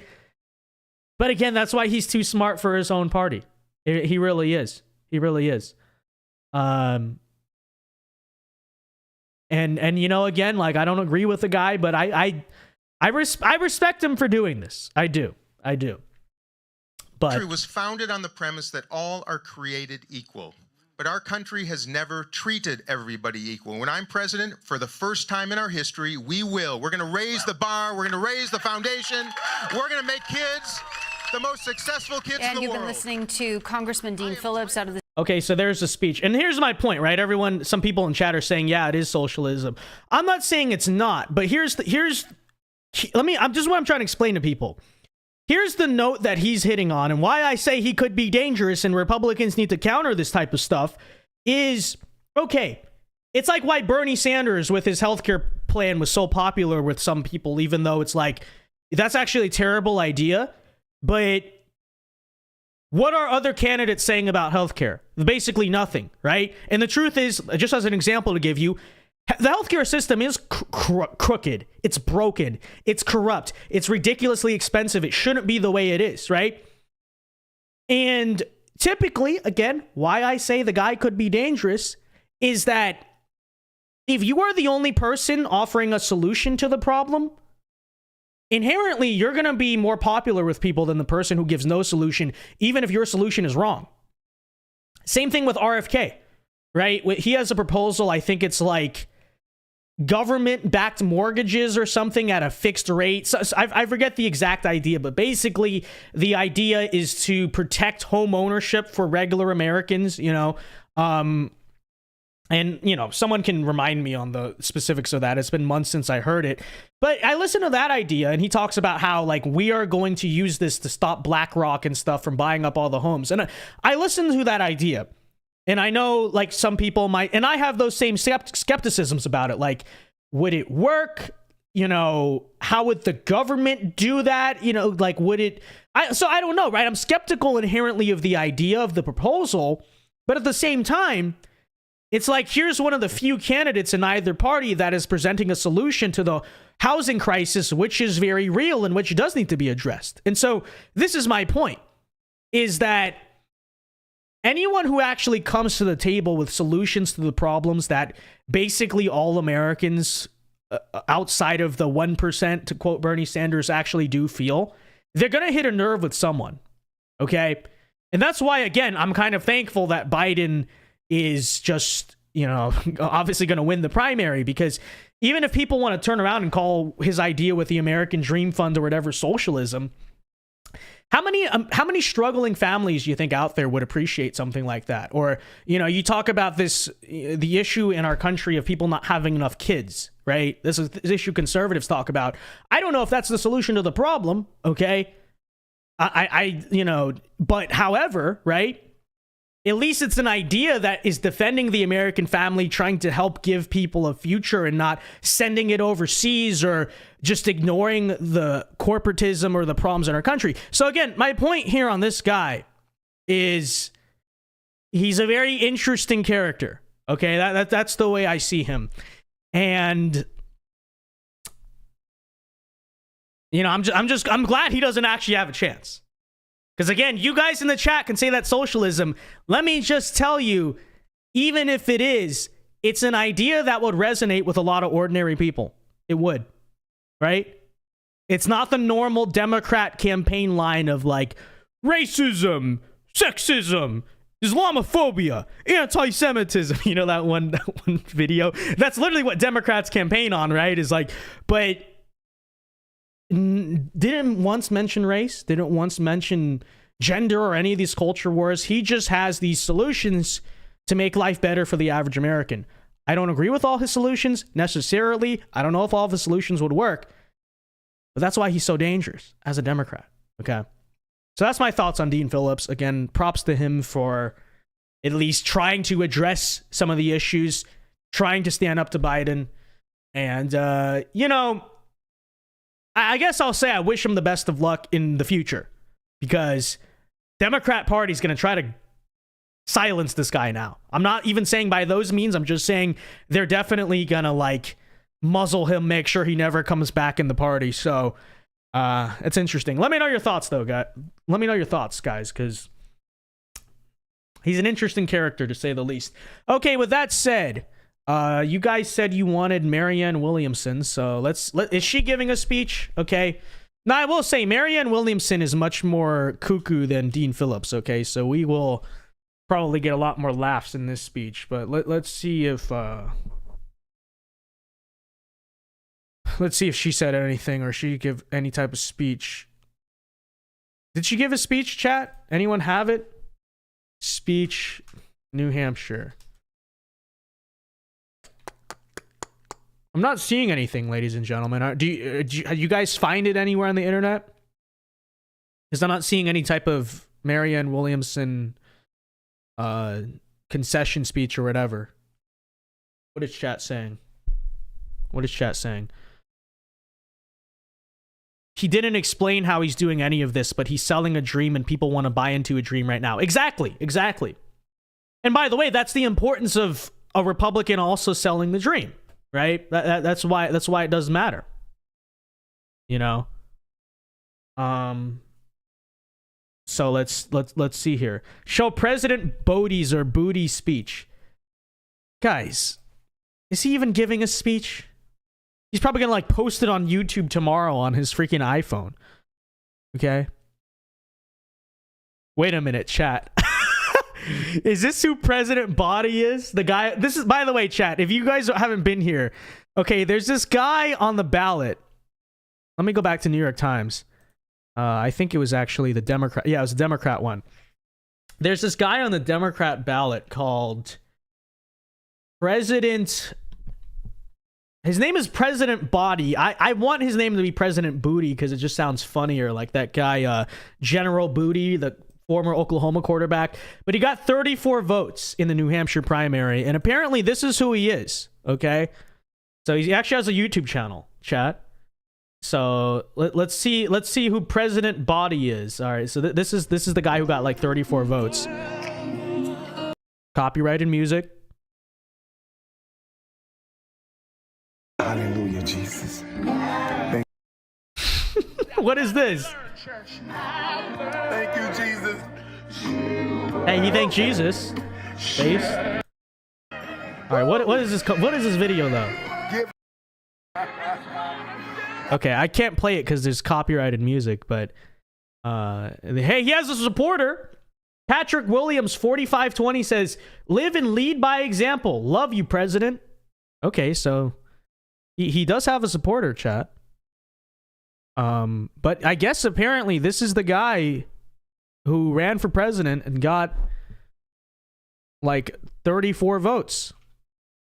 Hey, that's more votes than Cenk Uygur got, to our knowledge, so far. I mean, they got to count the write-ins, but hey, he got 34 votes. Okay? Okay, here we go. Here's his presidential campaign. This is the 47th president of the United States. President R. Body. All right. I guess your name is? President, and that's what you want. His name is President. My legal name is actually President. Yeah. His legal name is President. President. Oh, nice to meet you, President. Pleasure to meet you again. I'm legally blind, so in case you try to extend your hand and shake my hand. That's fine. Okay, good. Tell me why He's legally blind. I didn't even know that. Okay. For president. I'm running for president of the United States. The Spirit of living God blessed and ordered me to do so. This is my second run. We ran in 2020, and we finished 18th out of 38 as a Republican. Hey, 18th out of 38th. That's better than last place. That's actually middle of the pack. This guy's got some supporters. He's probably the only black guy in New Hampshire, but he has some supporters. And what are your thoughts on... How many votes have you gotten? Exactly. I'm not hating on President Body. This is our... This guy's a king. Look at this guy. Look at that hat. Look at those sunglasses. Those look like... Those are like fancy Versace sunglasses. He's got like $1,000 sunglasses on. Look at that drip. Look at that drip. Look at this suit. God first, America is one country. I don't know why he's running as a Democrat, our body. That's more so a Republican campaign message, but, you know, whatever, you know. Good for you. Great. And where are you from? I was born and raised in Atlanta, Georgia. Great. Well, welcome to the great state of New Hampshire. Good luck to you. I appreciate it. Oh, so he's not even in New Hampshire. He's just okay. Because I just figured he was in New Hampshire. That's how he qualified. Apparently not. Apparently they say he lived in Georgia or somewhere. I didn't hear New Hampshire. Or did he say that? I wasn't listening. Let me see. Let me see what he said. I was born and raised in Atlanta, Georgia. Great. Well, welcome to the great state of New Hampshire, and good luck to you. Yeah, he's not from here. He's not from Georgia. He's not from New Hampshire. He's from Georgia. He came up to New Hampshire and somehow pulled off 34 votes. You know, that's pretty impressive. It is, because that means it's not like friends or family or his church or whatever that voted for him, because he's not even from there. So you know what, chat? VIP MVP of the night, ladies and gentlemen, President Body. Okay, shout out to President Body. Let's see how many votes did he get exactly. Let's see if he got any more. He's at 34 votes. Okay. Now I'm curious about this Paperboy Prince guy. All right, how did Paperboy Prince do? I'm now fascinated by all of this, ladies and gentlemen. I want to know all these results now. Let's see, Paperboy Prince. Is this Paperboy Prince? Oh my gosh, chat. This guy looks like Lil Nas X. Take a look at this guy. The average American. Okay, this is Paperboy. This is like President Body, but unhinged. Look at it. What the heck is he wearing? We got. Do you guys love Lil Nas X as a candidate for president? Okay, let's see. Paperboy Prince. They have $400 in their bank account for a rainy day. Since the pandemic, 700 billionaires have increased their wealth by $2.2 trillion. The politicians and leaders are doing theater on us. We need to start spreading love, and we need to do that in a major way. Paper, yeah. It's our time. I'm Paperboy Love Prince, an artist, activist, and author who's built a movement of over 80,000 strong based on love and creative solutions for the future. We need more policies based strictly on love. We need policies that give positive reinforcement. The same way that you can get a ticket for doing something bad or doing something negative, you should be able to get a love ticket for doing something positive in your community and helping out your fellow people. When I'm president, I'll give away $1 million each to 1 million people in the What? I'll give away $1 million each to 1 million people. All right, buddy.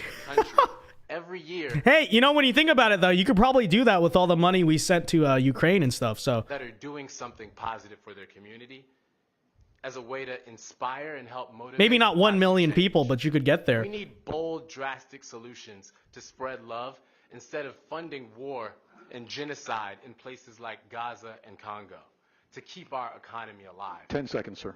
Right now, most politicians lean. Look at the guy next to him. Wait, am I showing you? Look at this guy next to him. He's struggling so hard not to laugh. This guy's like, bro, who is this fool? And ladies and gentlemen, this guy, Paperboy Prince, okay? He actually did get he got 80 votes. Okay?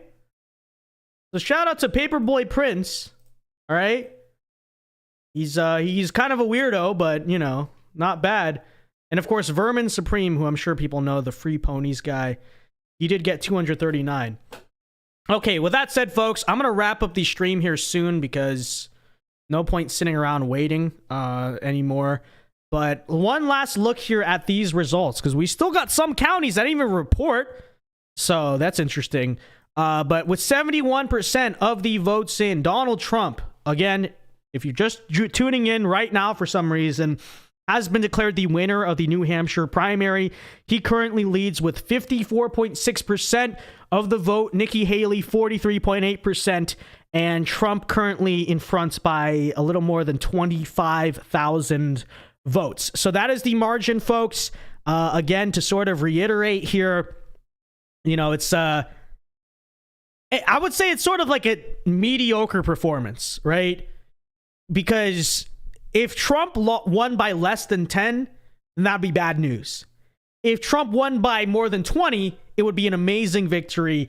I think what you're seeing tonight, which again, you know, they're estimating about Trump plus 11, is basically sort of the happy medium of that, if that makes any sense, right? So that's sort of my conclusion on it, you know. But hey, we won New Hampshire. We're out. Nikki Haley has no serious chance in any other state, including her own state of South Carolina. So, you know, you avoided disaster. You got an okay result. You know, we'll take it, is what I would say about it. But yeah, so that is the result out of the Republican primary. To recap here tonight, folks, on the Democratic race, Joe Biden will walk away with about 70% of the vote. But hey, props to Dean Phillips, I guess, gets a rather impressive 23%, as he did make the point. That's not bad for a guy who was a no-name just 2 months ago. So that does highlight Biden on some level is a weak incumbent. He's not a vulnerable incumbent, I wouldn't say. He's not at any risk of losing, but it does suggest, hey, there's a little bit of, you know, cracking in his ranks, I guess, there if your challenger Dean Phillips is able to get 23%. Marianne Williamson also, by the way, 4.6%. 1.8% other, so that might be Cenk Uyghur, who knows. But that's the result out of the Democrat primary. And I mean, there you have it, folks. I don't know. Do we want to look at some super chats? Let me see if we got any super chats, and then we will call it a night here. But yeah, last call for super chats. Feel free to do so. I'll end the stream at precisely 11 p.m., give or take. So, all right, here we go. Master Rhino 7683 says, what do you think will happen if Biden wins 2024? I really hope he doesn't. How do you think the future of the country will turn out? So here's what I'll say. If Biden does win in 2024, I'm not going to say that the country is doomed, okay? Because of two things. First of all, it's all in God's plan. I'm not here to say what will happen and what won't. And, secondly, is because even if it's true, I'm not here to demoralize anyone. I think no matter what the situation is, how bad it is, you have to keep fighting. You have to keep doing your best. So what I will say, though, is I think Biden's second term would transform America in a way that it has not so far. In the same way that if you really think about the political correctness stuff, the woke stuff, just the utter cultural insanity that we have seen in our country the past decade or so, one could say it was building for a while. And I don't entirely disagree. However, I would argue that if you really look at it, where did that all start? It was Obama's second term. Okay, Obama's first term, I mean, yeah, he didn't do the best job pulling us out of the recession and stuff. He did take out bin Laden.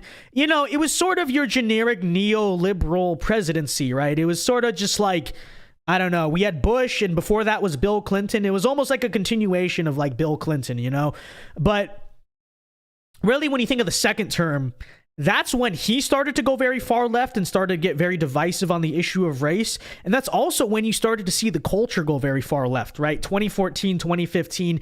That's really when all this insanity in America started. Bruce to Caitlyn Jenner, I think that was like 2015. Transgenderism wasn't even heard of before. I think of the feminists and stuff like that.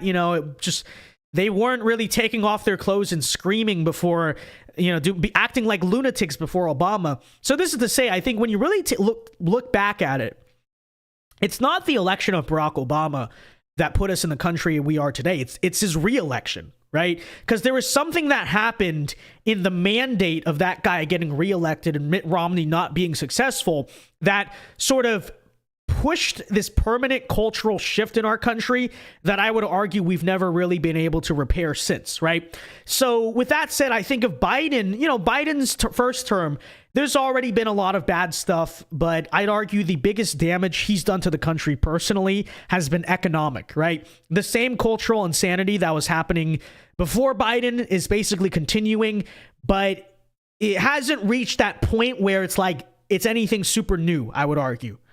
Like, yeah, the woke do crazy stuff, but they've been doing crazy stuff since Trump was president. And even since Obama was president, you could argue in some ways they've made progress. But my point is, I think the biggest damage of a second Biden presidency, besides the fact that, all of his policies are going to get worse, is that you're going to see a second cultural shift in the way you saw under Obama that once again transforms America into something unrecognizable, right? So, can we come back from that? Well, we better hope if that's the case, we do our best, right? Am I saying it's going to be the fall of America if Biden wins?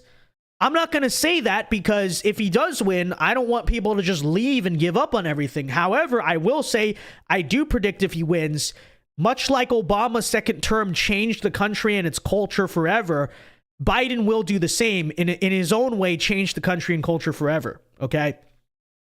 And the end result of that is going to be very bad, right? If you think the wokies on the college campuses now are bad, like, I don't even know what it's going to look like, but you're going to see something utterly 100 times more unhinged if Biden gets a second term. So that's what I would say in answer to that question. But thank you for the $5. Who sent that? Master Rhino 7683. That is his first super chat. And 6 minutes left to go, guys. Any last super chats, feel free to do so. It was a great stream tonight. And while you're at it, let's get the stream to 500 likes. We're at 409. We got 167 people still watching. Let's try to get the stream to 500 likes, ladies and gentlemen. But let's see. Jesse Smith says this would be like Bill Weld getting 23% against Trump in 2020. Exactly. Which I think he got, what, 1%? Less than 1%? It was definitely less than 5%, right? I think Trump in the end got over 90% of the votes in the 2020 primary as the incumbent. Biden, again, I think he actually has the lowest approval rating in history, even worse than Trump's. I think it's, what, 38% now? So that doesn't spell good news. The fact that he's... And, you know, if you want to write it off and say, oh, well, who really cares about that? I mean, polls, it's hard to gauge. They can be inaccurate. Okay, fair enough. Look at that election result. You have like 30%. You're only getting 70% on the vote. Whereas, you know, usually incumbents want to get well over 80. That is bad news, right? So that does suggest weakness. Again, the last couple of years, I have not felt great about this election. I'm going to say right now, though, I'm at least right at this point in time, January 2024, I feel good about it. I actually think we're going to win. Okay. And as time goes on, maybe I'll reveal the reasons why I think that is. But in many ways, I'd argue the writing is on the wall for Biden. And of course, I know people are going to say, well, what's going to stop them from doing what they did in 2020? Well, I think the thing about 2020, even if some people don't want to admit it, is the reason certain things were able to go down is because it was a very close election. Okay, I know people think, oh, Trump actually won in a landslide. In my opinion, that viewpoint is delusional. It was objectively a close election. It was a very high turnout election. You know, mail-in ballots in themselves, even without the funny business, the fact that drove voter turnout so high already was working against Trump. The difference now, though, is I think I can see Trump winning by enough of a margin to where it's still close, but they're not able to do the fortification in terms of, to quote the New York Times, because I think numerically speaking, he's headed to a much better performance than he had in whatever capacity in 2020 is my thought, you know, because people always question, how did Biden get 81 million votes? That number must be so fake, right? Oh, compare that to Obama. It's like, yeah, I'm not denying that I think in the swing states, did certain suspicious things go down? Absolutely. But the fact of the matter is when you change the election laws the way you did, where they're bound to drive higher turnout, right? And you had so many people, the truth is, enthusiastically turning out because they hated Trump or they were turning out against Trump, right? You got a result where, yes, Biden did get a lot of the popular vote. I'm not there to say the number, but whatever. The difference is that the enthusiasm gap now for Democrats in 2024 is just decimated. And that I think is going to be the big difference. Is even with the voting system that goes in their favor, it's going to be a lot harder now that it's Biden who's the incumbent and Trump is the challenger for them to kind of turn out in the same way to enthusiastically show up against Trump, because so many people are disaffected with Biden that I think that high turnout performance that you saw in 2020 it's not going to be possible for that to be replicated, right? So that's a big reason, again, why I'm optimistic about 2024, you know? Even if you consider the fact in 2020, you had these like weirdo suburbanites who were like, I'm so anti-Trump because he handled COVID or this or that. Well, now they're disaffected with Biden as well. So if they're disaffected with both candidates, that's the truth. A lot of Americans do feel like that. Then that helps Trump. It does. Because there's a lot of people who are enthusiastic about Trump. There's nobody besides Victor Shi who is enthusiastic about Biden. So that's my reason, if you want me to kind of explain, besides the obvious things, hey, the economy, his performance, his failed promises, we get all of that. But that's my answer to people who say, well, how do we avoid 2020 happening again? I'm not making any promises. I'm just saying that when you understand, besides the funny business, a big reason they beat us in 2020 was because of the turnout and the way they used those election laws that they changed last minute, arguably illegally, to, you know, tip that balance in their favor with turnout. Because the enthusiasm gap is so shattered for Biden, look at the 38% approval rating, I don't think they're going to be able to replicate that, right?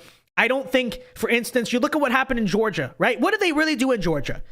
They had angry Atlanta area suburbanites turn out of anger towards Trump, again, like I said, because those types of voters are now disaffected with Biden too, they're not going to be able to do that. And also, what do? They went to the inner city and had inner Atlanta and had the huge black population there vote like 95-5 for Biden in giant numbers. And it was easy to get those inner city blacks to turn out so much because there was such a, you know, the election system made it so much easier for everyone to vote.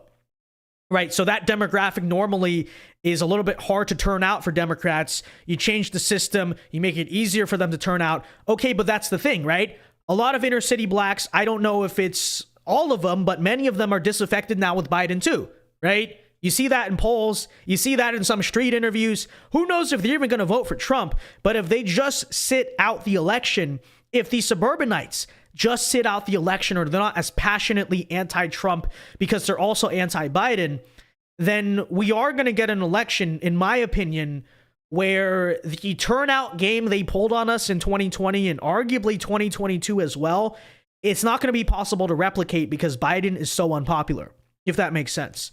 So that's my gut feeling as to why I actually feel good about November, okay? And I know we have a certain crowd of people who's going to say, well, they're going to, you know, fortify it, quote unquote, anyway. And it's like, okay, yeah, I acknowledge that's a possibility, okay? There is a part of me that also questions, yes, if Trump is such a threat to the system, how are they going to let him have power back? But, you know, I don't know. I get what you're saying. It's just that's how I also feel about it, if it makes sense. So that's my thoughts on 2024. Let me see. Any last super chats? I don't think we have any. But yeah, in many ways, yeah, I just think the writing's on the wall in that regard. And you say, how could they let Trump win again? I get that. But also, you know, not to go full Patrick Bet David on you guys, but it's a point. It's America, chat. Something people forget. This is America. The craziest stuff happens in our country. Stuff that could not happen anywhere else. People say, you know, I know Piers Morgan is always talking about how could a guy with 91 criminal indictments be taken seriously as a candidate for president? Because this is America, dude. It is, right? There's nothing more American than that comeback story. There's nothing more American than like Donald Trump losing, quote unquote, and then just saying, screw it, I'll run again, and then winning the second time. Like, we're the land that breaks all rules, breaks all expectations. We're the land of comebacks. The comeback story is an American story as old as time. I mean, think about it. Tiger Woods, Richard Nixon, World War II. What do you want to say? That's what our country is about. This country loves a comeback. It's true. And, you know, they're not always successful, but many of them are. Look at all the celebrities who were disgraced 20 years ago that are now like, everyone forgot. That's America, dude. So there's just so many instincts in me saying I actually think we're going to win 2024 at this point. Now, check back in 6 months and maybe I won't feel the same way. That's just how I feel about it right now, to tell you the truth. And hopefully that boosts people's spirits, because I'm not going to lie to people, right? That's why, you know, when I brought up the election in the past, I said, well, if we win, here's our path, here's how we can do it. But have I ever publicly said, go back the past 2 years, have I ever publicly said the words, I think we're going to win in 2024? No, I omitted those because deep down, I didn't actually think so. Okay. But I'm saying that now because I actually, and by the way, the reason I didn't say it though publicly, like I said, is because I didn't want to demoralize people. I don't believe in that. There's no point in demoralizing people. I've always made that case, right? It's like, you know, how do you avoid the black pill? How do you avoid just becoming doom and gloom about the country? I've said, right, you know, if you're a soldier, if your platoon is under artillery fire, you know, and you think like you're in a trench and they're coming right at your trench and there's shells blowing up all around you and there's people, okay, who's the more effective soldier in that situation? Is it the person who keeps screaming, we're all gonna die, we're all gonna die? Or is it the person who puts their head down and is like, guys, everyone think, use their heads. What do we do? How do we survive this? What's the best way out of this, right? Even if there's a 95% chance that that platoon's going to get wiped out by this mortar attack or whatever's going on, you know, it's still better to be the soldier who is trying to find a way out, right? So that's the point I've made. That's why, if you want my explanation, People may say, well, Vince, why if you didn't think we were going to win the election the past couple of years, then why haven't you told anyone?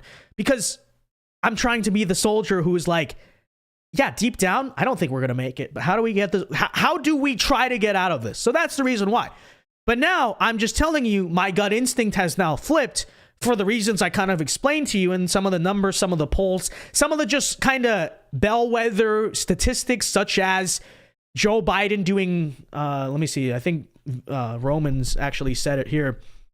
Yeah, Biden has had the worst margin of an incumbent Democrat in New Hampshire since 1980, right? Bellwether statistics like that, that's kind of why my feeling has changed on this. And that's why, you know, maybe, hey, I don't know what my opinion means to any of you, truthfully, but if you need a reason to feel optimistic, to work hard, to, you know, try to do your part to win this election, as a guy who has not felt enthusiastic about it the past 2 years, I currently feel enthusiastic about it. So take that as you will. But I'm just saying that to put it out there. All right, with that said, ladies and gentlemen, thank you to everyone who tuned in tonight. This was a lot of fun. It's a shame that Ryan wasn't here. Ryan, if you're watching this stream, okay, how dare you put homework over the New Hampshire primary? Oh, I gotta pass school. Oh. Nerd. What are you, some kind of nerd or something? Okay, anyways, be sure to leave a like on the video, subscribe to the channel if you are new. I don't think we'll be live for Nevada next week, or what is that, 2 weeks from now?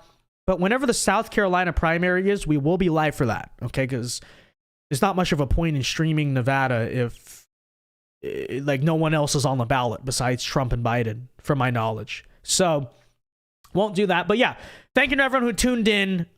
Be sure to leave a like on the channel, subscribe. I just said that. And everyone have a very good night. Alpha moves only. God bless. Stay tuned for our recap videos and all of that. And peace.